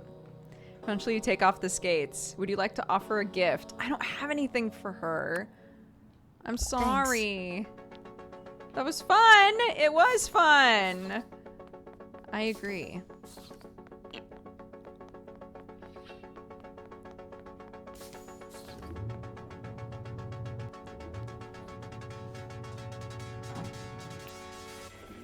You can change weapon each floor. That's really interesting, actually.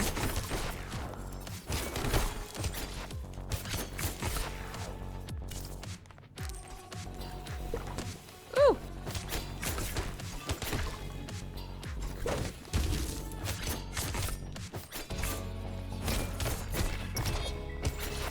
Oof.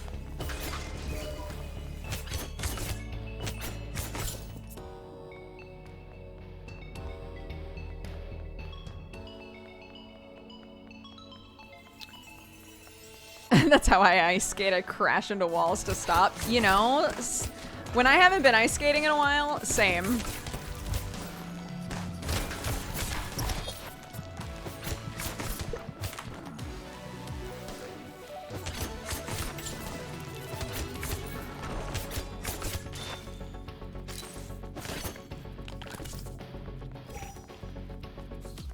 Ooh, what the fuck? because you were there.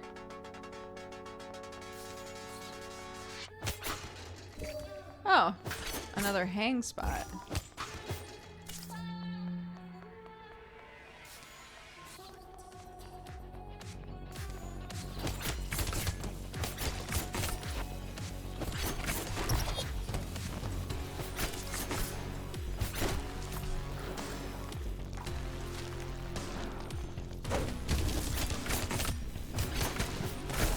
No!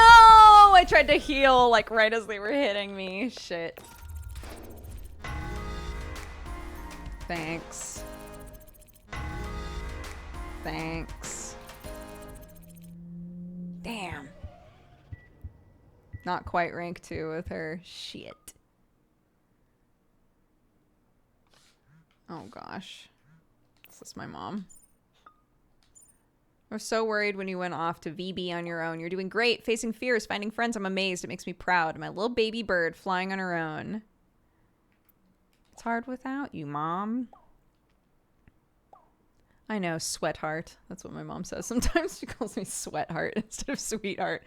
It's very nice.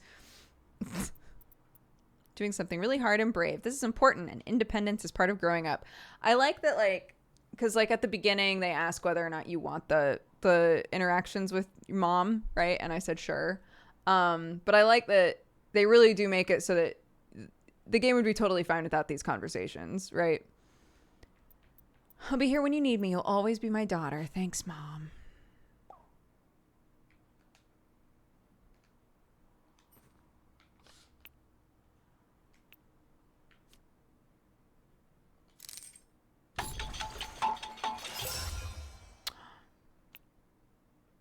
Might like some bracelets. Might like some bracelets. Oh, that does not look as cool as I thought it might. Anime t-shirt. Let's fucking go. Time to show everybody who I truly am. Yeah. Yeah. Here we go. Good.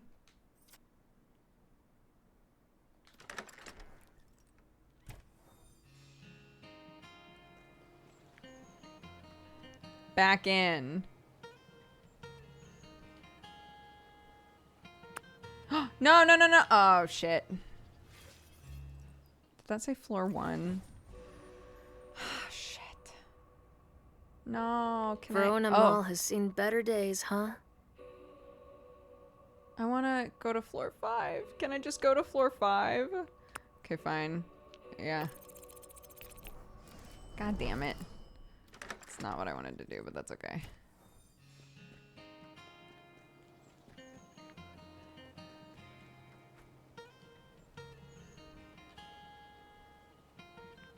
There we go.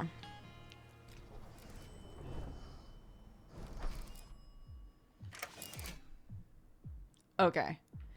Ugh, I hate malls. Oh, I don't have to do that fight again.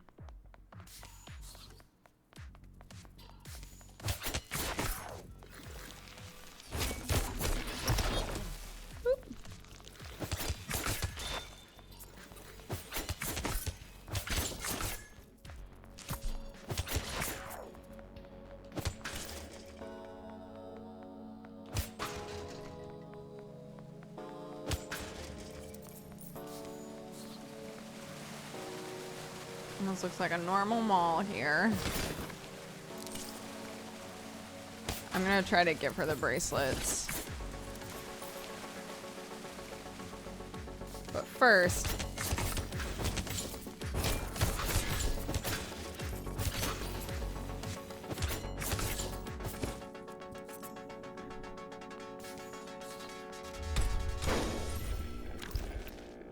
Fashion zine.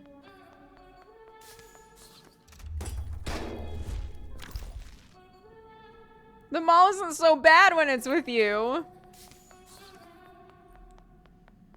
Thanks, Valeria.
Nice.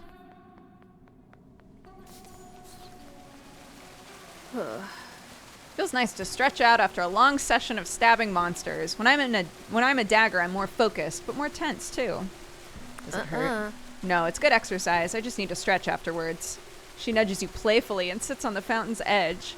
Yes, I want to offer a gift. Right? Like, oh yeah! These are exactly my style. You have a good idea. Thank you. You sit together in a companionable silence. That was nice. My life could use a little more peace. Now I'm ready to head back in. Oh. Hell yeah. We're vibing. So I guess like the reason to change weapon would be because you've maxed out what you can do with a certain weapon. So I could like swap to Isaac now, I guess. Let's see how this goes. What's his thing now? Oh, right. You can parry with the dodge now.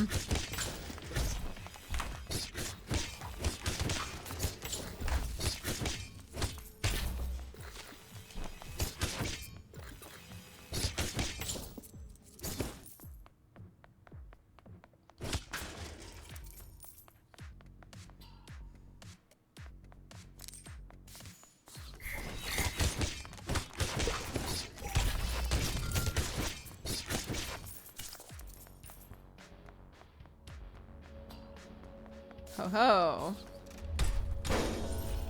We'll give it a good home. The vodka recipe, I suppose.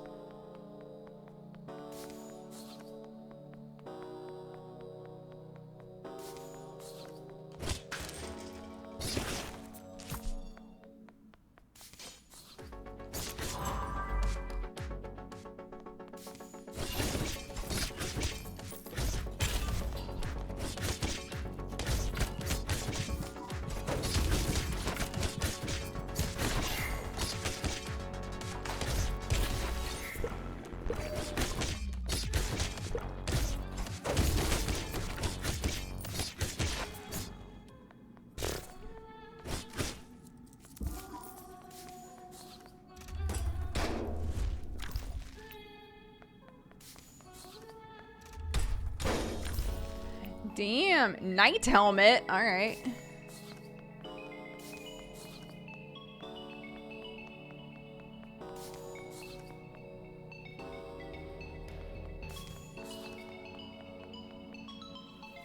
Isaac looks up at the sculpture thoughtfully. It's lovely. I often like to think of cats when I'm fencing. They have such poise and grace, especially when they hunt. Perhaps you prefer dogs? I love all animals, even snakes. Yuck, you must be a saint. He touches your hand and smiles. Shall we resume? Sure.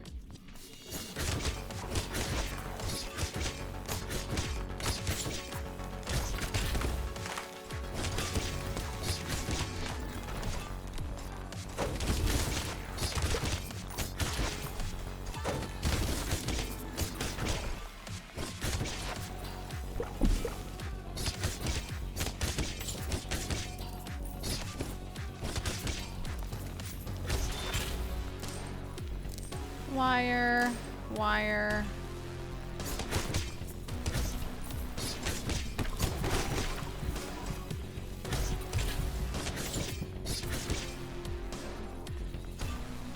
Oops.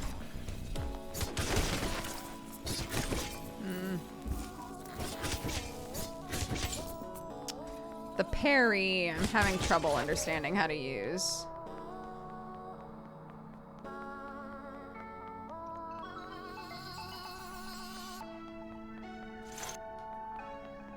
I guess it's that if you hold it, it parries. I guess is all that there is to that.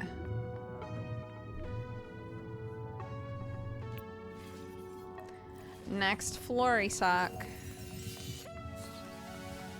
Let's go.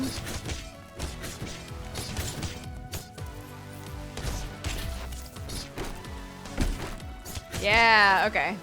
I did it that time.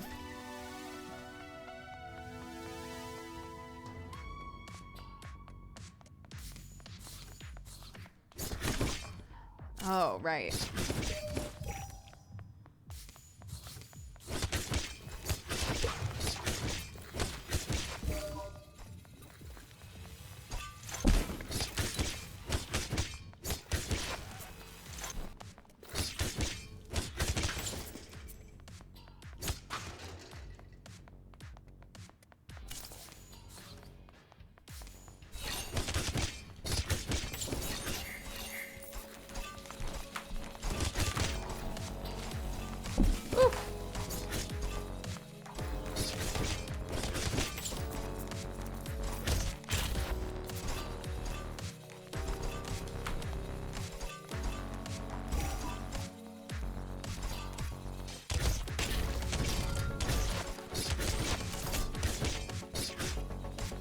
I wonder if you can always destroy projectiles. Or if only certain swords can. But it seemed like Valeria can.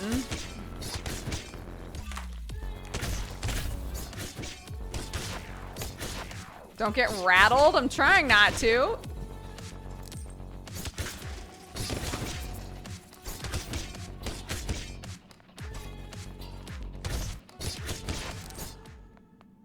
Can I get that? Oh, there we go. Nice.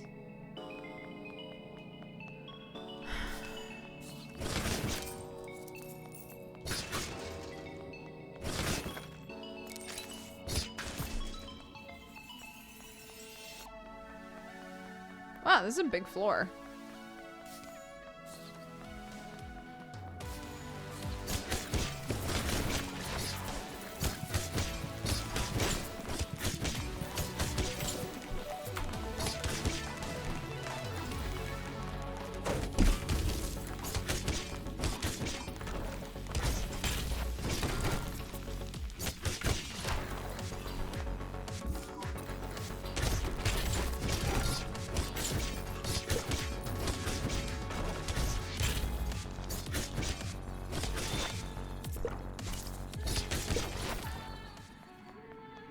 Old technology symbolizes change, I believe. I like that I don't get to like input anything in this. I'm just like, change. Change is definitely what you're scared of. It's definitely change. No doubt about it. I'm like, okay.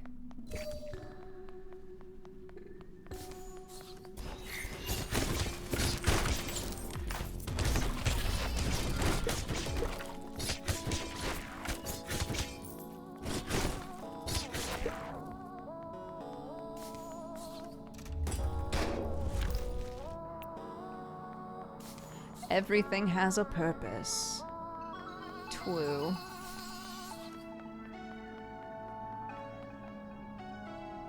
Isaac eyes the massage chairs, considering. These look acceptable. I took a course in massage therapy long ago. I could give you a massage if you'd like. What would you prefer? Your hands, be gentle, please. What a smile. Excellent. I'll start with your fingertips and work my way to the lower back. Relax. You feel Isaac work the stress and tension out of your limbs, back and neck. When he's finished, you feel a deep lethargy, but renewed flexibility. There we are then. I hope that was acceptable. No happy ending, Jesus. Yeah, can I give you a massage, or is that too far? I don't know how to give a massage. I'm gonna say thanks. Right. You're most welcome. It was a pleasure to use an old skill. Back to the dungo. Okay.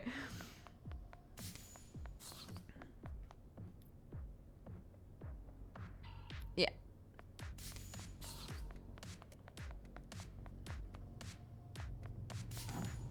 He's like, last time I saw you, you weren't wearing such a interesting shirt. Oh yeah, I didn't go to the shop. Oh well. C'est la vie.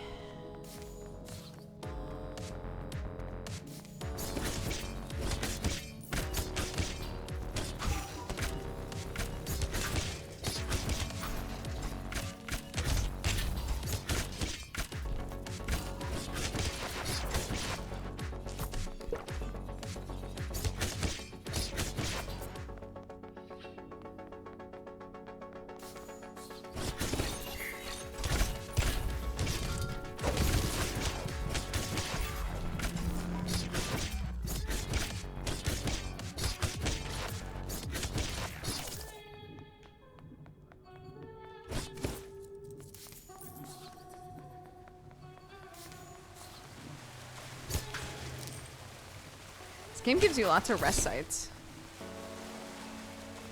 Again, it's a dating sim with a roguelike in the middle.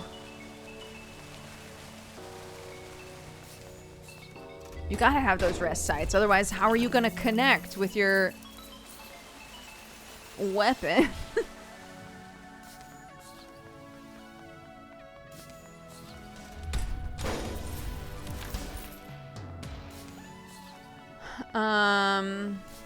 Yeah, let's rest, I guess. Isaac watches the water gently falling. Sometimes I wonder if the monsters came because of the beauty here. Even among the crass commercialism, there's something lovely and ephemeral about a fountain. To me, this is true spirituality, enjoying a moment of light and water. It's just a fountain, bro. Yeah, I understand. I'm glad. I've always wanted to share quiet moments with someone. Like you, I suppose. You spend a moment together in silent contemplation. You feel the moment pass and return to the dungo, rested. Nice. We had a nice quiet moment together, Isaac and I.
Me? No. It has to have the break in it. Really? Damn. Okay. That floor was pretty straightforward. Pretty straightforward floor. Maxed! Oh, God. I don't want to use Sunder. I mean, I do, but I don't want to, like... I mean, you can just use them as a weapon and not, like, pursue them, you know? The whole time I'm using him as a weapon, I could be like, by the way, I do not want to date you. By the way, I have zero interest in dating you.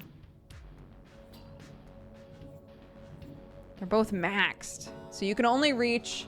So I guess, like, this is the way that the game encourages you to, like, use all of the weapons.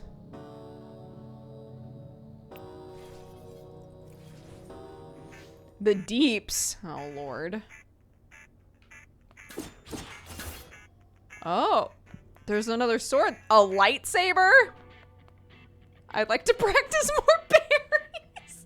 The second I'm like, I'm gonna swap to Sunder, he's like, hey, wait. I often practice at the mission. Sunder, I'm sorry about him. Okay, we're doing it again. We're doing it live. Let's go.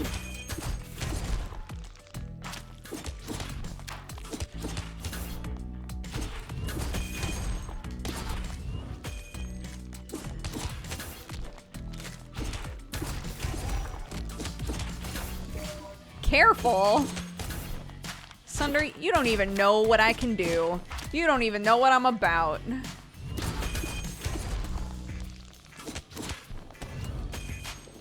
I'm a little surprised that it's the same boss again.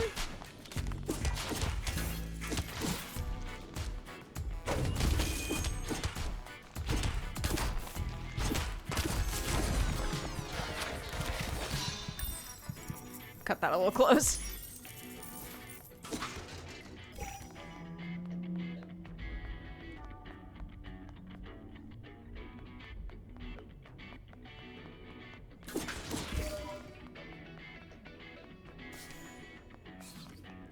Okay, who are you? Oh God, I was like, please don't bug out. You find a strange gadget. It fits into your hand smoothly, but you're not sure how to use it. Weird.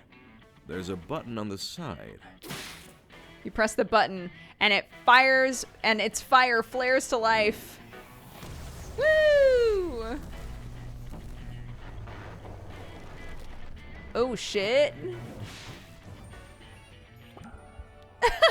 Nice. Hey. Whoa. I feel slow. Like I took a really long nap. Maybe I have a screw loose. Literally. Who are you both? What day is it? You tell him what you know. I've been down here 2 weeks. Well, thanks for waking me up. I'm 7. I should probably let my agent know where I've been. You want to fight monsters first? Nah, you look like you have enough up for now. Nah. I'm dealing with the fact that I've been doing something for 2 weeks. You'd be welcome to jump in, but you do you, man. Yeah, no comment. But I know I owe you one. How about a coffee later? Sure. You're also welcome at La Rosa anytime. Damn. Sunder. Chill. This is a reason to bring Sunder in here. Because Sunder will hit on literally everybody. 7 leaves and you return to your exploration. Yo, we found another weapon.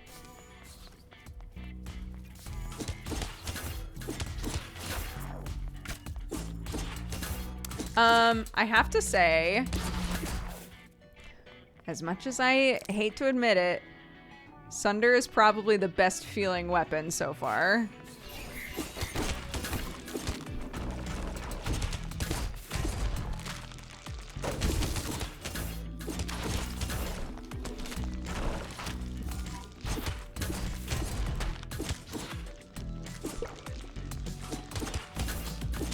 Okay. We've reached kind of the ceiling now, I think. Remember how suddenly like things felt really difficult to beat and they were hitting a lot harder last time? That's where I'm at now.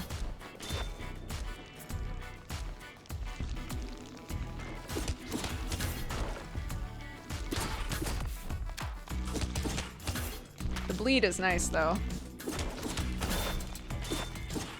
Fabric! Oh, I don't have to buy it. What a delight.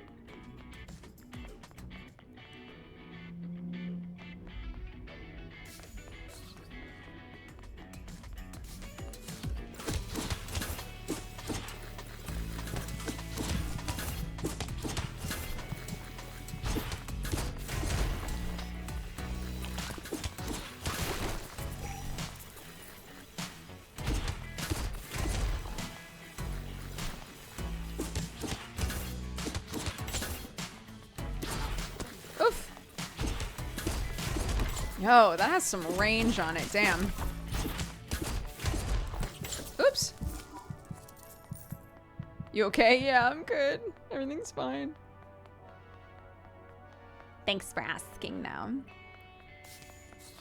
7 is the 4th weapon that we have so far. Yeah, so you start off with Isaac. Isaac's your tutorial weapon. And then we found Sunder. And then we found Valeria. And now we found 7. So we have 4 weapons.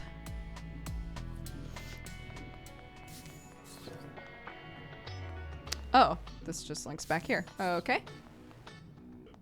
An ice cream break. Don't mind if I do. No thanks. Can't have the calories impacting my boyish physique. Why do you think people come to the mall anyway? It's so sterile. To waste time. Like, I kind of believe that. I think it depends on the person. Sometimes it's to hang out with people. Not really anymore, though. To buy things. Maybe, but markets have been around a long time without being this cold. I guess they're on their way out. Online shopping won't make a good dungeon. All the more reason to clean out the monsters. Alright.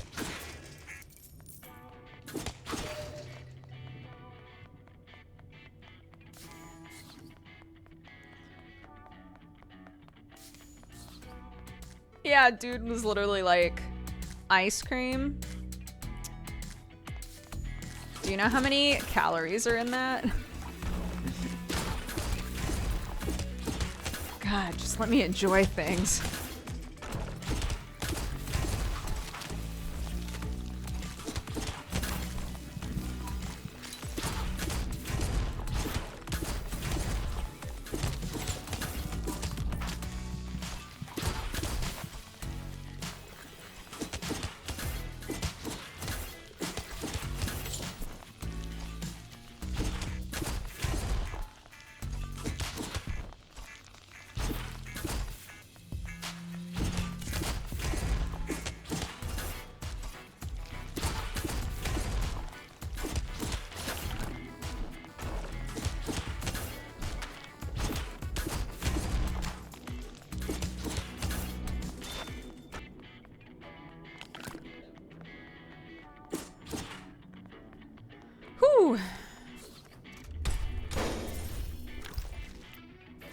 Like, part of me is like, this game would be a lot easier if I just let myself die now so that I could level up and then come back and, you know.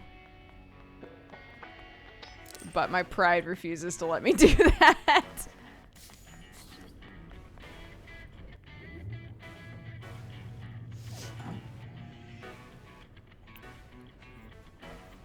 Okay, I was so curious to see if it would be like, I guess you can use 7 even though he just woke up. Oof, this is gonna be bad, dude. I got nothing.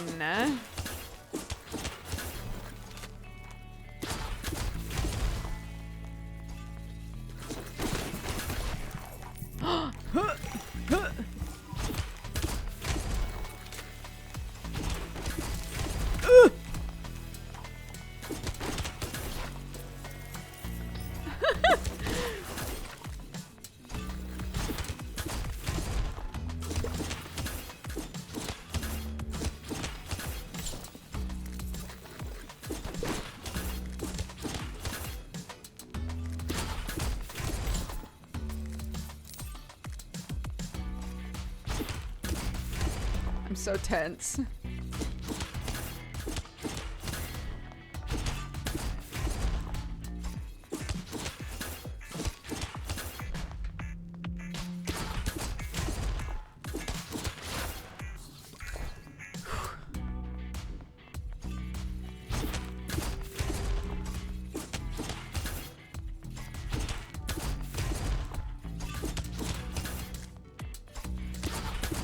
I'm really curious to see how these weapons change as you like level them up, you know?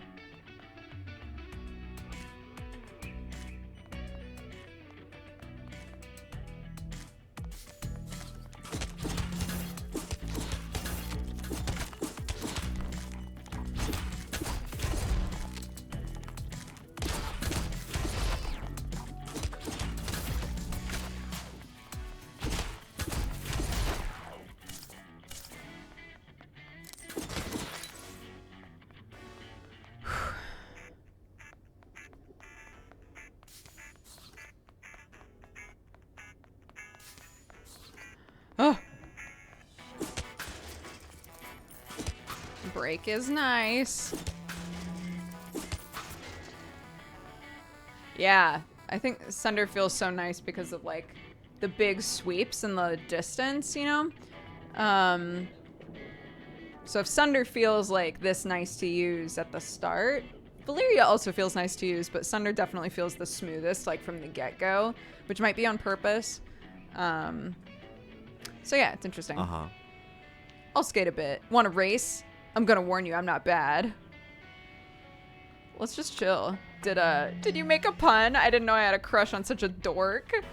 Damn. Sunder skates beside you, sometimes turning backward to watch you. You're pretty good. It's always fun to see you in a new environment. We just met. Would you like to offer a gift? No. Okay. Oh, Lord. Where do I want to go? I don't like him. I also don't like him. That's why I've left him on read all this time. But I've maxed out everybody else that I can use in this dungeon, and we're still alive. So what are you gonna do?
trying to let that poison damage do some work for me.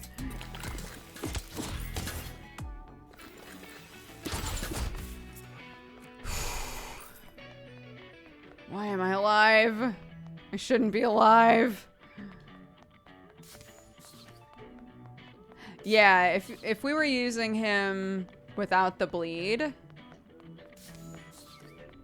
it wouldn't be nearly as nice, but the dot bleed is like great. All right, let's go.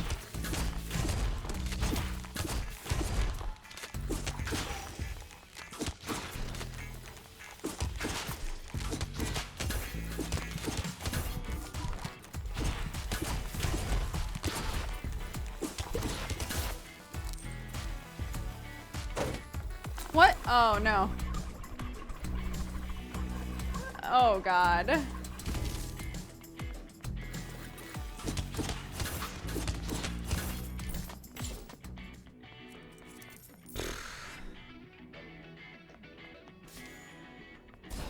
Ah!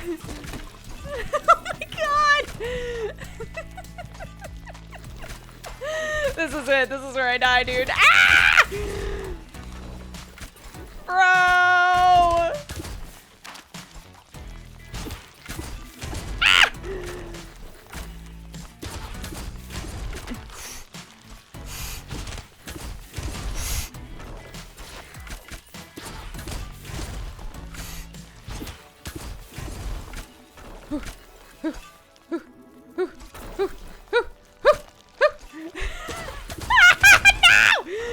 Oh my God. Oh my God. I'm panicking, dude. I'm panicking. Ah!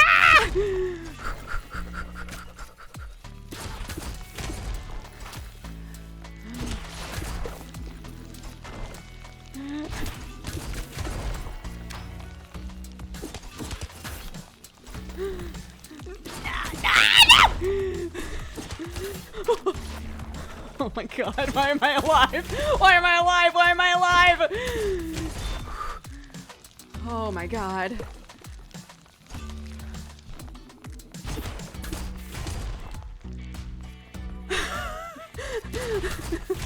Holy shit.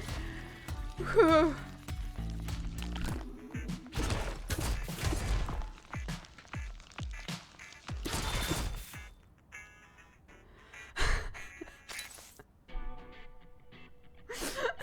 Oh my God. All right. And so we continue. Holy shit, my heart is pounding.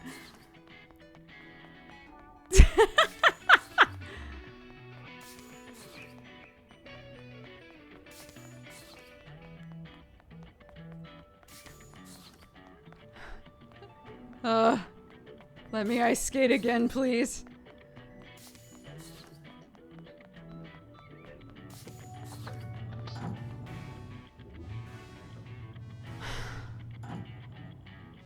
Ugh, we're maxed. I don't think that I can continue without Sunder. Sunder's too good at the CC. Oh Lord, what is this?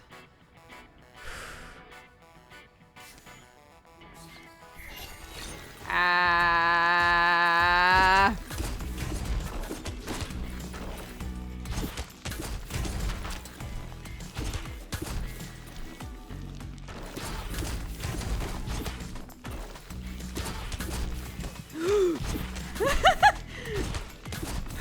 The thrill! The thrill! Ah! There we go, I finally died. Oh my God.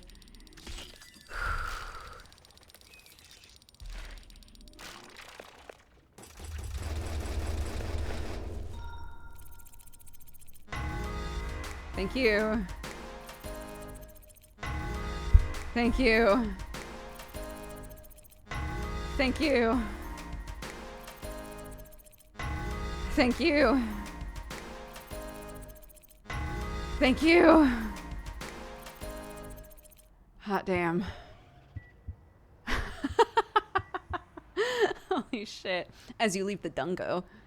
You know, something's not right. Why would that sword have slept for weeks? I mean, it's the same as you. You were also, like, just woke up there. Maybe he was under a spell. Maybe. Either way, let's keep an eye out. I'll let you know if I see or hear anything. Okay, this is a weird, serious side to you. Sure. Oh gosh, I'm not ready. Do you like museums? Hey, cuz, what's up, dude? Who else messaged me?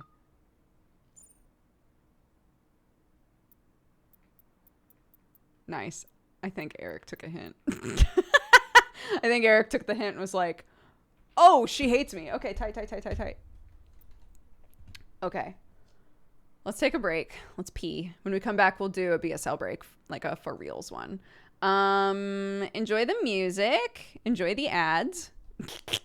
And I'll see you in a sec.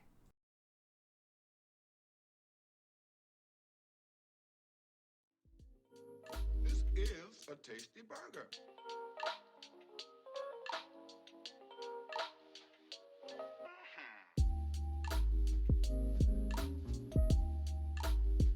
And hit the spot.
attachment to the name but Tosai the manslayer. Just the same, I can't allow someone like you to wear it.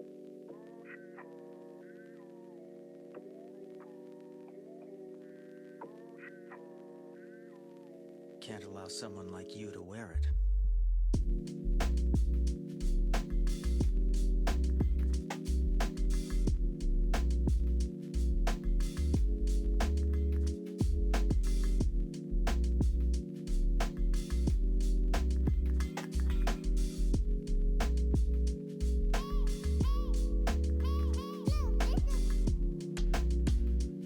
But what's money without happiness? But what's money without happiness?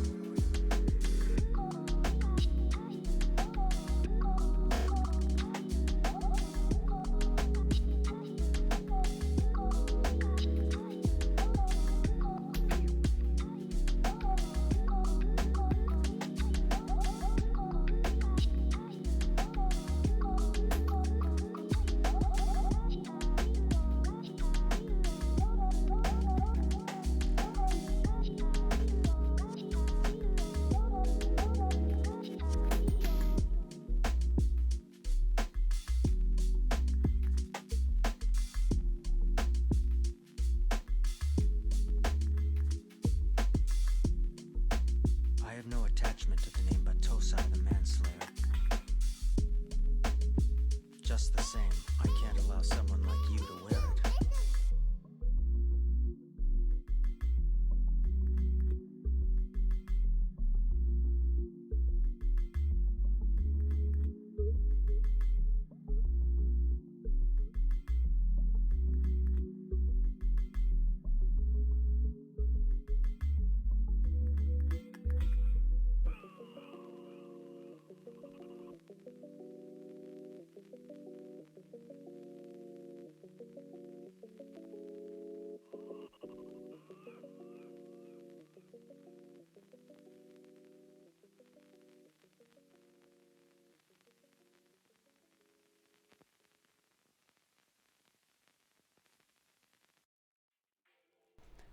Hello, I'm back.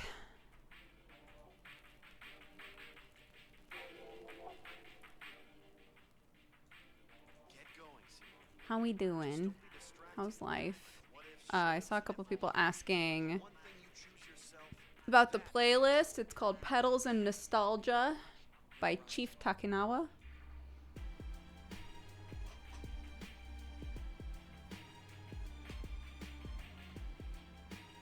Yeah, I'm enjoying the game so far.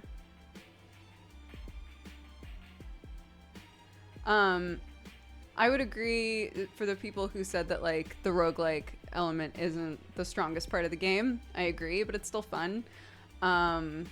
Again, I would probably give a much better like assessment. Hi Sherlock. I'd give a much better Did you take Clarky's socks? You know she doesn't like when you take her things. Huh.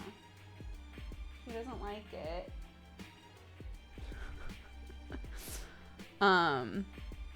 He's so cute, I know. Aaron! Hi, Aaron. Oh yeah, I can be the one to say this. We're not doing Manga Pod tonight because of me. It was last night, I realized that I hadn't started the manga yet because I had been sick. And then I got a stomach ache and just fell asleep at my desk and barely read. So we're pushing it to next week. I'm sorry, guys. It's my fault this time. Just slam it out now. I don't think it's that easy to just slam out Mushishi. But this way we can maybe add a little bit more as well. I'm down to read more for next week. What's Manga Pod? I'm so glad you asked. Happily Aaron and I in chat and our other lovely friend Moeka are the current hosts of a weekly... We skip sometimes, but it's intended to be a weekly podcast in which we talk about manga. It's a manga book club. We have it set up so that we read part of a manga, or if it's short, we read all of it. The beginning of the podcast is us giving a spoiler-free like summary and our recommendations on if we enjoyed it, if we think you should read it. And then we go into a spoiler section and we talk in depth about what we read. So say that we were like, oh, we're going to read Jujutsu Kaisen. The start of it would be us being like, yeah, here's the summary of Jujutsu Kaisen. It's pretty tight. I think everybody should go read it, right? We each go. And then after that, we'll be like, all right, so now the spoiler section. What the fuck was up with that scene when so-and-so did this, right? So it's that kind of a thing. And we do it on Friday nights now. We recently moved the day. But yeah. If you would ever like to watch it, not this week, but next week, we're doing Mushishi.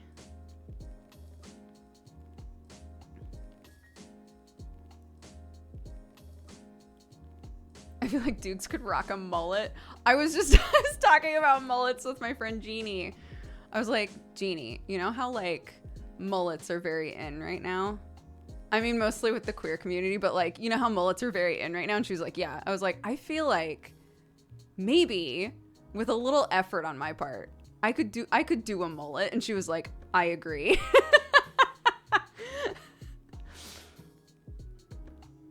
Mushishi is not a all-in-one day thing. Well, how much were we gonna read? I actually can't remember. Hold on.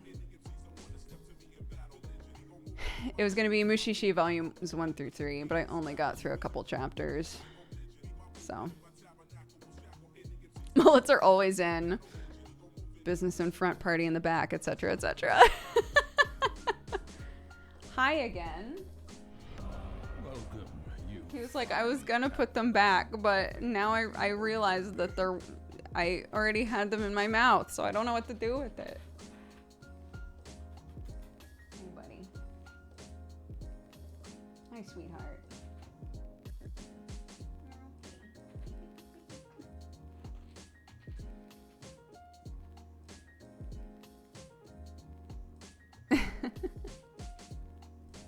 A sweet large boy, indeed.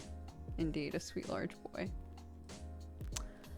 Krellman, welcome to the Cat Gang. Thank you so much.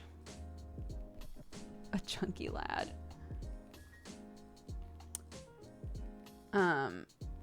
Okay, let's see if we can do a BSL break. Sapphire Scale, Amarian, and Alex Ratman all redeemed ads. All right, all right, all right. Your hair is a delight. Why, thank you. That's very sweet. Okay, we mute that. Boxa, thank you very much for the gifted subs. Welcome, everybody. If you were gifted a sub by Boxa or anybody else today, please take the time to say thank you. We like BSL. Me too. And I need to practice it more. So I'm probably going to do some finger spelling today. Okay. Beep.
Yay, BSL break. So the names that I did a bunch of name finger signs because I need to practice my finger signing.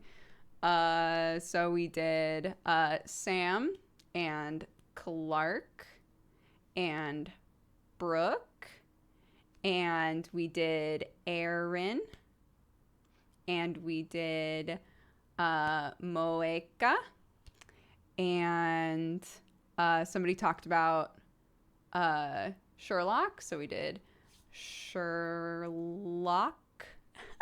Oh my god. Going from C to K is really difficult for me for some reason. Sherlock and Watson. Yeah, BSL and ASL are totally different. And what other words did we do? Oh, we did octo. Oops. OCTO. OCTO. Octo, because he's in the game. And also Sungwon. Sungwon. And then we did all the chickens as well. Because people always ask about the chickens. So there we go. A little BSL break. Thank you so much to Amarian and Alex Ratman and Sapphire Scale for redeeming ads today.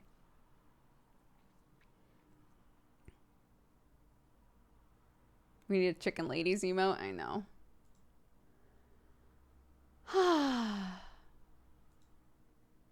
Okay, we've only got a little bit before we gotta go today. So let's play a little bit more and then we'll head out. And I'll go be mama.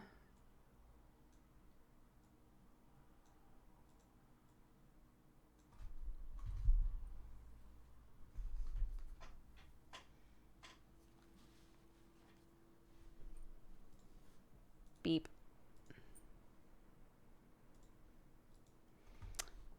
Here we go. I'd like to practice more parries. I often practice at the mission. Care to join me? Okay. I like the only thing you can say is okay. I'll be in the Sanctuary of San Drago. Okay. Doctor says any damage I took will heal itself too. Do you want to hang out? Could do. Doesn't matter. He said coffee, so you want coffee? Coffee's fine. Oh no, very ambivalent character. I'll be at Kix. Okay. I had an idea. You like museums? Yeah. Meet me at the museum. Wear something red. Sure. For sure? Just kidding. Wear whatever you want. Is this a test? Hey, cuz. I don't know Sunder well, but I heard he doesn't have the best track record. Be careful, okay? Okay. Weren't you trying to set me up on a date? No? Alright, let's chill.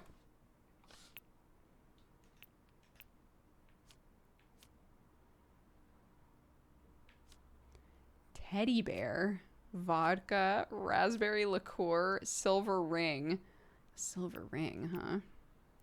Bowler hat.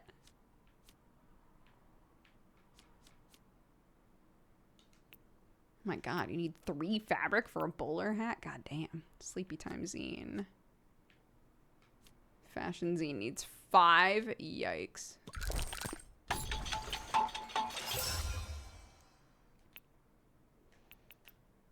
I assume it makes people fall asleep.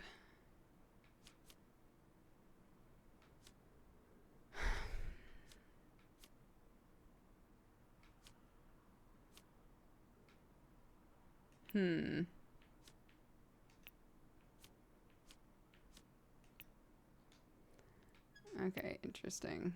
Wear something red? Oh, me. I don't really have anything red.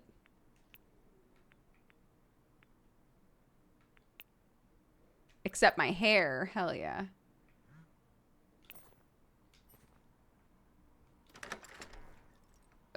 Oh, well, okay. Okay, we've unlocked a bunch more. Is the mall just the dungeon? Don't leave Sunder on read. I'm going to. I've left him on read this long. I'm not going to change it.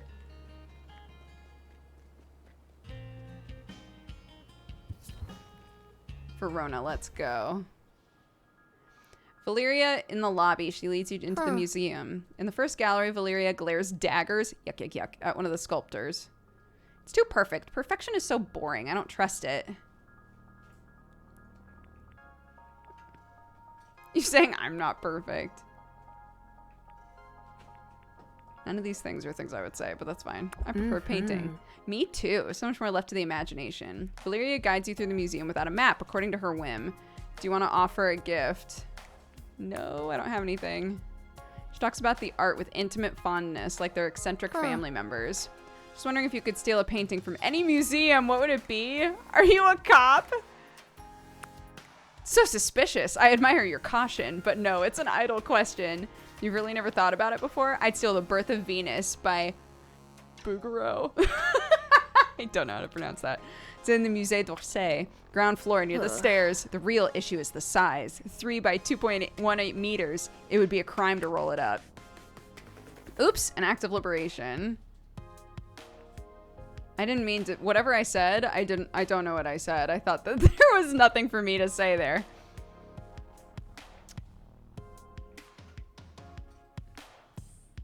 Maybe. What would you liberate?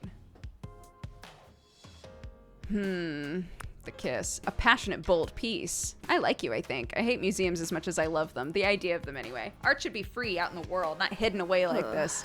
But Verona Beach isn't so bad. The museum's free and open to the public. Have you heard about the new mural at the mall? Maybe we could go look at it together sometime. I'd love to know what you think. People are saying it's the Roses of Venus. You know, the anonymous graffiti artists. Maybe they thought Verona Beach needed a little more beauty and love. Valeria's attention wanders. You look around to see what's distracting her. It's the guy from the park. He's standing at the gallery entrance, glaring at you both. Sorry, I'll take care of this. She grabs the guy by the shoulder and pulls him away. She whispers to him. They look intimate, like they've known each other forever. After a few moments, Valeria returns, looking flushed and angry. Do you want to get out of here? Why was he here? I don't want to talk about it. I just want to be somewhere else with you. Oh, hot damn. Oh, interesting. Roll further or enemies are confused for longer. Oh, interesting. Roll further. Hell yeah. You take Valeria home to your apartment. Nice place. Thanks. She's confident and knows what she wants. She figures out quickly what you want too. This happens so fast. After she snuggles into you, her hilt perfectly in your palm. You're warm and cozy and soon fall asleep. In the morning, she's gone. Damn. What a dame. I found you another date. No need. No need, my dude. You up. You've probably met her already. Who is it? Go to Paradise Lost tomorrow at noon. She'll meet you there. She'll wear a blue jacket. Okay. Don't forget to smile. Oof.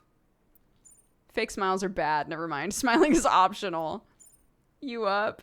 Morning. I want to see you again, but I need to think. Let's just dungo for a while.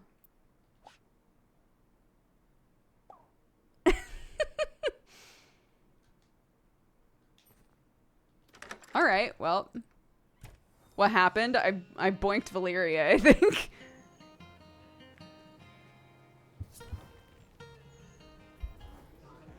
You see Seven sitting alone, poking at his phone. Oh, it's you. Hey. Seven puts away his phone and looks at you expectantly. So, there's an awkward silence. What's your favorite Blade Generation album? I've never heard of Blade Generation. Seven smiles, as if at a joke. Oh, wait, you're serious. Blade Generation is my band from Korea. Double platinum, no big deal. You don't listen to a lot of music, I guess. Too busy. Do you watch net TV? Oh, no. This is like an inadvertent, don't you know who I am? Yikes.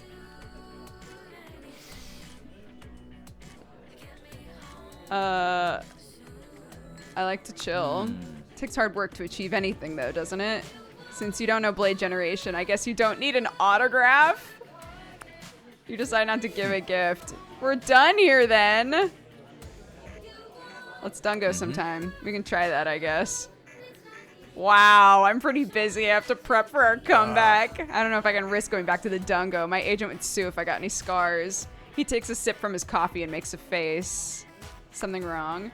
I mean, not really, but they used the wrong milk. What kind? I asked for oat, but I'm not gonna complain. It's not my kind of thing. Why is she coming over here? Shit, cover for me? Why is who coming over here? Cashier approaches your table nervously. Sorry to bother you, but you're Seven from Blade Generation, aren't you? I'm Olivia. Seven looks at you and shakes his head slightly. There's panic in his eyes. You're mistaken. No way. I'd know that biased wrecker's face anywhere. I don't even know what that means. Wait, that means... My God! Oh my God, oh my God! Blade Generation is in Verona! Huh? Maybe even Sung Woo is here too. Seven's face closes, becoming carefully blank. Olivia rushes away, typing on her phone. Are you okay? Yeah. Whatever. Can't come here anymore, I guess. Thanks for having my back, though. I guess there's still the Dungo if you want to. The monsters won't bring paparazzi. That's true. Revenging a combo. An energy bolt damages a nearby enemy from the first enemy hit. Hell yeah.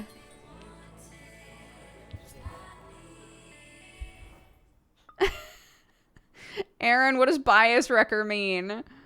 Aaron, help me.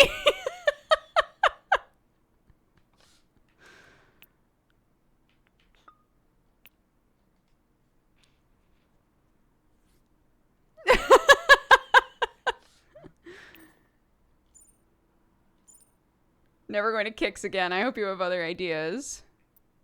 We can see a movie. That's in the dark. So... good idea. Maybe sometime. I'll think about it and get back to you. No prob. Yeah, he's like a lightsaber.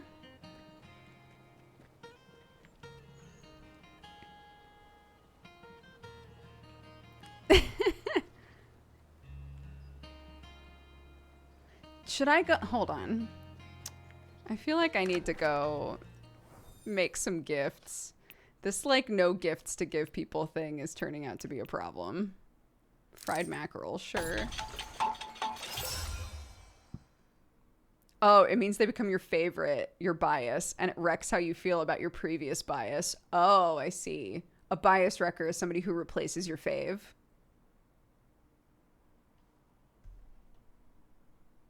Means your bias is your fave, but then another one comes in and shakes your love. Amazing. Okay. Interesting. It threatens your favorite from losing their spot. Interesting.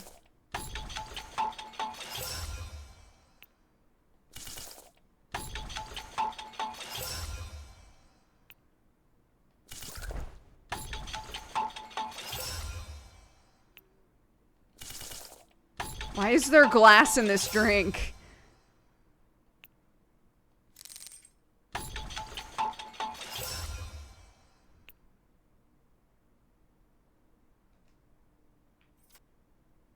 Interesting.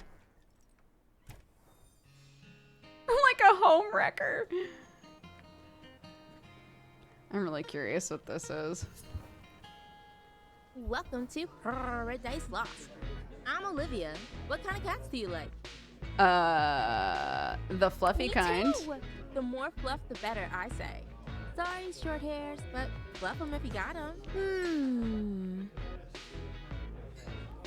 Don't you work at Kicks?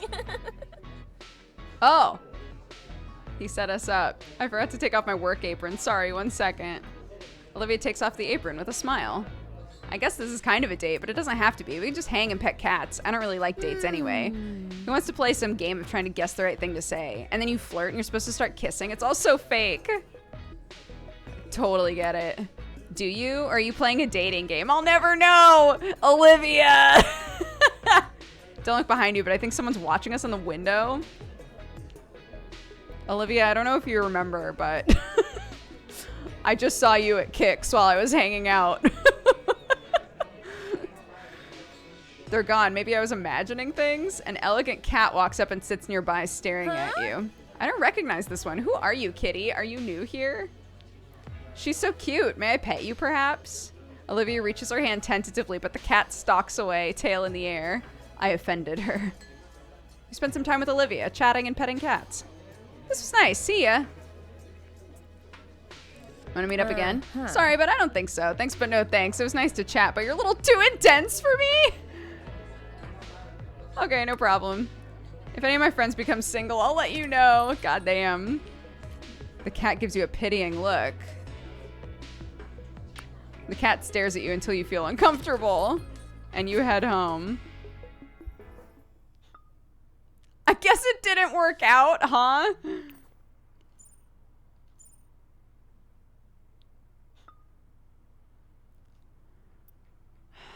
have to leave a lot of people on read in this game.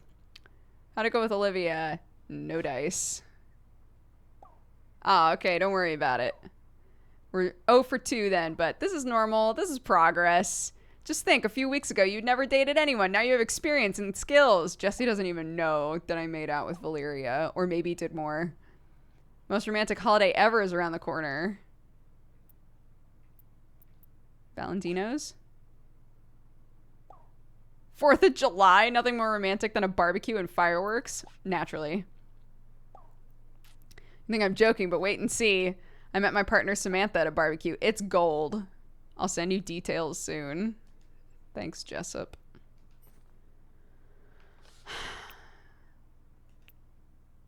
Time to put on my monster slaying outfit. Hell yeah.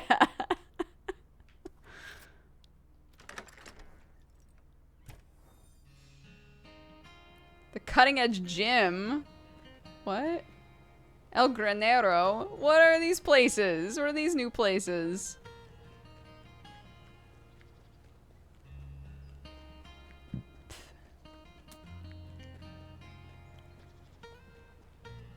Oh, we can hang out at the gym, or the gym is a new dungeon. Oh, there's a new dungeon. I never finished the apartment dungeon though. What is this? Oh, concert tickets for an upcoming duo called Marsky and McQueen. An Italian opera about doomed lovers. Ballet tickets, holy energy, a blessing soft and warm. The shadow lurking in every heart? What the hell? Moon Hunters. Did they also make Moon Hunters? Now I know. And Lucifer Within. Oh my god, I've played all these games. The machine displays a picture of a hand waving.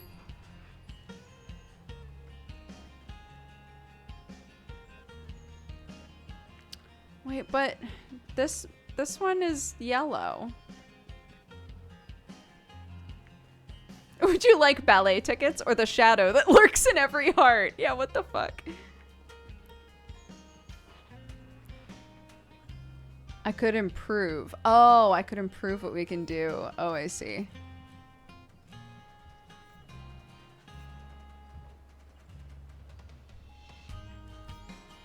Oh, interesting. Oh, they're maxed and oh god. They're maxed until you like go on a dato with them. So I can't make any progress with Sunder. Ugh. Okay, hold on. The church sanctuary makes a surprisingly good combat training space. You're improving, but your parry is actually a bit too consistent. You could try going a bit slower or faster, or try a new parry direction. Surprise is the spice of life. And fencing. Go on, take a stab. Parry diagonally. Just like that. Perfect form! Fuck yeah.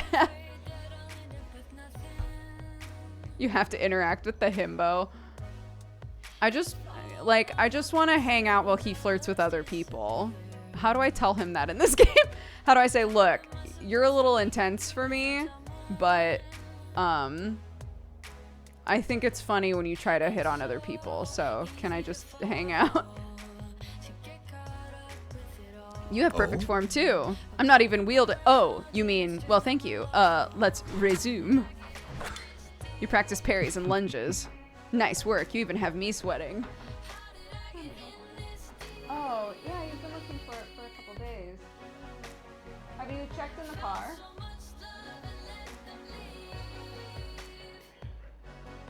I guess.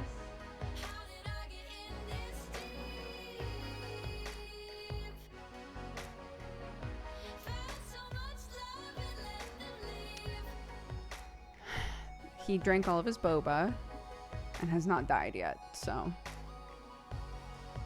just as an update. I have not drank all my boba. I'm just getting started. You launch into a new duel. He doesn't spare you an inch. He deflects every thrust, knocking them aside and scoring on you. You're amazing, Isaac pauses.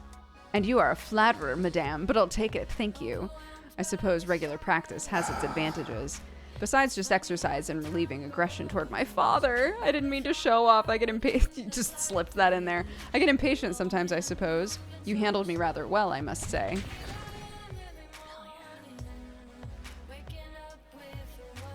The riposte timing is more forgiving. It knocks enemies back further. I wonder if you can change that, like, at will. Why are we in a church? My mother raised me in this church. It's a comforting place. If dungeons were your family tradition, church was ours, I guess. She came for the community mostly, but I took to it more deeply. There are so many mysteries in this life. Boba butt. Some people will suffer. Others become swords. A purpose is helpful. Do you believe in a god of some kind? I don't know. Questioning and open-mindedness are important. Even so, I hope you decide one day. Belief can be really strengthening one way or the other. At least we can agree that love is power, not just lust. Real generous, patient love. I'd like to think that love can connect everyone, no matter what deity we believe in or don't. There's so many suffering people, and I want to help them all. I know you like talking business. I see it as a powerful tool. I started Brooks Associates to tackle wealth inequality, but most wealthy people aren't interested. He releases a long exhalation. Anyway, I wanted to thank you for handling my father so gracefully before. Vincent can be a difficult man. Lots of saber rattling. Did you find it?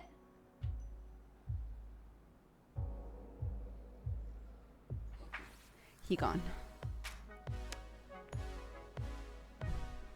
Is he a businessman too? Of sorts. He has money, but he inherited almost all of it. My father sees working as something workers do. He can't understand wanting to even the playing field. He wants what he thinks is best for me. Still, perhaps I should try to say something. No matter how sharp I get, I can never get a word in edgewise. How do you work up the courage to go into a dungo, even when you're afraid? I plunge in. I tried that with Vincent once as a teenager, and it did not end well. I think I still have a scar on my hilt from that scuffle. It was an accident, but still. We all have our own strategies for survival. Even in human form, I find it easier to parry than to go on the offensive. A crowd filters in. Perhaps a service starts soon. Out of time already. How it flies. Next time, I'll make sure we don't get interrupted. Do you want to offer a gift? Yeah. What would... A soft, squeezable predator?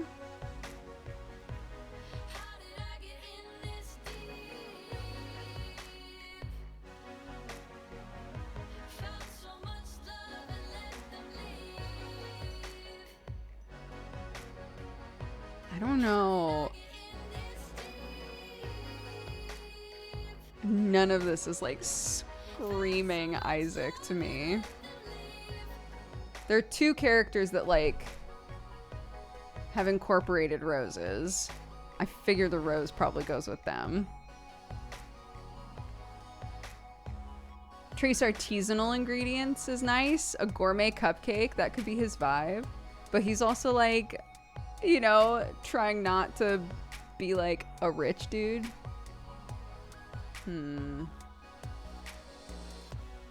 I'll try it. Oh, yes! You know me so well! Good day, boba butt. You head home. Hell yeah. I followed my heart. Almost got you another date. I need info. I don't need your help anymore. Can we just hang out? Can we just chill? I need some info, be honest. I'm so pleased with your progress. Thank you, Isaac. Would you rather get to know a guy who's buff or sweet? Swords only! More info, please. Okay, that's fair. His name is Jonah, and he's the best. How do you know? We used to date a while back, way before Samantha. He was really fun. He'd be a good friend, I think, no matter what happens. I'm in love with someone else. Okay. Talk to you soon. What's the right emoji to use?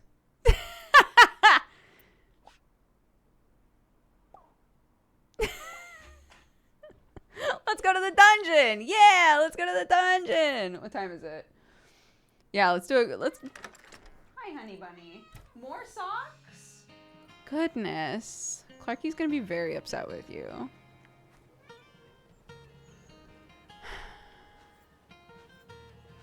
All right. Ooh, 11, obviously.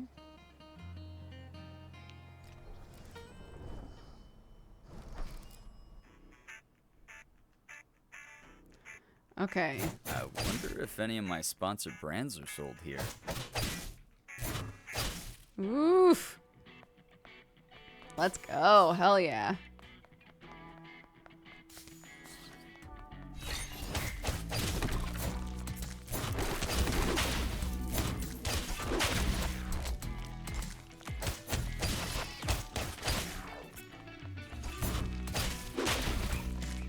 Dude, that shockwave is nice.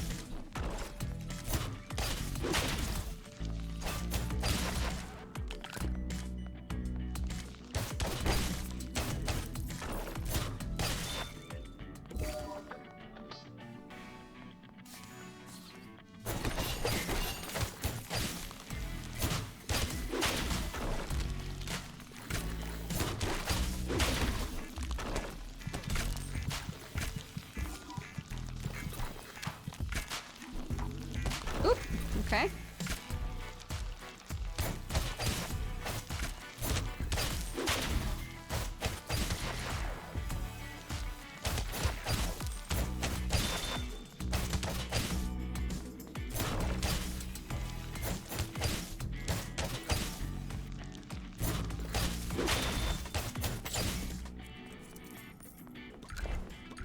Nice. Hella fabric.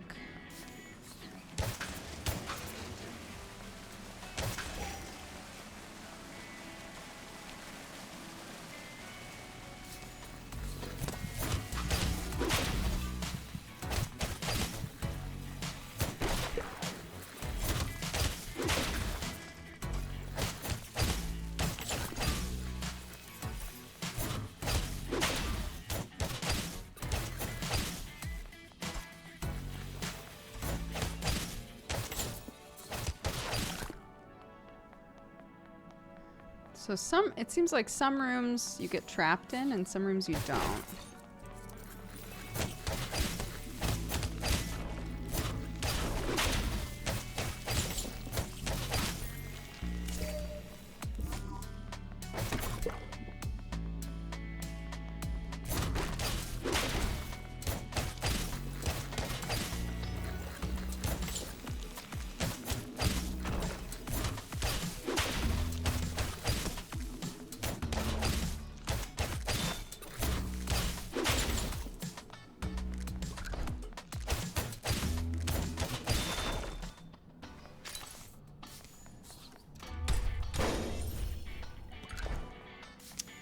This weapon also feels very nice to use. Not bad, thank you.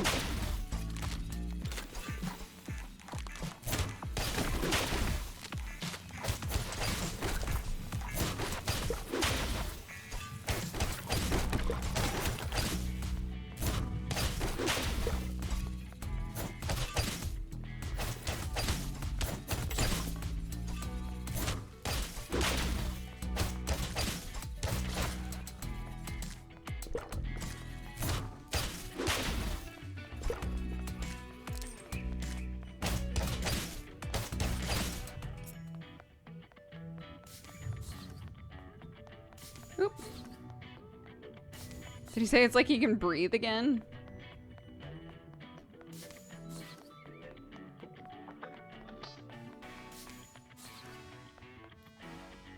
Yeah, there's a bunch of stuff I didn't do back there.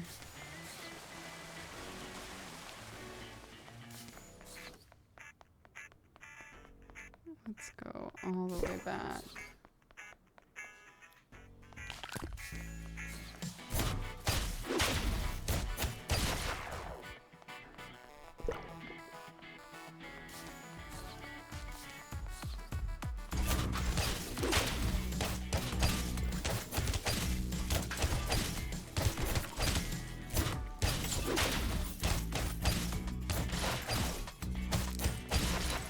Nice.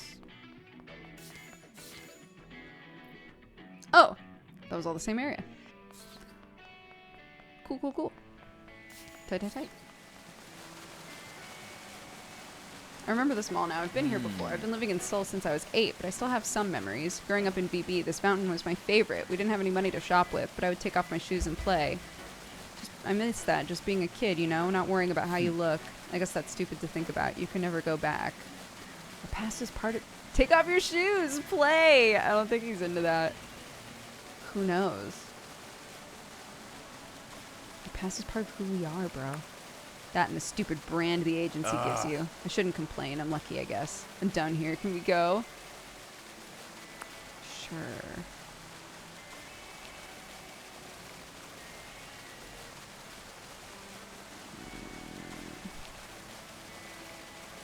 He misses being a kid. Maybe a teddy bear?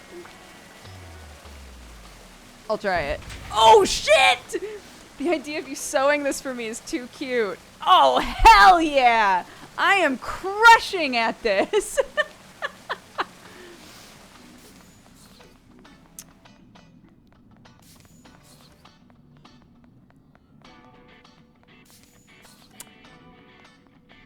Tapped in. I'm tapped in, guys. I pay attention. I listen, you know? Oh, god damn it. He's maxed out already. Okay, fine. Valerio, what's up? Haven't talked to you since the smoochin'. Oh, god. She's fun to use too. I forgot. Oh, she's so fun. I forgot.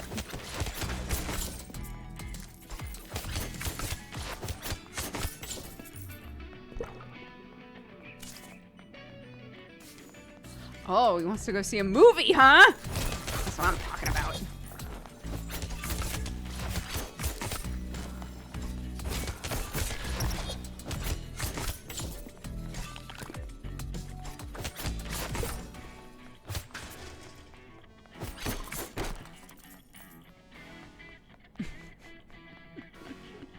The more that you guys use the frickin' "that's my streamer" emote that Sam has, the more it makes me want to make one.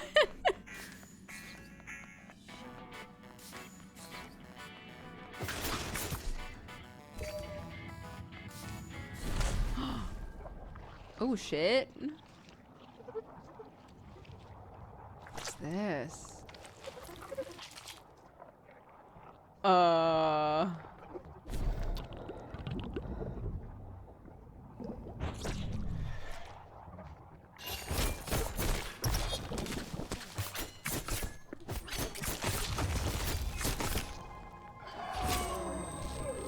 Uh-oh.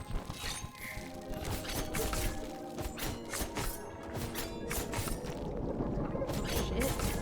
A bullet hell?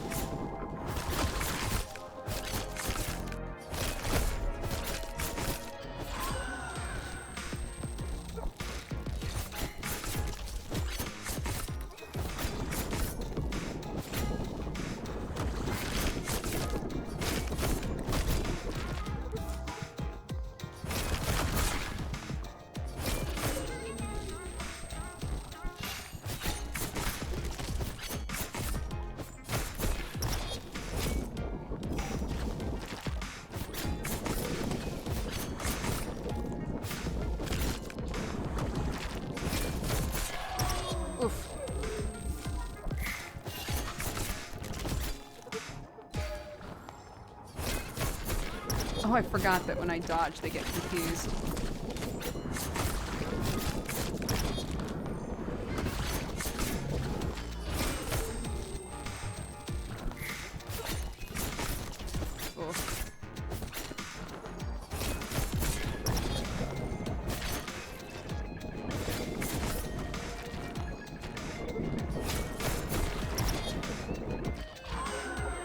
Oh, what?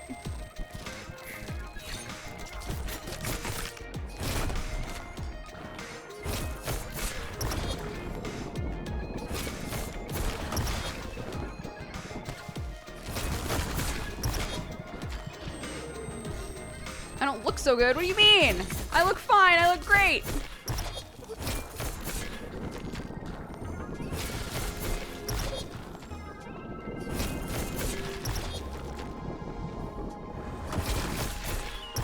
Ooh.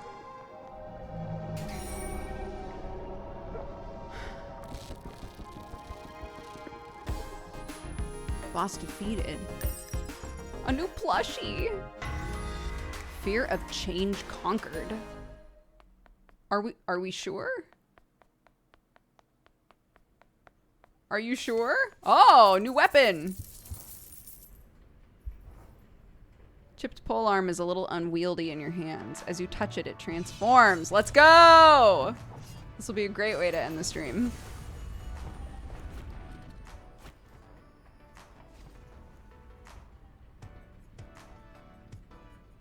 Hey, whoa, careful. Hi, I'm Sawyer. Sorry I'm a little long. I don't mean to be awkward to wield.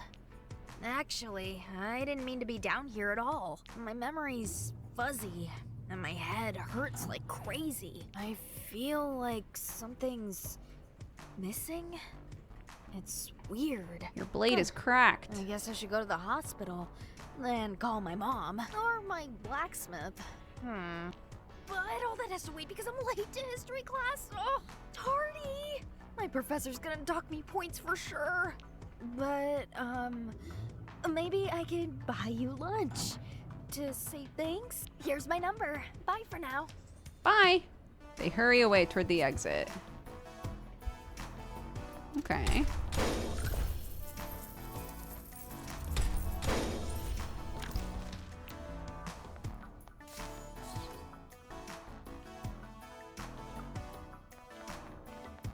Okay. Oh.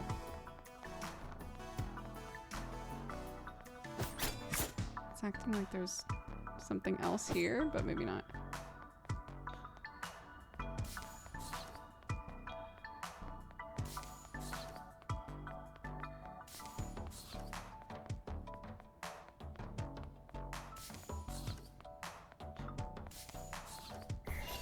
Oh, oh God.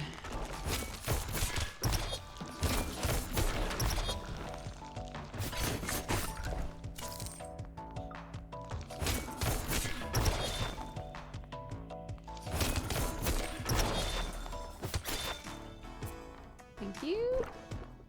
Oh, okay. Well, that's the end of that area. Okay.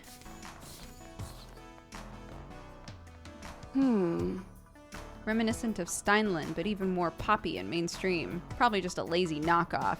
But it's possible the artist is unknowingly commenting on the commercial placement. It'd be nice if the piece were both pretty and honest. They're both important components, wouldn't you say? In art, of course. In art? I don't think beauty is necessary in art. It's a dating sim. Both are great. You're just agreeing with me, coward. Fuck! You and me, we're doomed if you're a liar. Damn! Called out. Would you like to offer a gift? What would they like?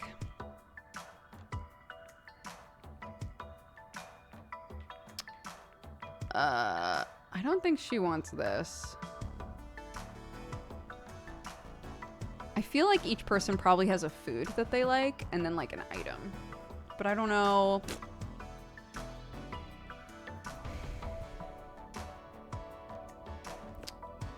Yeah. Okay. I don't think it's a rose. I might be getting like faked out, but there are two different characters who like use roses in their shit, and I feel like it's probably... Oh, is that just the end? That's the end of that dungeon? Dungeon cleared. Yo! Thank you.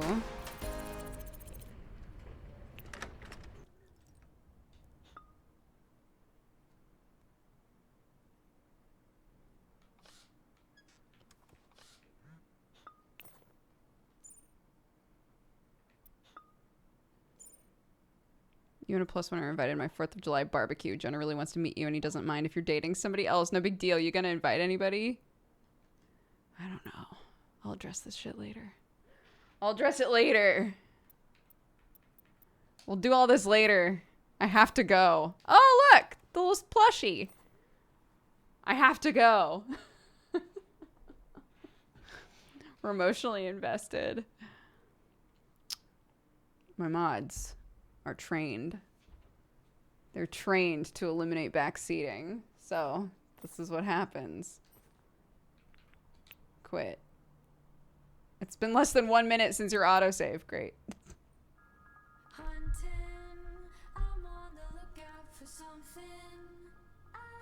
Yay! Okay. Cool. Again, no manga pod tonight. I'm gonna take the night because none of us are like 100% in this house. So I'm just gonna let myself rest again tonight. Tomorrow is Saturday. So we got Saturday morning. Tomorrow is Saturday, right? Yeah. So we got Saturday morning Duger, and then in the evening, Misdemeanor, which is our found family pirate game, which got crazy last session. So if you tend to watch that but haven't watched the most recent episode, maybe watch it. And yeah.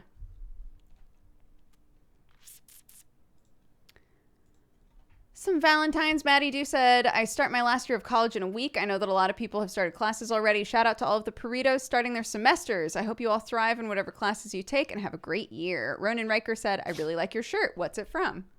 It's a Sam shirt. My sweet love. Sir William says, chat, you're lovely and kind. Thank you so much for the well wishes. You're beautiful and I love you all. Sprinkle the Lich King says, to all the lovely mods, thanks for doing such a great job. I second that. Midwinter Lily says, I love seeing you play a dating sim again, Dukes. It's been too long. I agree. It's been so long. W Tile says, hey, chat and Dodger, thanks for the good vibes. I'm so glad you're such a kind community. Remember to be kind to yourselves. And Miss Michelle Jean said, I wanted to say I really appreciate coming here and lurking while I work. Thank you all for making this such a great place to do that.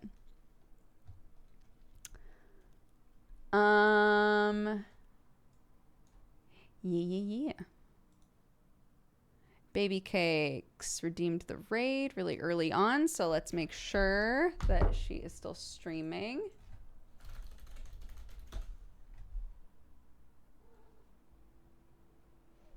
Yes, wonderful. Oh no, the activity feed got borked. Well, I'll read what's here. Anything that isn't popping up, I'm so sorry. If I don't read you off, thank you very much for all of the subs, gift subs, any raids that might have happened, any of that sort of stuff. Thank you. I appreciate it. Oh gosh, my hair got really crazy being in the headset, huh?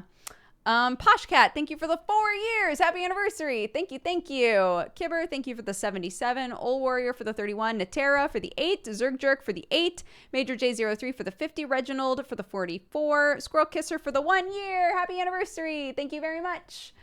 Tadro, thank you for the 3. Missed SSB for the 49. Moo for subscribing. Welcome to the Cat Gang. Caprica Swiss for the 2 years. Happy anniversary. Thank you very much. Zoe and Binary for the 62, Crinkledorf for the 61, Korulski for the 45, Crowman, again, welcome to the Cat Gang, thank you very much. Boxa, thank you for the gifted subs. Big Bo for the 3 years, happy anniversary, thank you very much. And also, Zetsume Ikari, thank you very much for the 1 year. Happy anniversary, everybody. Court Injustice, thank you for the gifted sub. Lustus for the 28, Kiss Awesome for the 76, Strikers for the 38, and Obi for the 44. Again, I'm very sorry for anybody who wasn't on that list. I know that it looks like it just stopped tracking stuff earlier on in the day. Baby Cakes is redeemed for us to raid Suppy Guppy. They say she's a variety streamer who's very inclusive. I sadly won't be here for the raid. Today's my first day of internship, so give all my love to Jen. Wonderful. Go spread love, spread joy. If you redeemed anything that didn't get done, aside from subscriptions I'll do as soon as I can. If you redeemed anything else, I'll give your points back, obviously. But yeah, I'm going to go be mama. So enjoy. I'll see you guys tomorrow, or I'll see you when I see you, and take care. Bye-bye.